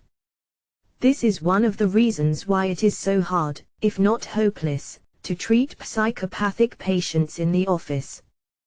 The physician gives them the treatment and does not see them until the rest of the day, and sometimes not before several days later. Meanwhile, the patient falls a victim to his own fixed ideas and fear as well as to the influences, coming from all kinds of extraneous sources. Above all, it is impossible to regulate his life and see that the directions are carried out, that no evil influence get hold of the patient when he is at his lowest and needs the help of a strong hand. Unremittent vigilance is the price of the cure. Among psychopathic patients may be found some who are really overworked, and who, in addition to their psychopathic state, actually suffer from overfatigue. In such cases one has to be careful not to set them hard tasks and bring about a still worse condition of fatigue. Such patients need rest, though not the Weir-Mitchell's rest or the rest and seclusion advocated by Digerin and other French neurologists. TS 360 Causation and Treatment. Psychopathic diseases. The seclusion method is not only detrimental to the patients, but it is also a matter of extreme cruelty. It savors of the prison and solitary confinement. The seclusion treatment should by all means be avoided in psychopathic cases. Active employment has been of late overworked. Many people who are not medical and know nothing of the complexity of psychopathic cases have undertaken the treatment of psychopathic patients by means of athletic exercises and other rough games. Nothing is further from the actual needs of such patients. In many cases such treatment is doing positive harm. It is, therefore, to be greatly regretted that even the medical man seems to be under this delusion of athletics as a remedy, and sends patients to such establishments where incalculable mischief is done. In some cases the patient comes to such places of his own accord, having heard that many others are sent there by reputable physicians, or because some notorious men have visited the place and have given it a good advertisement. There are cases that suffer from some cardiac trouble. Such rough treatment is apt to cause damage, often of a dangerous character. Even in cases where the physician examines the patient for cardiac affection before the patient goes to such athletic places, there is still the danger of overworking the patient, who should be handled with care and given enough to do without drawing on his exhausted store of energy. There are psychopathic patients who suffer from cerebral fatigue. In such cases we need to give just enough work and occupation for the overcoming of the neurosis, and for the normal functioning of the body and mind. We must, however, be careful not to overwork such patients. I have seen many a patient who came to me under treatment after he had gone through a strenuous athletic or occupational treatment. I have general psychotherapeutic methods 361 found such patients in deplorable condition. We must remember that cerebral fatigue may often be associated with psychoneurosis or with psychosomatic disturbances. When cerebral fatigue is present, we must be extremely careful with our regime of physical activities, exercises, and occupations. Without appealing to clinical experience and psychotherapeutic practice, experimental physiology warns us against such a course of reckless and inconsiderate treatment. I quote from Mosso on the subject: "Cerebral fatigue diminishes the force of the muscles, and with the ergograph we measure this phenomenon with exactitude. The need of rest after intense brain work arises then from the fact that the nervous centers are exhausted and the muscles weakened. The feeling of discomfort and the prostration which characterize intellectual fatigue are due to the fact that the brain, which is already exhausted, has to send stronger stimuli to the muscles in order to make them contract. The exhaustion is twofold, central and peripheral. This explains why after brain fatigue one feels one's energy exhausted by the slightest movement, and why every obstacle which we have to overcome seems to have grown more serious. In these circumstances violent exercises should be avoided, because they are injurious. Fencing, gymnastics, or any muscular effort whatever aggravates the conditions of the organism. It is, therefore, a physiological error to interrupt lessons to make children do gymnastics in the hope that this may diminish brain fatigue. To restore the forces of the organism when exhausted by intellectual labor there is no remedy other than immobility and letting one's thoughts wander. When we force the nervous system to muscular after cerebral effort, we find the muscles less fit for work, and we add to the cerebral fatigue another fatigue which, as we shall see 362 causation and treatment, psychopathic diseases later, is of the same nature and is equally harmful to the nervous system. The best way to rest is to sit still and think of nothing and to let children play about and amuse themselves in the open air. In the case of psychopathic patients it is not desirable that they should sit still all the time, any more than it is desirable that children in school should all the time sit still. It is requisite that periods of activity should alternate with periods of repose. There are cases where I have to graduate the periods of work and regulate carefully the periods of repose. Each case, of course, should be treated individually on its own merits. Cases complicated with fear fatigue must be handled with care, and special conditions should be arranged for periods of work.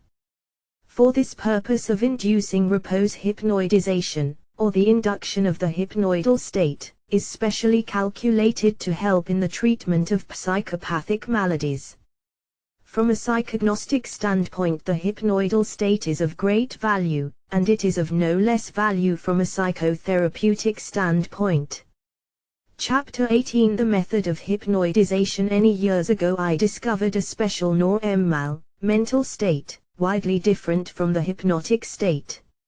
I termed the state hypnoidal, and the method of its induction I termed hypnoidization. The hypnoidal state is of the utmost consequence in the study, psychognosis, and treatment of functional, psychopathic maladies. I wish to attract the attention of the medical profession in general and of the student of psychopathology in particular to this method, which is not only of theoretical significance in psychognosis of the cases, but is also of practical, therapeutic value. The term hypnoidal and hypnoidization are rather misleading and awkward, as they are apt to convey the meaning of something hypnotic or hypnoid and so on. We must warn the student beforehand against such confusion with any hypnosis, light or otherwise. The hypnoidal state is a state sui generis and is widely different from hypnosis. The hypnoidal state, according to my researches on various representatives of animal life, is essentially a sleep state. Subwaking and twilight state are more appropriate terms and indicate more accurately the real nature of the hypnoidal state. Hypnosis is an abnormal condition while the subwaking, twilight hypnoidal state belongs to the normal sleep states. In fact, according to my work, sleep is a late development in the course of evolution. Sleep developed out of the hypnoidal state. The hypnoidal state is the primordial sleep of all the lower representatives of animal life. The hypnoidal state is really the funder 363-364 causation and treatment, psychopathic diseases mental sleep state, and may be regarded as more normal than physiological sleep states. We should not confuse the hypnoidal state with light hypnosis since the two are totally and fundamentally different in character and in nature. Light hypnosis is no more hypnoidal than syncope and coma of apoplexy and concussion are like normal physiological sleep. The hypnoidal state is essentially a primitive sleep state, a state of rest, repose, and relaxation. There is nothing rigid about the method of hypnoidization. The method is quite elastic and adaptable to each person. It admits of an almost infinite variety of modification. The principal object is to observe the conditions requisite for the induction of normal and abnormal suggestibility. The conditions of normal suggestibility should be specially observed. I quote the tables of normal and abnormal suggestibility as well as the few laws formulated by me in my work The Psychology of Suggestion, Normal Suggestibility. Abnormal suggestibility. 1. Fixation of attention. 1. Fixation of attention. A distraction. 2. 3. Monotony. 3. Monotony. 4. Limitation of voluntary move. 4. Limitation of voluntary movements. Ments. G. Limitation of the field of con. 5. Limitation of the field of consciousness. 6. Inhibition. 6. Inhibition. 7. Immediate execution of the 7. Suggestion. In the same work I come to the conclusion, as the result of investigation, that the nature of abnormal suggestibility is a disaggregation of consciousness, a slit, a scar, produced in the mind that may extend wider and deeper, ending at last in a total disjunction of the waking, guiding, controlling consciousness from the method of hypnoidization 365 reflex consciousness. Normal suggestibility is of like nature, it is a cleft in the mind, only here the cleft is not so deep, not so lasting, as it is in hypnosis or in the state of abnormal suggestibility. The split is here but momentary, evanescent, fleeting, disappearing at the very moment of its appearance. We have also shown that the laws of normal and abnormal suggestibility may be stated as follows. Normal suggestibility varies as indirect suggestion and inversely as direct suggestion. Abnormal suggestibility varies as direct suggestion and inversely as indirect suggestion. The general law of suggestibility is, suggestibility varies as the amount of disaggregation, and inversely as the unification of consciousness. It is on those general laws and the nature of relation of the personal consciousness to the subconscious that have based my method of hypnoidization. In order to reach the dissociated mental states we have to lay bare the subconscious, and this can be effected by the conditions requisite for the induction of normal or abnormal suggestibility, conditions which bring about a disaggregation of consciousness.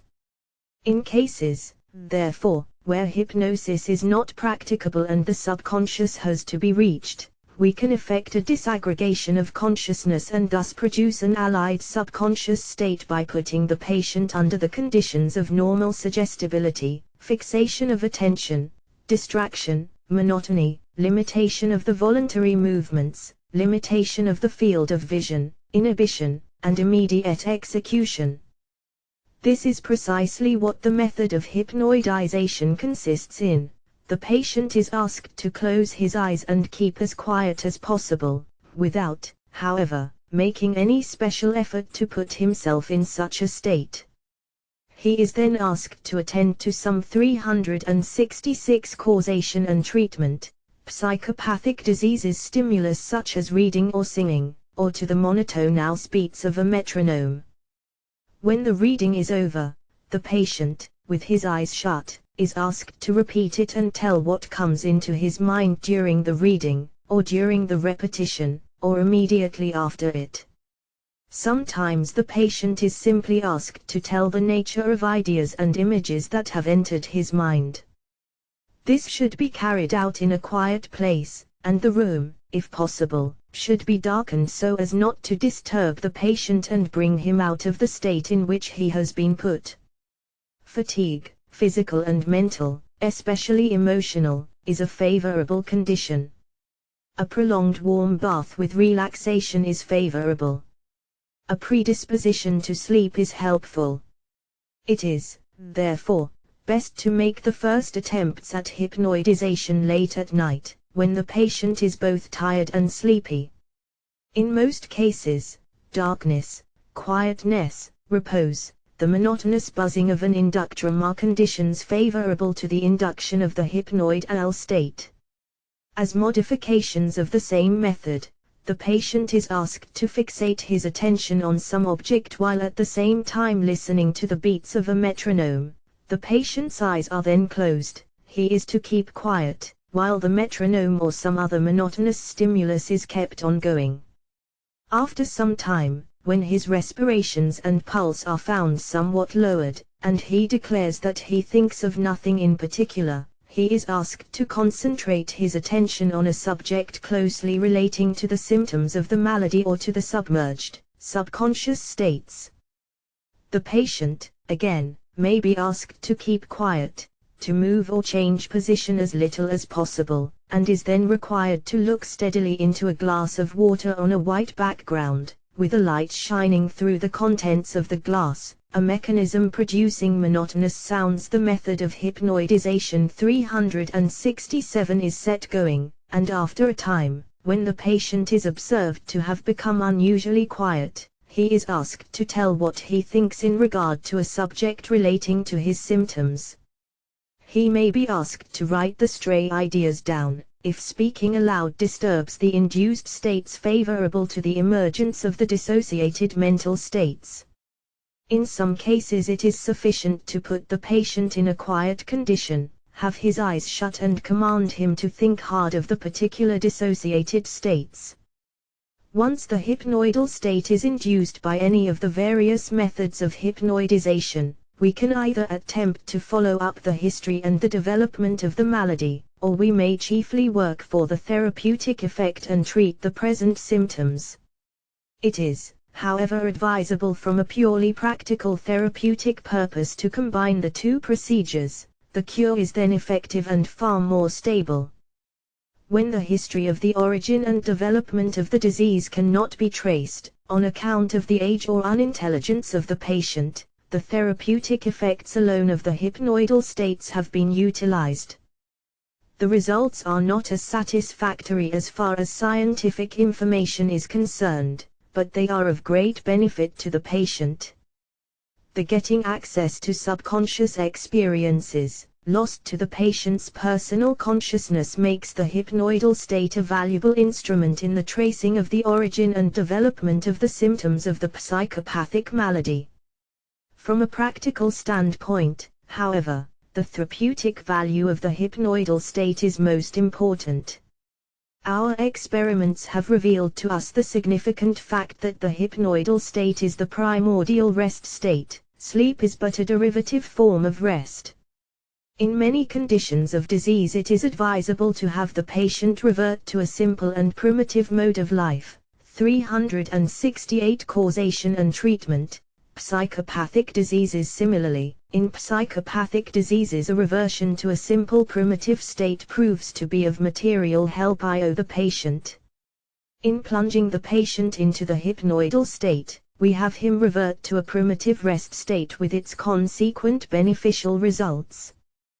The suggestibility of the state, if skillfully handled, is apt to increase the therapeutic efficacy. Relaxation of nervous strain, rest from worry, abatement of emotional excitement, are known to be of great help in the treatment of nervous troubles of the neurasthenic or of the so-called psychoasthenic variety. That is what we precisely observe in the treatment of psychopathic diseases by means of the agency of the hypnoidal state, the efficacy of which is all the greater on account of the presence of the impertinent trait of suggestibility. The most important fact, however, is the access gained through the hypnoidal state to the patient's stores of subconscious reserve neuron energy, thus helping to bring about an association of dissociated mental systems. Dr. John Dunley, in his article The Clinical Use of Hypnoidization, published in the Journal of Abnormal Psychology for August-September 1908, gives the following account of the method of hypnoidization and of the hypnoidal state, the treatment of that large group of disorders commonly classed as the psychoneuroses is sufficiently arduous to warrant the assumption of a receptive mood toward any measure that may increase our efficiency. Such assistance, it would seem, is open to us in the hypnoidization of Dr. Boris Sidis. Hypnoidization has two things to recommend it: facility of induction and successful results. The technique is simple. There need be no mention of hypnosis, and hence no stirring up of apprehension in the mind of even the most timorous patient, while the method of hypnoidization 369 effects produced are comparable, in many respects at least, with those brought about through the medium of complete hypnosis. It is not, and perhaps cannot be maintained, that in hypnoidization we possess a complete substitute for hypnosis, but so far as a limited experience, some 30 cases, allows of our drawing any conclusions, we feel that hypnoidization is quite worthy of more attention and study than it has hitherto received. Many variations of this particular procedure are of course possible, and the one which the writer has found quite generally useful is the following. The patient is first placed at ease by a few minutes' conversation, during which he is instructed what is about to be done.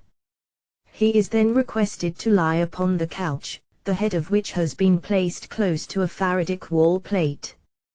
With his eyes closed he is directed to listen to the monotonous vibration of the rubinriotome, and to concentrate attention either upon nothing at all or upon the particular idea or group of ideas or images suggested to him by the physician. At the beginning of the experiment the patient may be somewhat tense and ill at ease, but a few minutes suffice to render him relaxed and to place him in the mental state to which Sidis has given the name hypnoidal. It is during the continuance of this state that one may obtain information valuable for diagnosis and give suggestions useful for therapeusis. During a psychotherapeutic conversation one will often notice a certain attitude of criticism and resistance upon the part of a patient, whereas if the same patient be placed in the hypnoidal state, there is voluntary conversation with the physician, yet a greater readiness to give credence to his remarks. For the purpose of psychotherapy it is often useful to place the patient in a condition of hypnoidization during 370 causation and treatment, psychopathic diseases which a greater influence may possibly be exerted upon subconscious mental processes. There is then a more direct avenue of approach to those subconscious factors that are so potent in determining and influencing self-conscious attitudes. For it has seemed to me that the physical and mental relaxation that characterize the hypnoidal state are precisely the conditions requisite for imprinting ideas upon the minds of neurotic patients. Whether and how far this is true will be determined by a wider experience with different types of patients. Some have been particularly receptive in hypnoidization, which they were not in the waking state, others have been very much less so. The beneficial effects of hypnoidization are to be seen not alone in those cases where submerged, forgotten memories and emotions are operative in the production of mental disaggregation, but also in those numerous instances where the experience causing the obsessive idea or emotion is well known to the upper consciousness. The mechanism at work during hypnoidization may be assumed to be that of mental synthesis into the self-conscious personality of the individual. With the production of this synthesis and as a consequence of it, there is a change of emotional tone. This, I believe, is the most important factor in the case. A mental system which remains automatic and extra-voluntary carries with it a disturbing emotional reaction.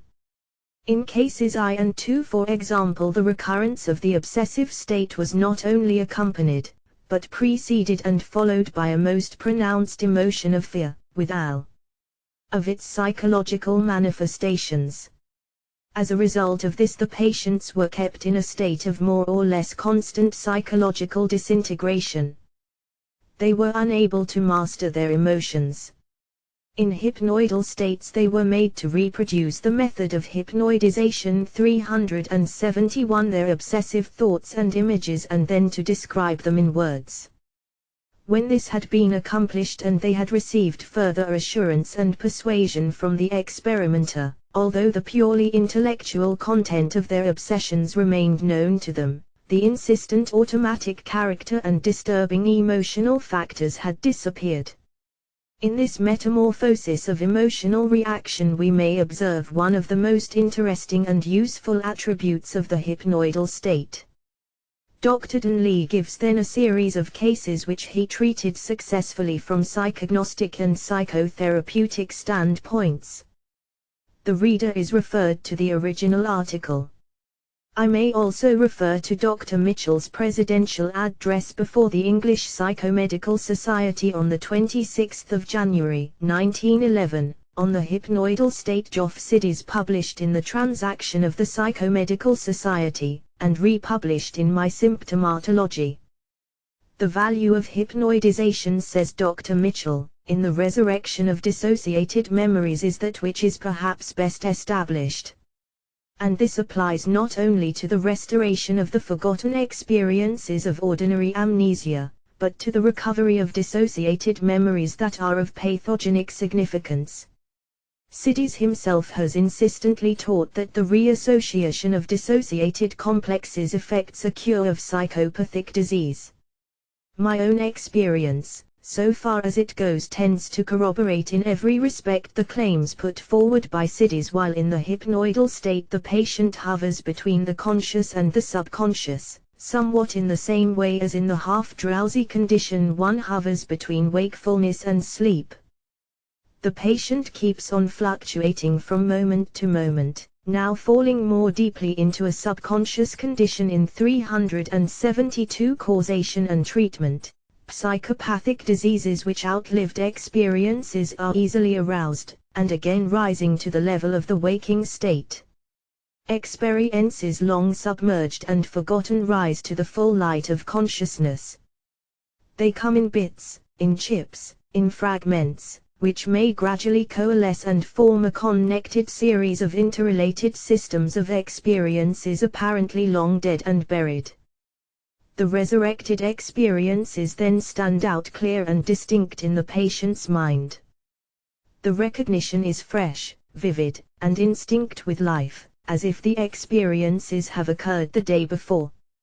It cannot be insisted too much that the hypnoidal state is not a light hypnosis.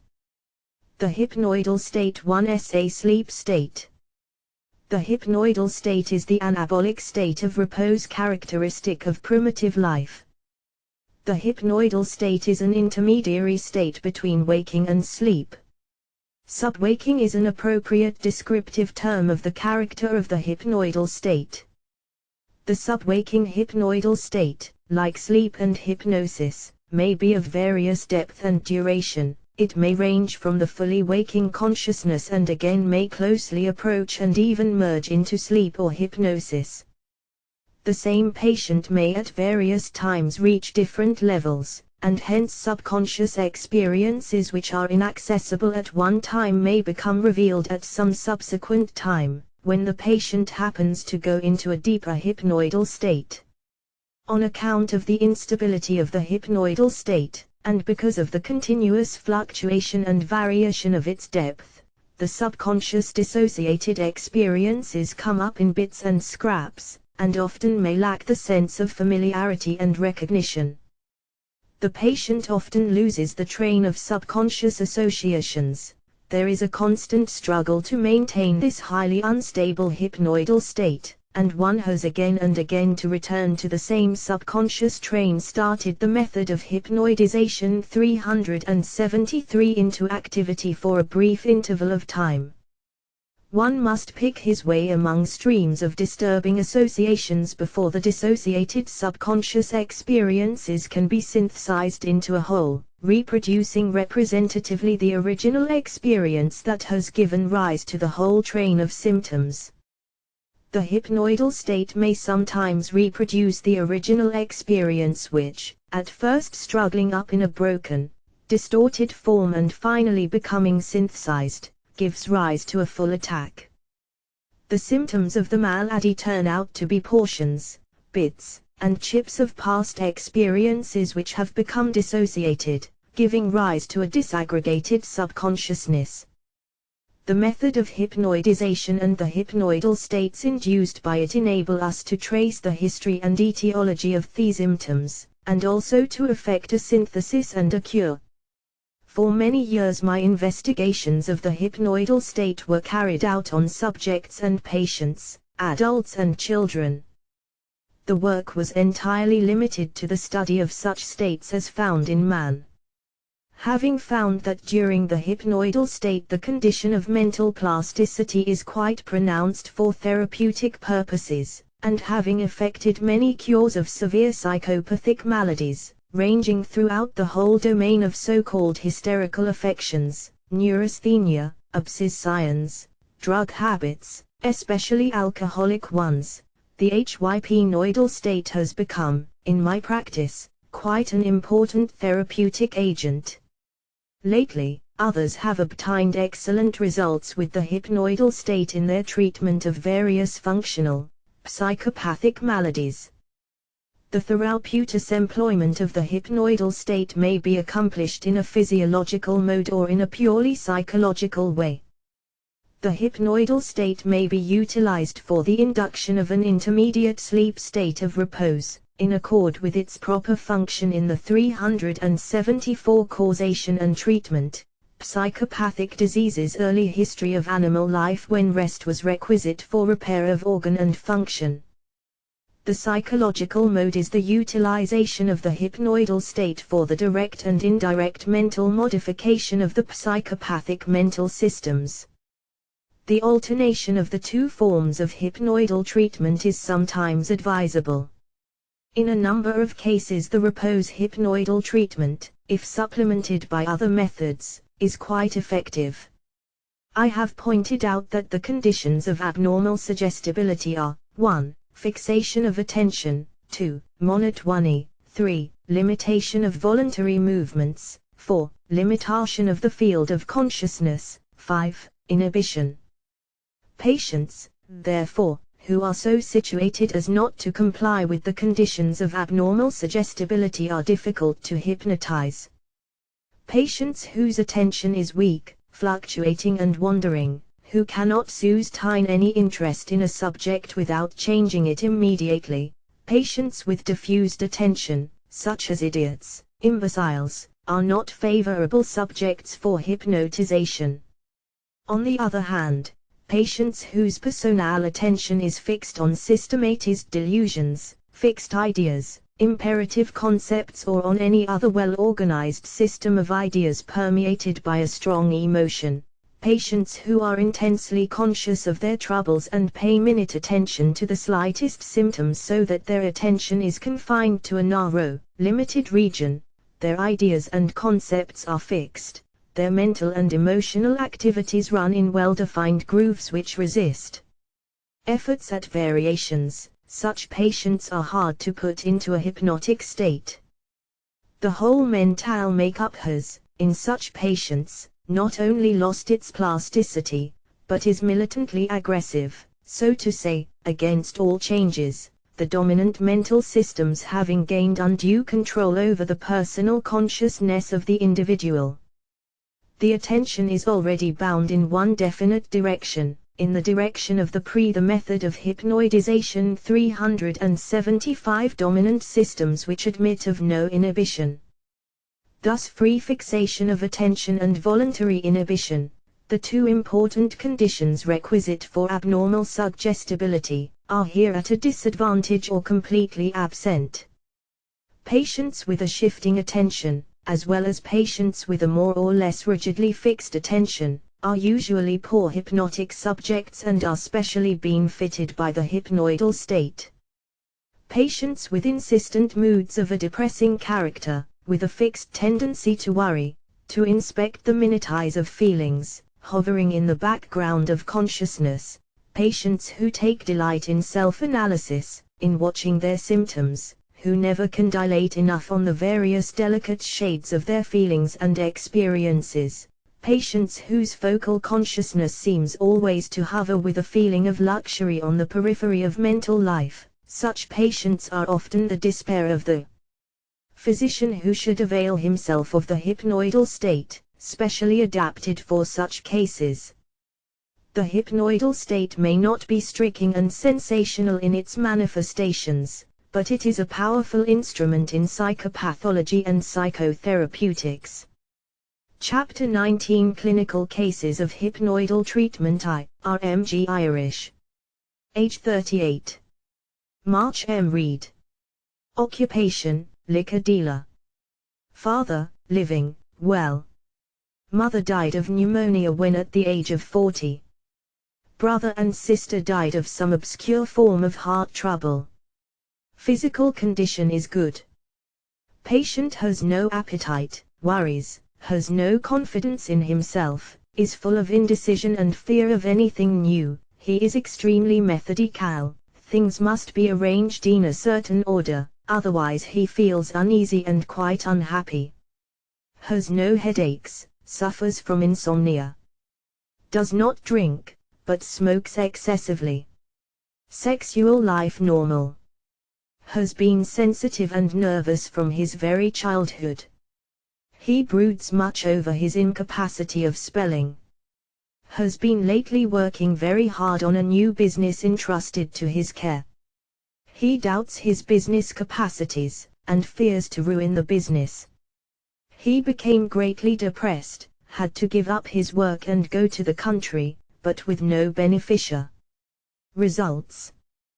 The patient was brought to me in a state of deep despondency, close on the brink of suicide. He could not be hypnotized. I put him into a slight hypnoidal state, and kept him in a state of relaxation for 15 minutes to half an hour. When he came out of it he felt a little better, but not much.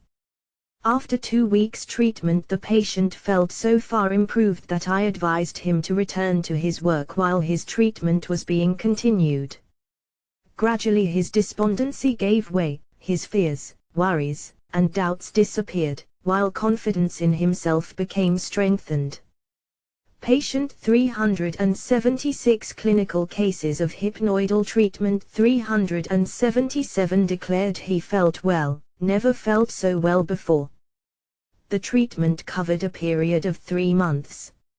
It is now more than 7 years since the completion of the cure. The patient continues to stay well and carries on his business with far more energy than before. To Miss P.R. age 23. American. Mother is nervous, hysterical. Sister high-strung. Patient was sensitive when young, but was well otherwise.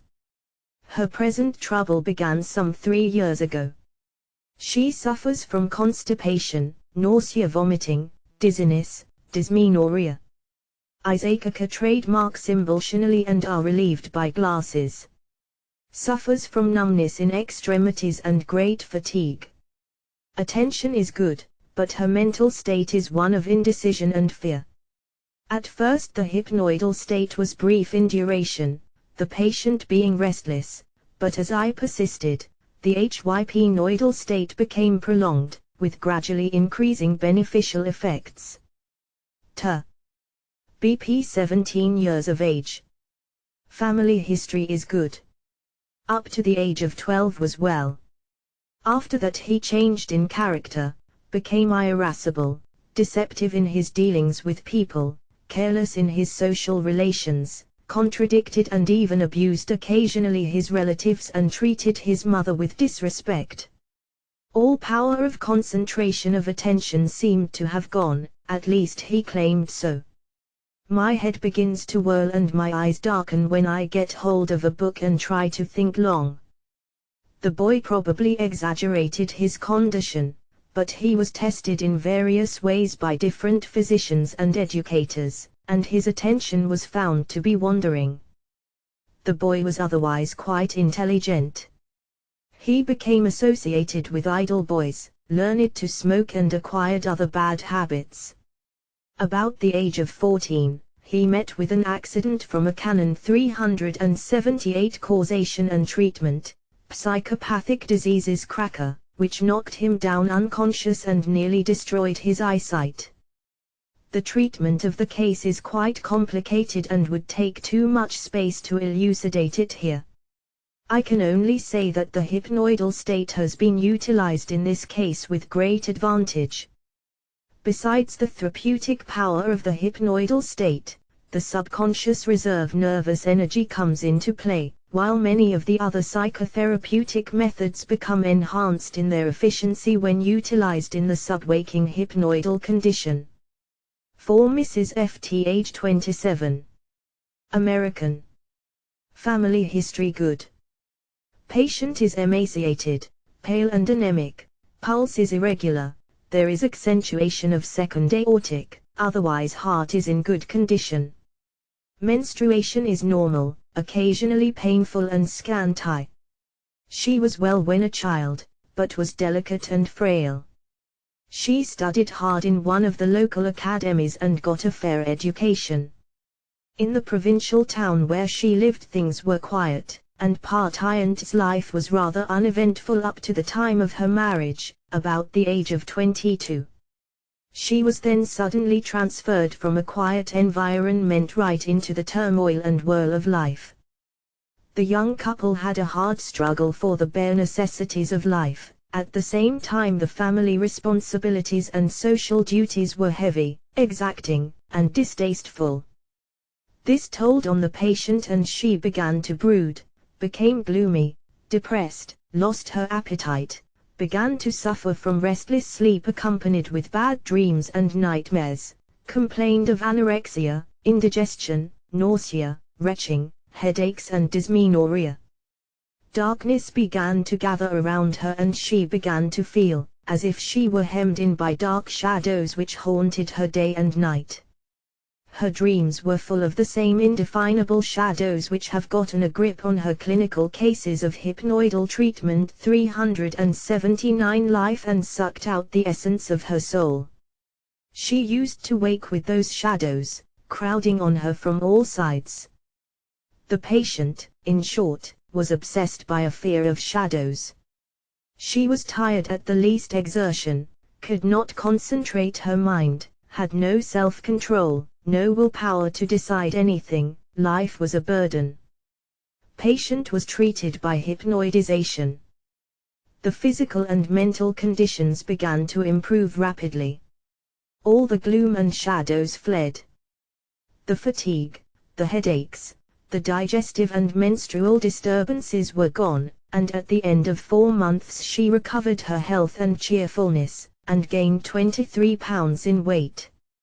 It is now more than 10 years since the treatment is completed. Patient continues in excellent condition. V. Missy F., age 25. American of Irish descent. Family history is good. Physical condition is good, menstruation normal. She was well up to the age of 17, when during the winter she had a severe attack of the grip. She suffered from insomnia. It happened that a lady, a neighbor of theirs, became insane. The idea then came to the patient's mind that she too might become insane. Filthy words enter her mind, and she feels as if she is getting crazy. Another source of worry is her nose, which seems to her not to be shapely enough. She feels greatly depressed and life is a burden to her. She has frightful nightmares, dreams of dead people, especially of the insane women. At daytime she keeps on thinking of the insane women. A prolonged stay in the hypnoidal state made the patient feel happy immediately after the first treatment. The effect wore off after a day. A few more treatments made patient feel well and comfortable. 6Jr male. American. Age 28. 380 causation and treatment. Psychopathic diseases. Family history as far as it could be ascertained is good. Occupation, artist. He has strong homosexual tendencies. Sexual instinct for women is completely absent. A big man with immense hips is his ideal of sexual desire. His mind is full of images of males in various lascivious postures. The images disturb him much, so that he cannot carry on his work. When he comes in contact with men of the same inclinations, he becomes excited. In his dreams he sees men who excite him and respond to his sexual passions. His mental and physical conditions are otherwise quite good, and he is doing work which is regarded to be of high grade. In the hypnoidal state it came to light that at the age of 15 he carried on a love affair with a roommate of his with whom he slept in the same bed. He always liked to play with boys, and, if possible, sleep with them in the same room. This he succeeded in accomplishing a number of times. Far away back in his childhood, perhaps at the age of 6, he was influenced by a big coachman who induced him to carry out homosexual practices. It was the aspect of that coachman that became with the patient the main object of his sexual passions. This incident was always hovering in his mind, although he did not remember it so distinctly as in the hypnoidal state. A series of treatments by means of the hypnoidal state relieved the patient of his homosexual passions. The patient was not long enough under treatment to cultivate his degenerated or rather rudimentary normal sexual instinct. This gave rise to some unpleasant complications into which I cannot enter here. The patient was, however, entirely freed from his homosexuality. 7Hr male. Age 26. Occupation, engineer. Father suffers from heart trouble, mother clinical cases of hypnoidal treatment. 481 died of some tubercular affection. Patient was operated for hydrocele and tubercular testicle some 5 years ago. He feels physically and mentally well, but is possessed by homosexuality. He can trace the homosexuality to his 14th year. It is not, however, the homosexual desires that trouble him, because they are weak. It is rather the absence of the heterosexuality that worries him. He wants to get married and have a good family life. He loves children and wishes to have some of his own. Any attempt on the part of the patient to cultivate heterosexuality meets with complete failure. He has no desire for women, in fact, he even experiences a dislike for them. He masturbates occasionally. The images which fill his imagination during the act of masturbation are entirely of a homosexual character. The treatment was of rather short duration, about a few weeks in all, and the hypnoidal state could not be prolonged sufficiently to enable me to penetrate into the patient's subconscious life and trace the origin and development of the homosexuality. The hypnoidal state, however, enabled me to free him from his homosexuality and to arouse in him an interest for the other sex. 7 Mrs. T. Age 45. American. March Reed. Father well. Mother died of some unknown disease at the age of 25. One sister nervous, the other died of tuberculosis. Patient was a precocious child and extremely nervous. About the age of 14 had typhoid fever, began to menstruate about the age of 13. At the age of 16 entered a millinery store and at 20 became a modist. She was then strong, healthy, vivacious, and enjoyed life. She had many admirers and finally got married at the age of 25. After a few years of married life she became nervous, restless, suffered from headache. Back 382 Causation and treatment, psychopathic diseases, ache, constipation and loss of appetite. She lost flesh, from 145 she went down to 120 pounds. Menopause set in at the age of 42. She has been for some time under the care of a physician and has improved a little. She did not come to me, however, for her physical troubles, as she found that they really were of little consequence. The whole trouble is mental. If you could only help me, I would make a clean breast of it. It has come now to a point that I need help. She has no children, no responsibilities, selfish, full of fears about self, she is disappointed in her husband. Sexual relations have been normal. Recently she met a young married man with whom she fell in love as a distraction and stimulation in a life of dull, monotonous selfishness and fear. She is conscious that the whole thing is foolish, sentimental, moreover, the man is unworthy. She needs help to get rid of that obsession. Life is not worth living. The patient is deeply depressed. Patient was quieted by a little talk and then put into the relaxation characteristic of the hypnoidal state. At first she was restless and fidgety, but she gradually became quiet and relaxed. When she came out of the hypnoidal state she was quiet, composed and felt more self-control. After a few treatments, the patient felt considerably better. The fixed idea or insistent emotion lost its grip and she regained her self-possession. 9 Mrs. B.F. age 38. American.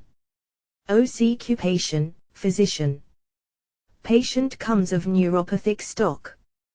Both parents were highly neurotic. One of the brothers committed suicide.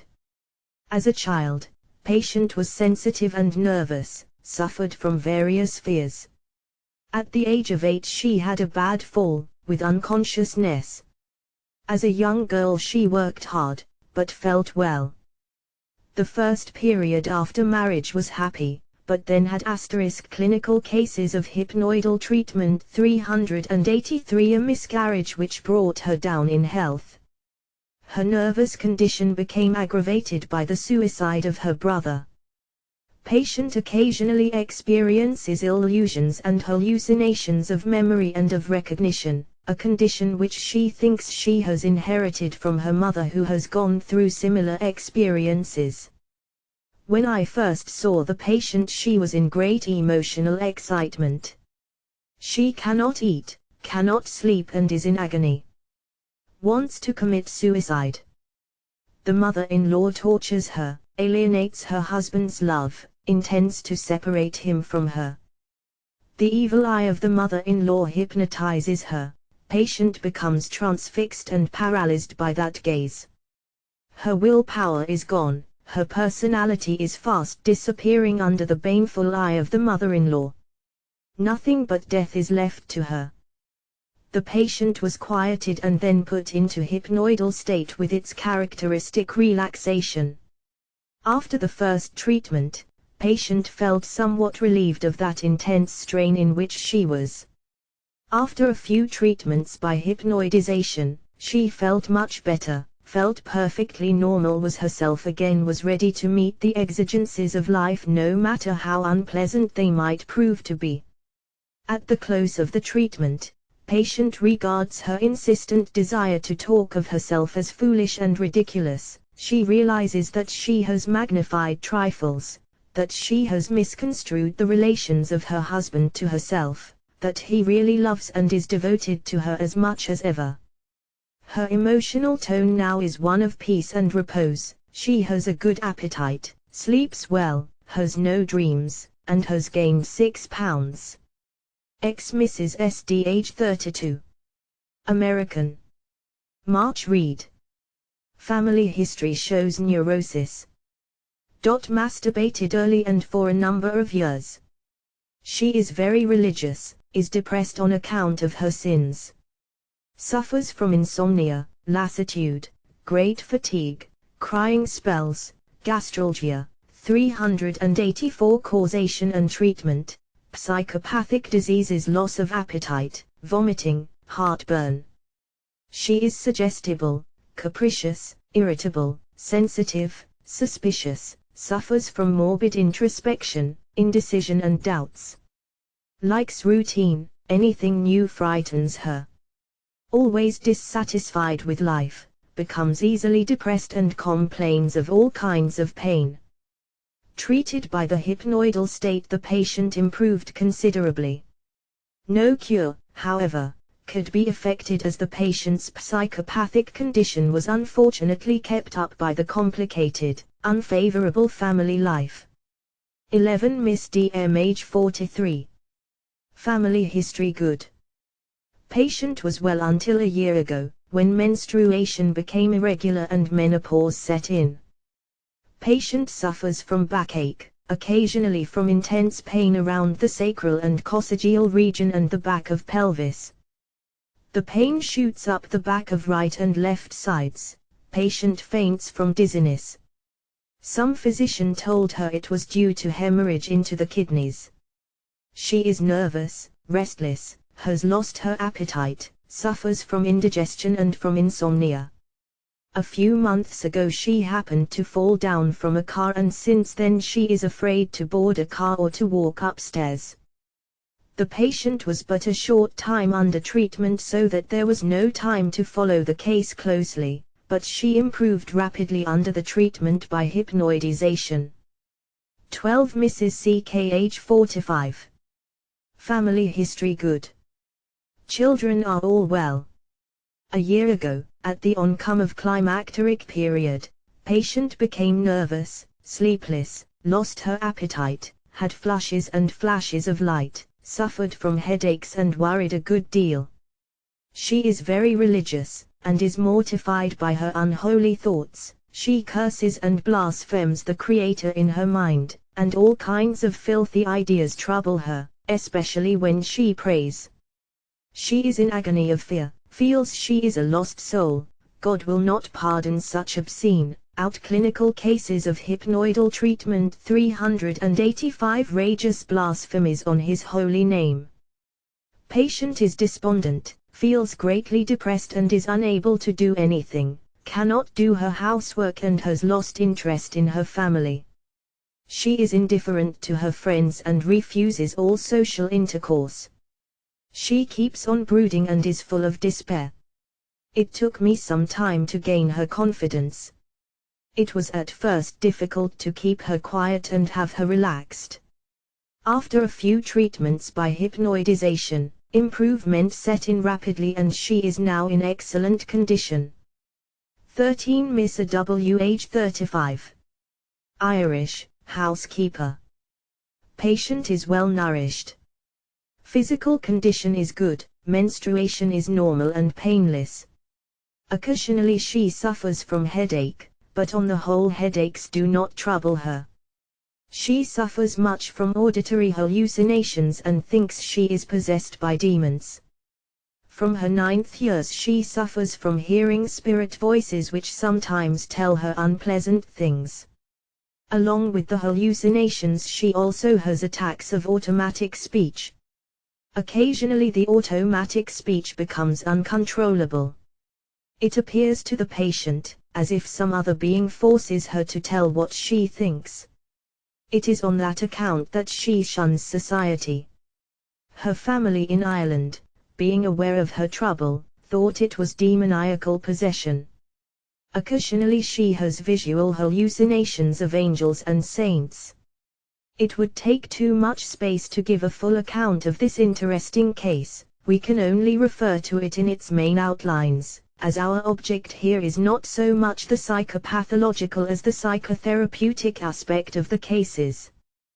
The patient could not be hypnotized, but she went easily into the hypnoidal state.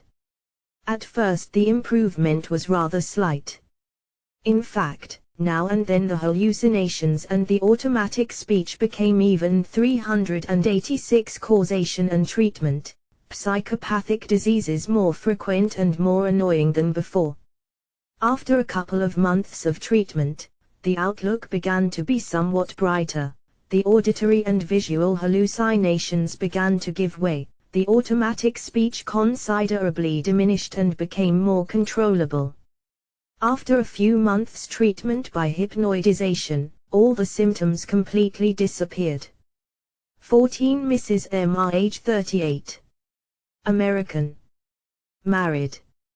Family history good, children well. Patient is pale, looks worried, nervous, has little appetite and suffers from insomnia. Suffers from headaches, pneumatosis, pyrosis, eructations, has attacks of vomiting. Menstruation is scanty, irregular and painful.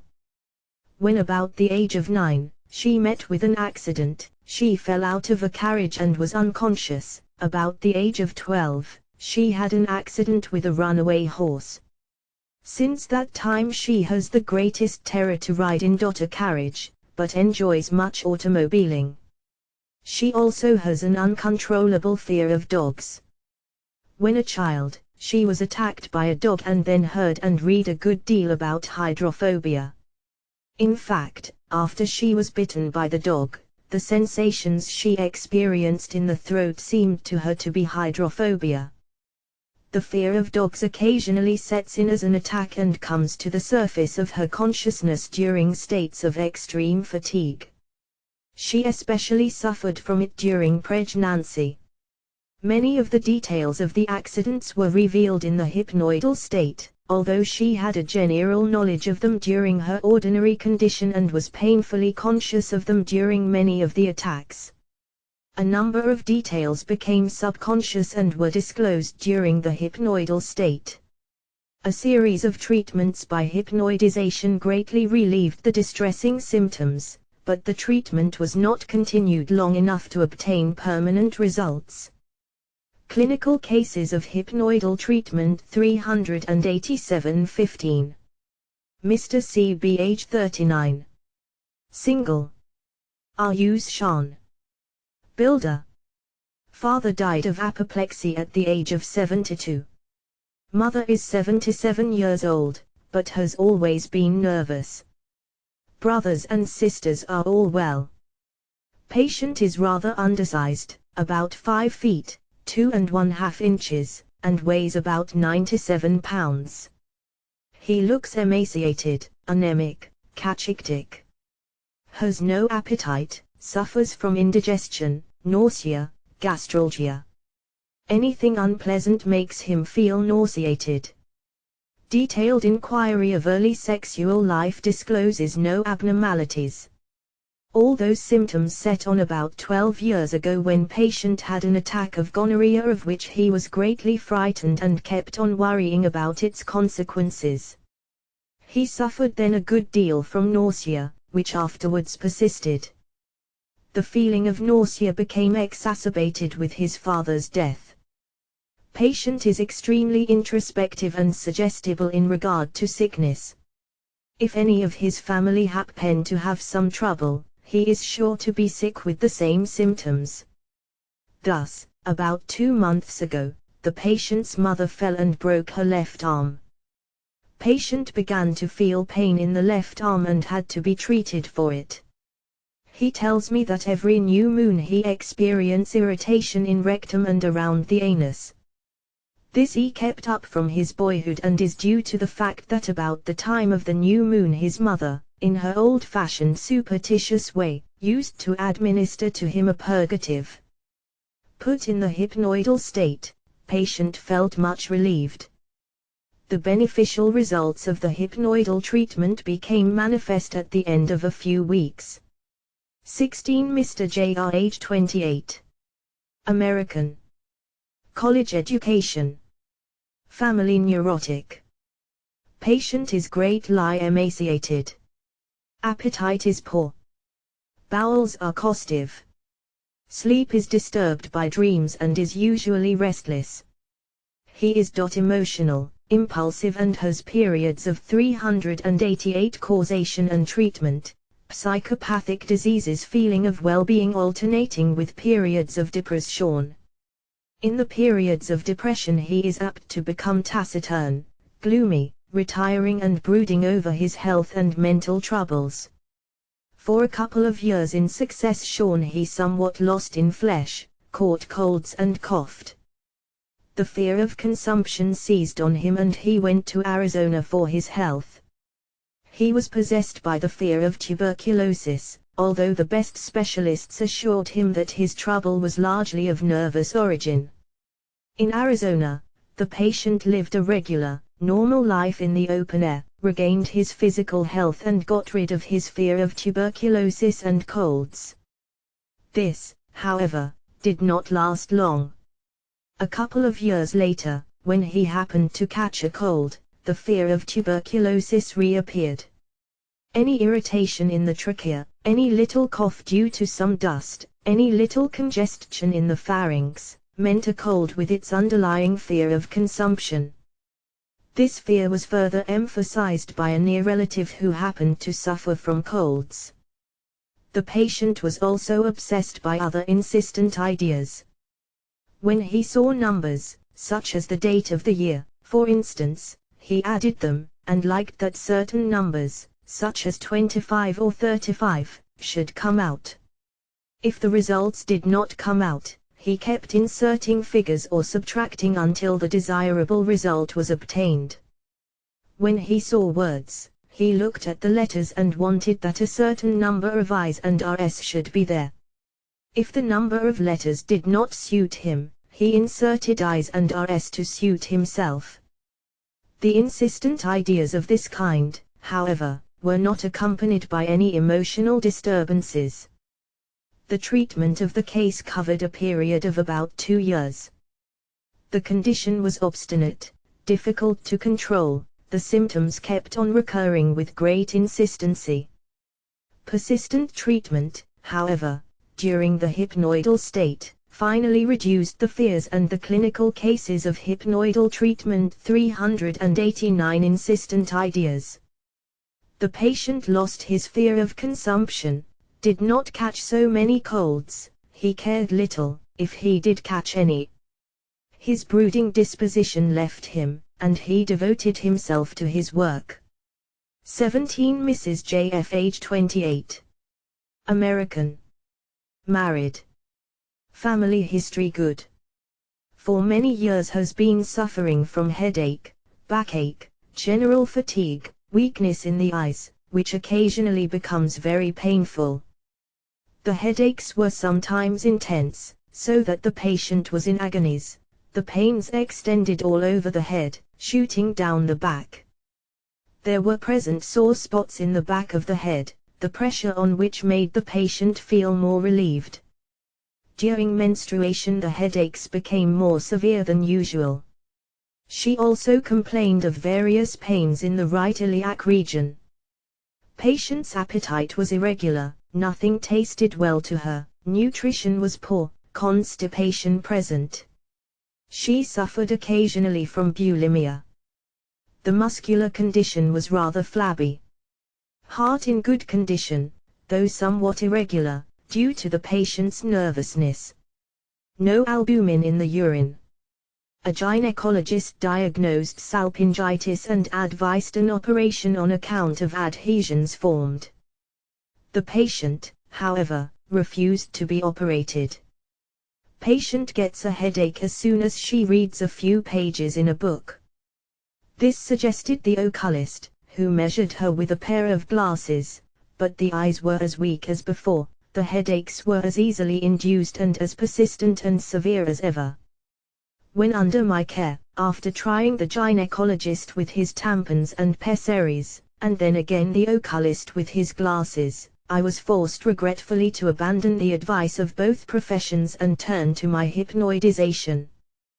The patient was glad to find that she did not need all those complicated professional outfits, and after a year's treatment felt, as she put it, 390 causation and treatment, psychopathic diseases younger than ever. The dysmenorrhea disappeared, the headache was gone, the eyes without spectacles felt far stronger and did not ache, she gained in flesh, and in strength, and is now in good health. A child born to patient a couple of years later helped the cure, regulating and moderating the impulse of self and instinct of fear. 18 Miss Gia, American. Age 55. Father died of pneumonia.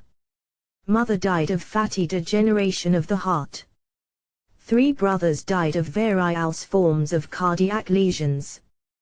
One of the sisters had acromegaly and died of heart trouble.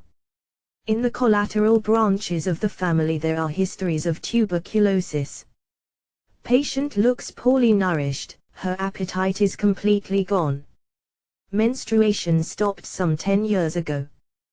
Patient suffers from insomnia, headaches, backache, general diffused pains all over the body, complains of lassitude and loss of interest in what goes on about her. She feels despondent and has acute crying spells. She is afraid of losing her mind. When a child, used to suffer from night terrors. When about the age of 12, she took a long, fatiguing journey with her parents.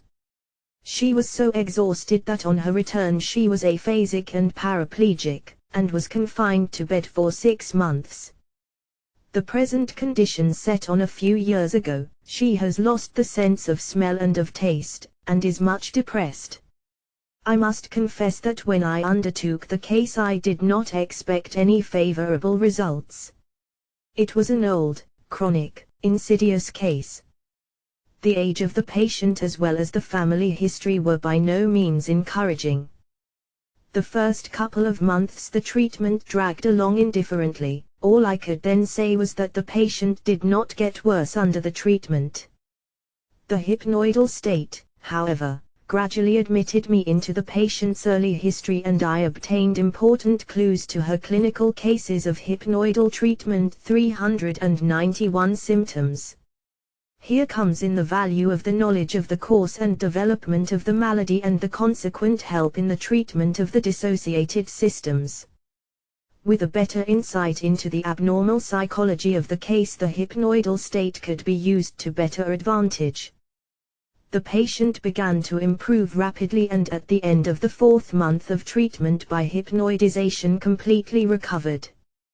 JT is now more than 12 years since the end of the treatment, and I may say that the patient has not had a single relapse. She continues to stay well. She has become an energetic social worker, greatly valued for her indomitable energy as well as cheerfulness of mind. People who know her say that wherever she goes she brings sunshine with her. A new life was awakened in her. The subconscious reserve energy which has remained dormant in her for so many years has become unlocked and utilized in her ordinary daily life. In the control of alcoholism, the treatment by hypnoidization has yielded extremely satisfying results. The principle of subconscious reserve neuron energy stands out clear and distinct in such cases. A few cases will, perhaps, best illustrate my meaning. 19 Mr. G8. American. Single. Age 37. Family history is good, except that one maternal uncle was a victim of the drink habit. Patient is physically well developed. A physical examination showed an irregular heart due to drink and excessive smoking. Liver enlarged and cirrhotic. The patient was brought just after a debauch, was weak, nervous and shaky, with quite an extensive tremor of the hands. He began to drink when in school as a matter of boon companionship, and since then became addicted to the drink habit. He kept on drinking regularly, and at times actually soaking in alcoholic beverages. He has 392 causation and treatment, psychopathic diseases gone through a series of treatments in various establishments for the cure of alcoholics, but with no appreciable results. As soon as he got out of the sanitarium, he immediately went off on a debauch. A number of times he suffered from severe attacks of delirium tremens. The family despaired of his condition, and he himself proposed to give up business and devote himself to his obsession. Under rigorous treatment by the hypnoidal state, the patient began to improve steadily. His physical and mental conditions grew in strength. After a few months' treatment he went back to his business. The man has become completely reformed in his habits of life. He is now manifesting an extraordinary activity, devotion to and steadiness in his work. No one suspected in him before such capacities of business management, such foresight and energy in carrying on his business. New stores of subconscious reserve energy have welled up from the depths of his being.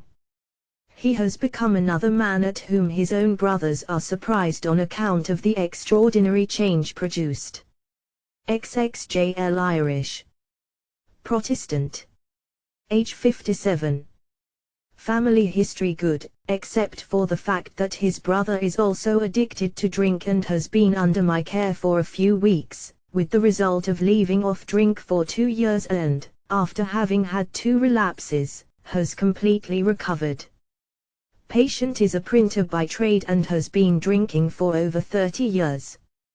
While he is usually kind-natured, when under the influence of drinks he is violent, abusive, offensive, and even brutal to his wife and 8 children who are afraid of him.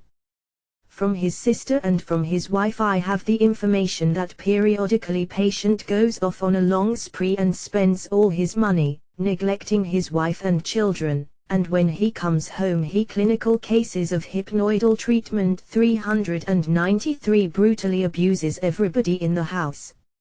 It is not a home, it is a hell as his sister puts it. In his better moments the patient himself admits he is a brute, that drink has the best of him.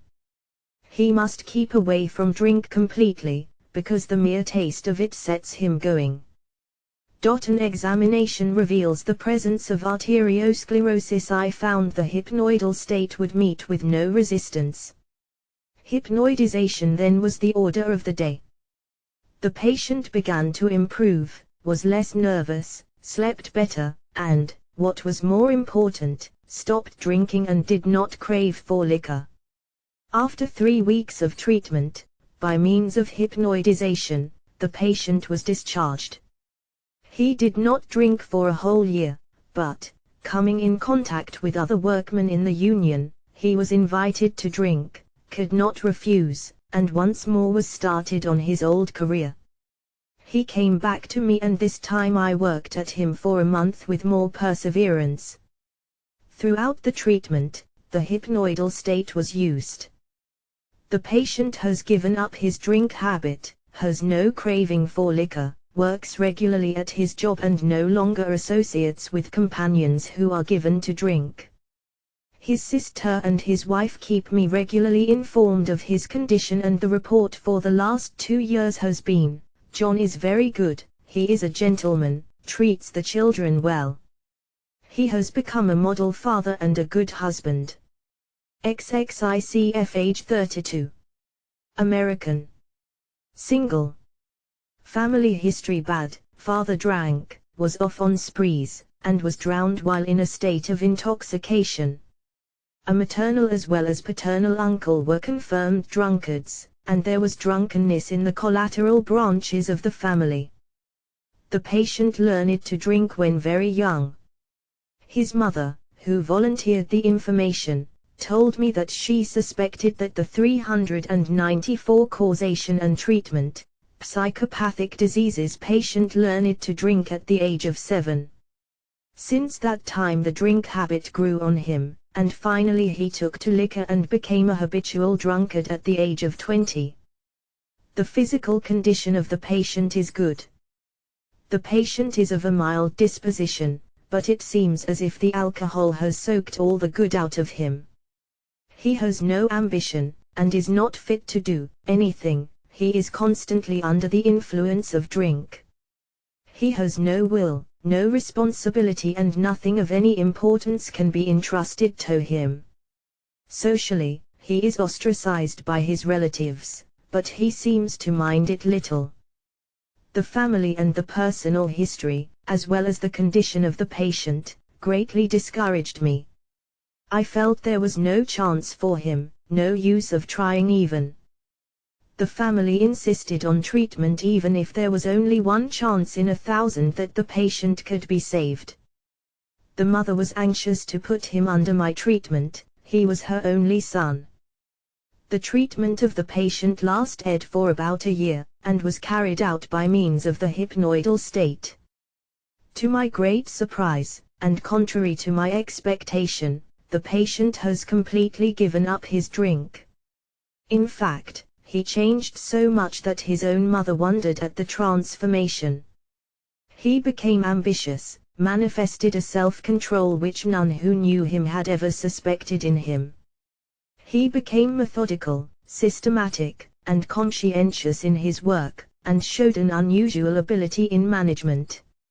From being weak and unreliable in character, he became firm and trustworthy.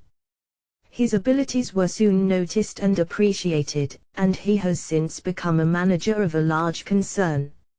I may add that the only traits that remained to him from his former life were his kind-heartedness and effusiveness.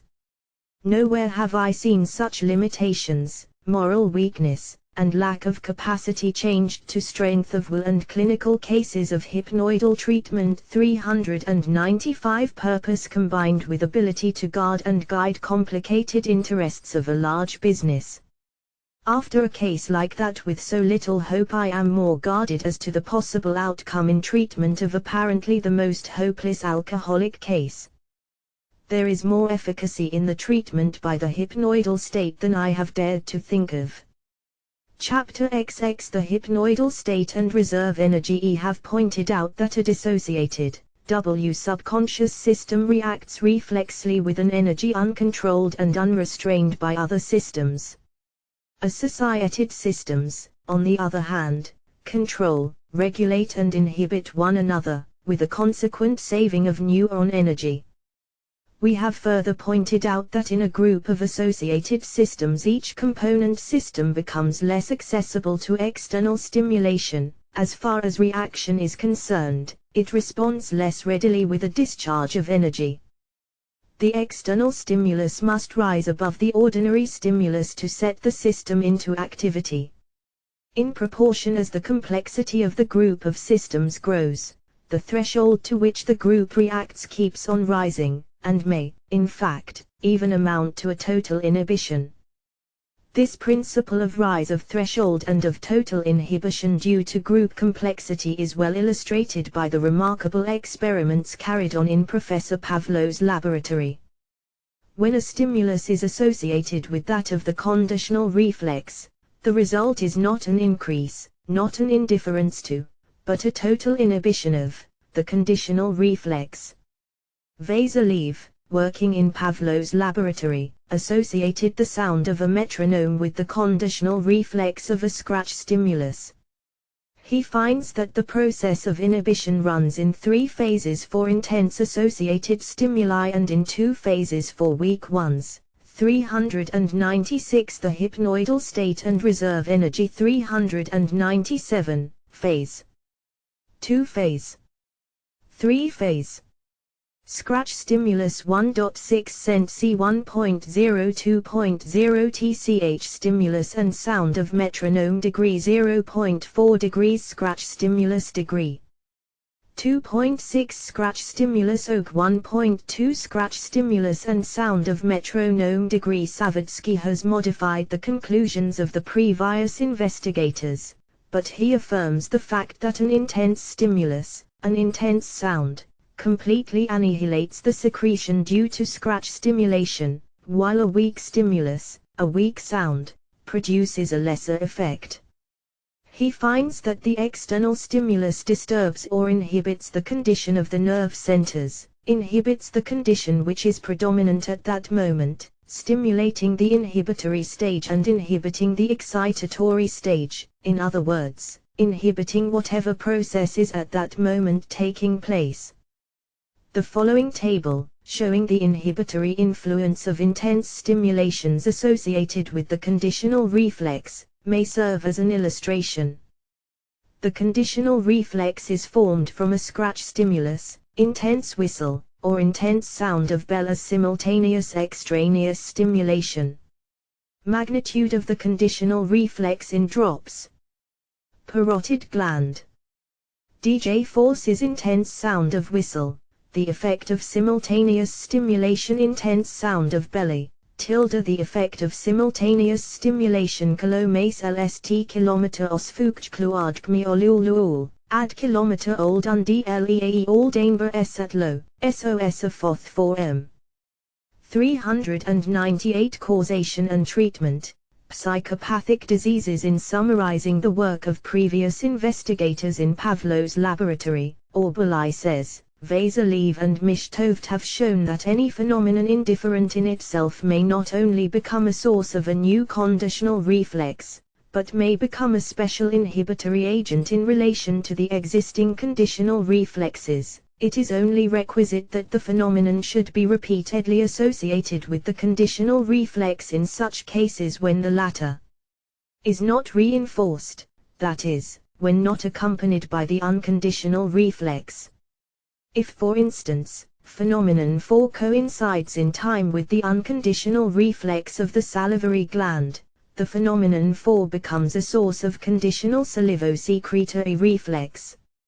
If, however, in cases when 4 comes separately without the unconditional reflex, a new phenomenon 8 is associated with 4, B gradually becomes a source of inhibition of the conditional reflex. The relation formed is such that 4 phenomenon by itself calls out a secretion of saliva, while in association with B does not call out any saliva, that is, B inhibits the action of 4. That phenomenon is termed in Pavlov's laboratory conditional inhibition. B is the conditional inhibition in relation to the conditional reflex on 4. This quality of the nervous system to work out special cases of inhibition makes the conditional reflexes an extremely delicate and perfect index of reactions of the organism to its external environment.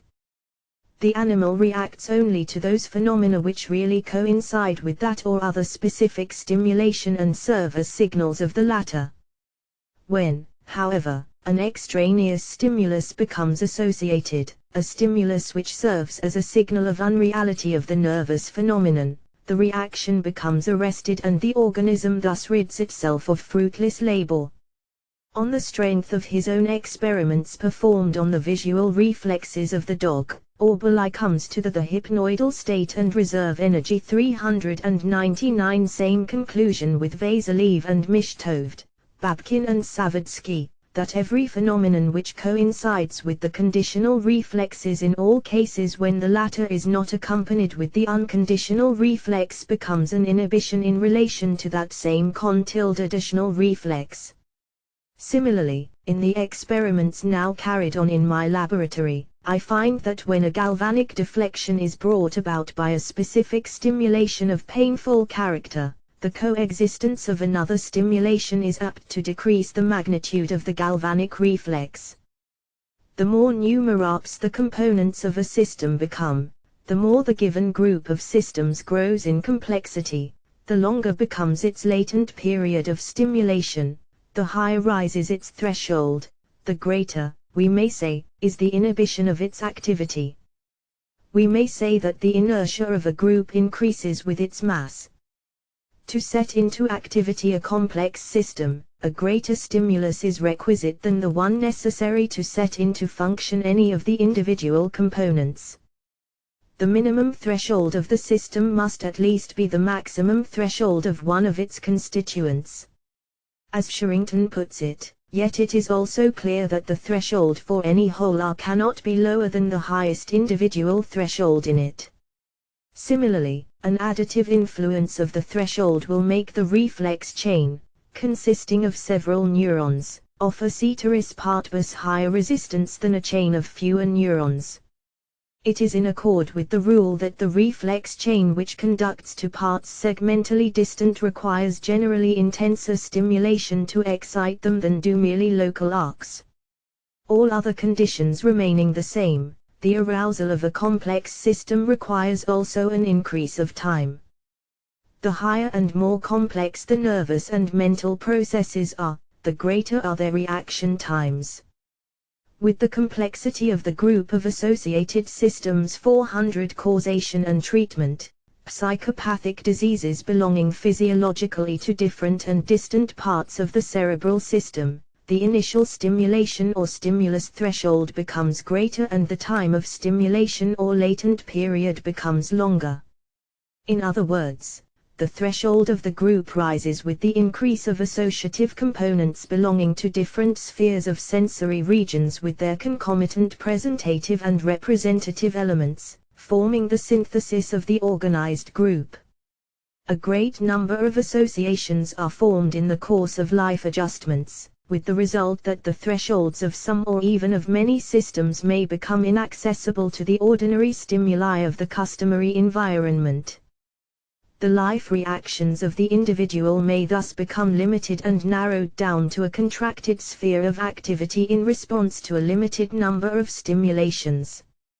Consciousness and life interests become narrowed, contracted, giving rise to various forms of psychopathic dissociations and affections with their anesthesias, motor paralyses and abulias, with their inhibitions of functions of various systems in the domain of sensation, emotion, intellect, and will. This rise of threshold, and the concomitant, systemic, mental paralysis with its consequent limitation of response and reaction to the external environment, should, however, be regarded as forming but one side of the psychopathic affections. The inaccessible regions lie fallow and await the favorable moment for the manifestation of their riches and fertility.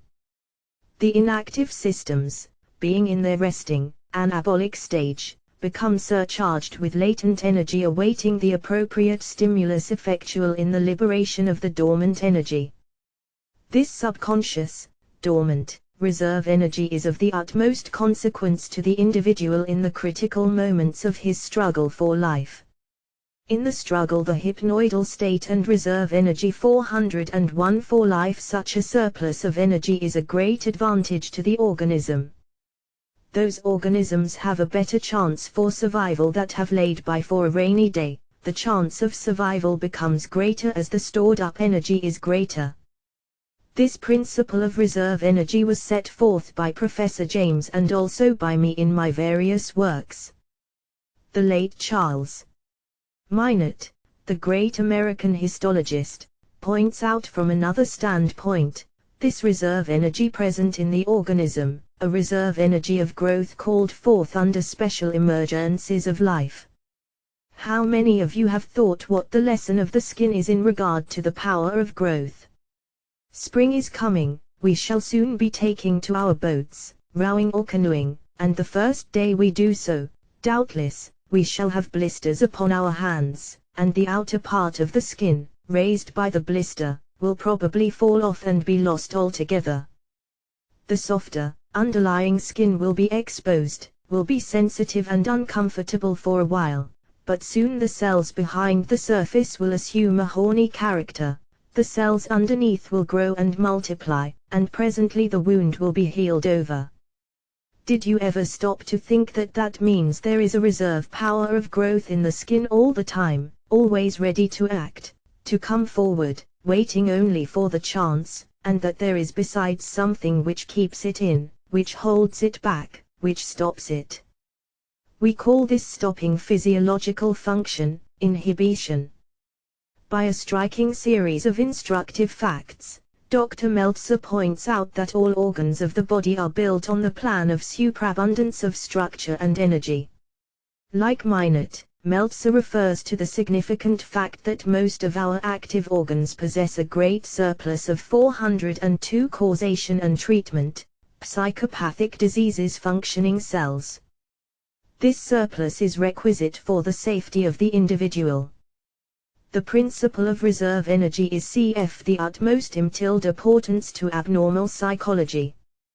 The principle is based on a broad generalization of facts, psychological, physiological and biological, namely, that far less energy is utilized by the individual than there is actually at his disposal.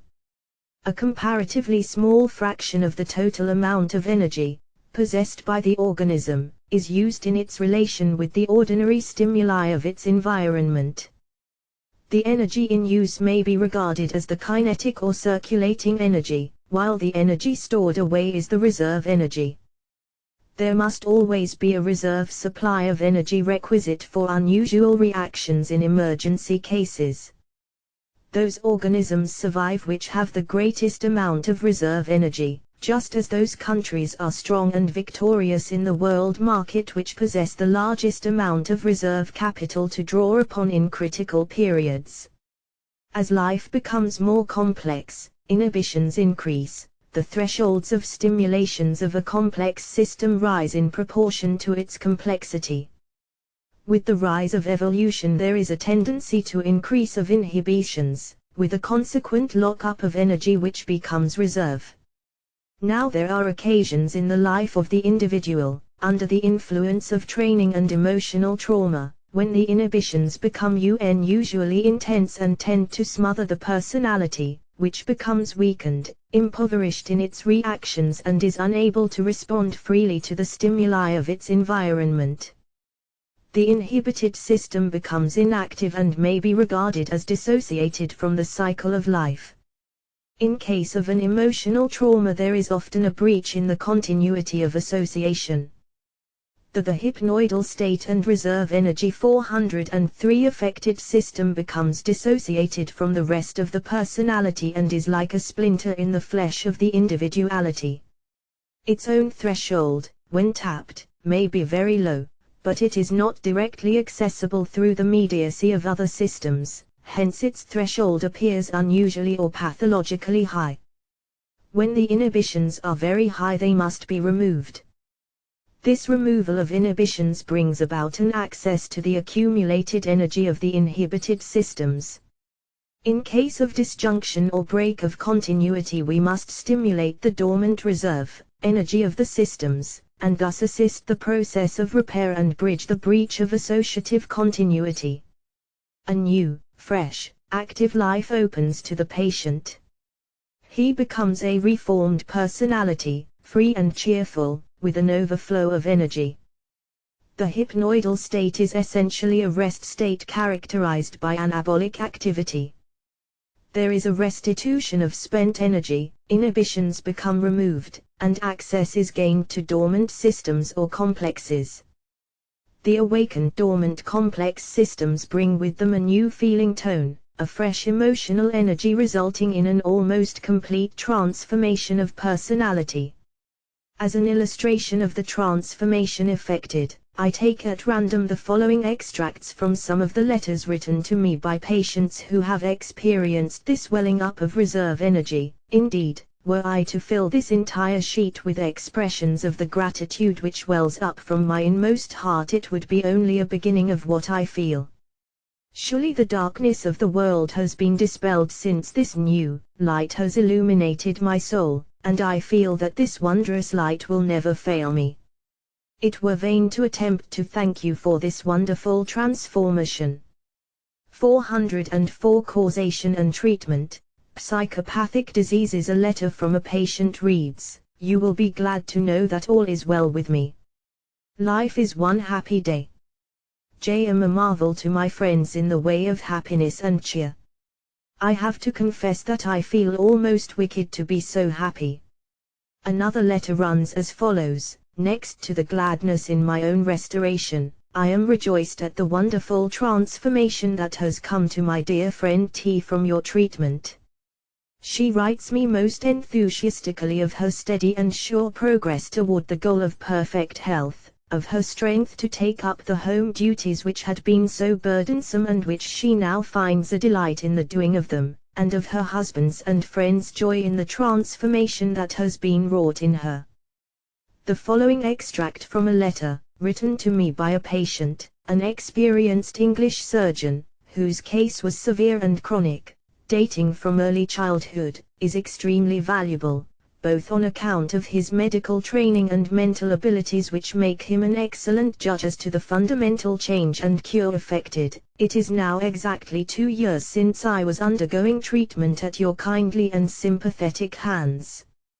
I remember that you once told me that the seed sown by you would probably take this length of time to come to full fruition. Therefore, it may not be without interest to you to receive a supplement to many other letters in which I will endeavor to summarize my progress, for the last time.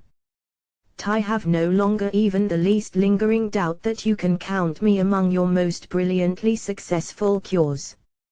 I say this after too many heart-searchings which are probably characteristic of my somewhat doubting temperament. At first, I was disappointed with the whole business. I suppose the hypnoidal state and reserve energy 405 looked for strange and dramatic events to occur which would change my whole personality and temperament in a short time.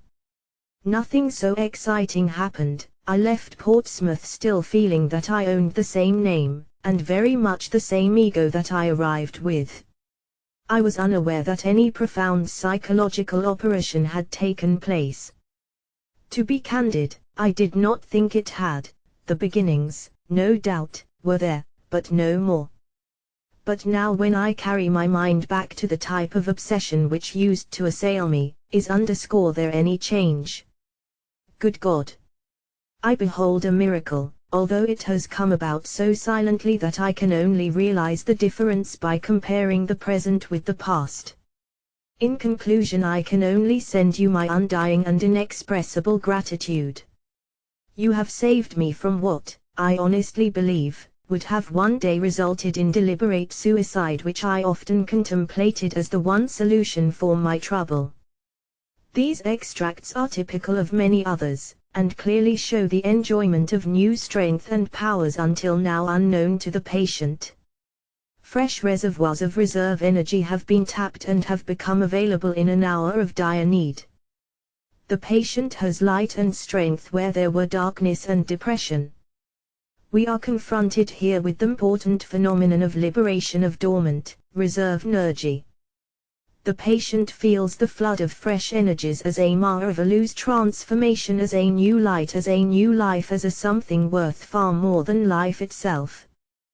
The hypnoidal state helps us to reach the inaccessible regions of dormant, reserve energy, helps to break down inhibitions, to liberate reserve energies and to repair the breaches of mental life. The painful systems become dissociated, disintegrated and again transformed, reformed, and reintegrated into new systems full of energy and joy of life. The whole process is one of 406 causation and treatment, psychopathic diseases, disintegration and reintegration with the awakening of dormant, reserve energy. The essential condition of the psychopathic, of the neurasthenic, or the psychoasthenic, of all the various forms of recurrent mental states, is just that need of putting forth energy in response to claims of life, in response to stimuli from the external environment. The creditor's claims cannot be satisfied and the individual goes into insolvency, in spite of the riches of which he is the owner, but not the master. He starves in the midst of locked-up plenty of which he is the rightful possessor. In other words, psychopathic patients cannot use their reserve energy at the critical moments of life.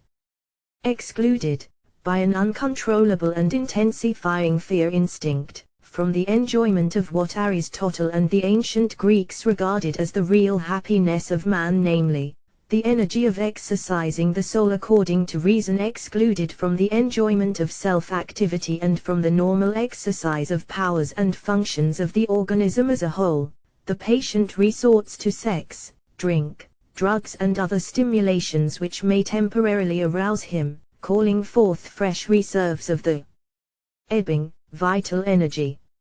Such stimulations, underscored by the pathological processes which they bring about, further intensify the self-impulse, increasing the terrors of the fear instinct, finally resulting in complete exhaustion and prostration, with all the accompanying psychopathic symptoms.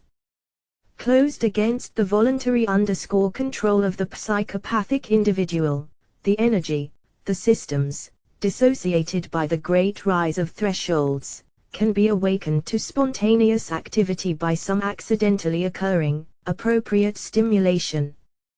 We find, therefore, in psychopathics a diminution, a loss, an inhibition of voluntary activity and a concomitant intensification of automatic reactions. Psychopathic states are characterized by paresis or paralysis of will, the hypnoidal state and reserve energy 407, and by predominance of automatism, by recurrent mental states, or by recurrent psychophysiological processes characteristic of the psychobiological types of recurrent moments consciousness. We find in psychopathic states a weakening or even paralysis of the higher voluntary functions and an overaction of the lower automatic functions. The weakening or paralysis of the higher psychic functions in psychopathic states is not due to deterioration, but to dissociation, to the rise of thresholds and to the lockup of surplus reserve energy. The value of the hypnoidal state for the treatment of psychopathic affections is in the lowering of the high thresholds, and in the formation of associations with utilization of accumulated stored up energy requisite for the restoration of the higher psychic functions, for the exercise of the voluntary and personal control over the dissociated, automatically or subconsciously functioning groups of systems. The hypnoidal state is essentially a primitive rest state and has been utilized almost from the very origin of animal life for the repair and restoration of worn-out organs and impaired functions. Unlike the waking state, the hypnoidal state does not present any special adaptations to the external environment. The only use of the hypnoidal state is repair of impaired functions and utilization of fresh energies. We can still use the hypnoidal state for the same purpose. The rigidity of group associations, requisite in the struggle for existence, gives way in the hypnoidal state. In the sub-waking state there is a reduction, a redistribution and fall of thresholds, with a consequent potential reformation and recombination of systems into new groups and aggregates. The hypnoidal states may be taken to represent an indifferent or see the foundations. Part 2, Chapter 11, 408 Causation and Treatment, Psychopathic Diseases Neutral, Mental, Psychophysiological Equilibrium. We can utilize this primitive state to bring about a more favorable change in the disturbed equilibrium of the narrowed, dissociated, impoverished, enfeebled and full of automatism, degraded, waking life. The overacting dissociated systems with their automatic reflex reactions may form associations with other systems, and thus become inhibited as well as controlled in their function by the voluntary activity of personal consciousness, while the inhibited systems with their raised thresholds and accumulated reserve energy are set into function. It is, therefore, possible to bring about a greater vigor of personal activity, a more efficient control of reactions to stimulations, a better adjustment of the organism to the conditions of its environment. It is by means of such readjustment of disturbed psychophysiological reactions that psychopathic affections are restored to normal functioning, and thus get cured in the subconscious, subwaking, hypnoidal state. The pathology of psychopathic maladies is essentially a morbid state of the impulse of self-preservation with its accompanying fear instinct. We cannot help agreeing with Mosso that fear is a disease to be cured. Psychopathic maladies are curable and preventable. The practical aim of psychopathology is the complete eradication and prevention of psychopathic diseases.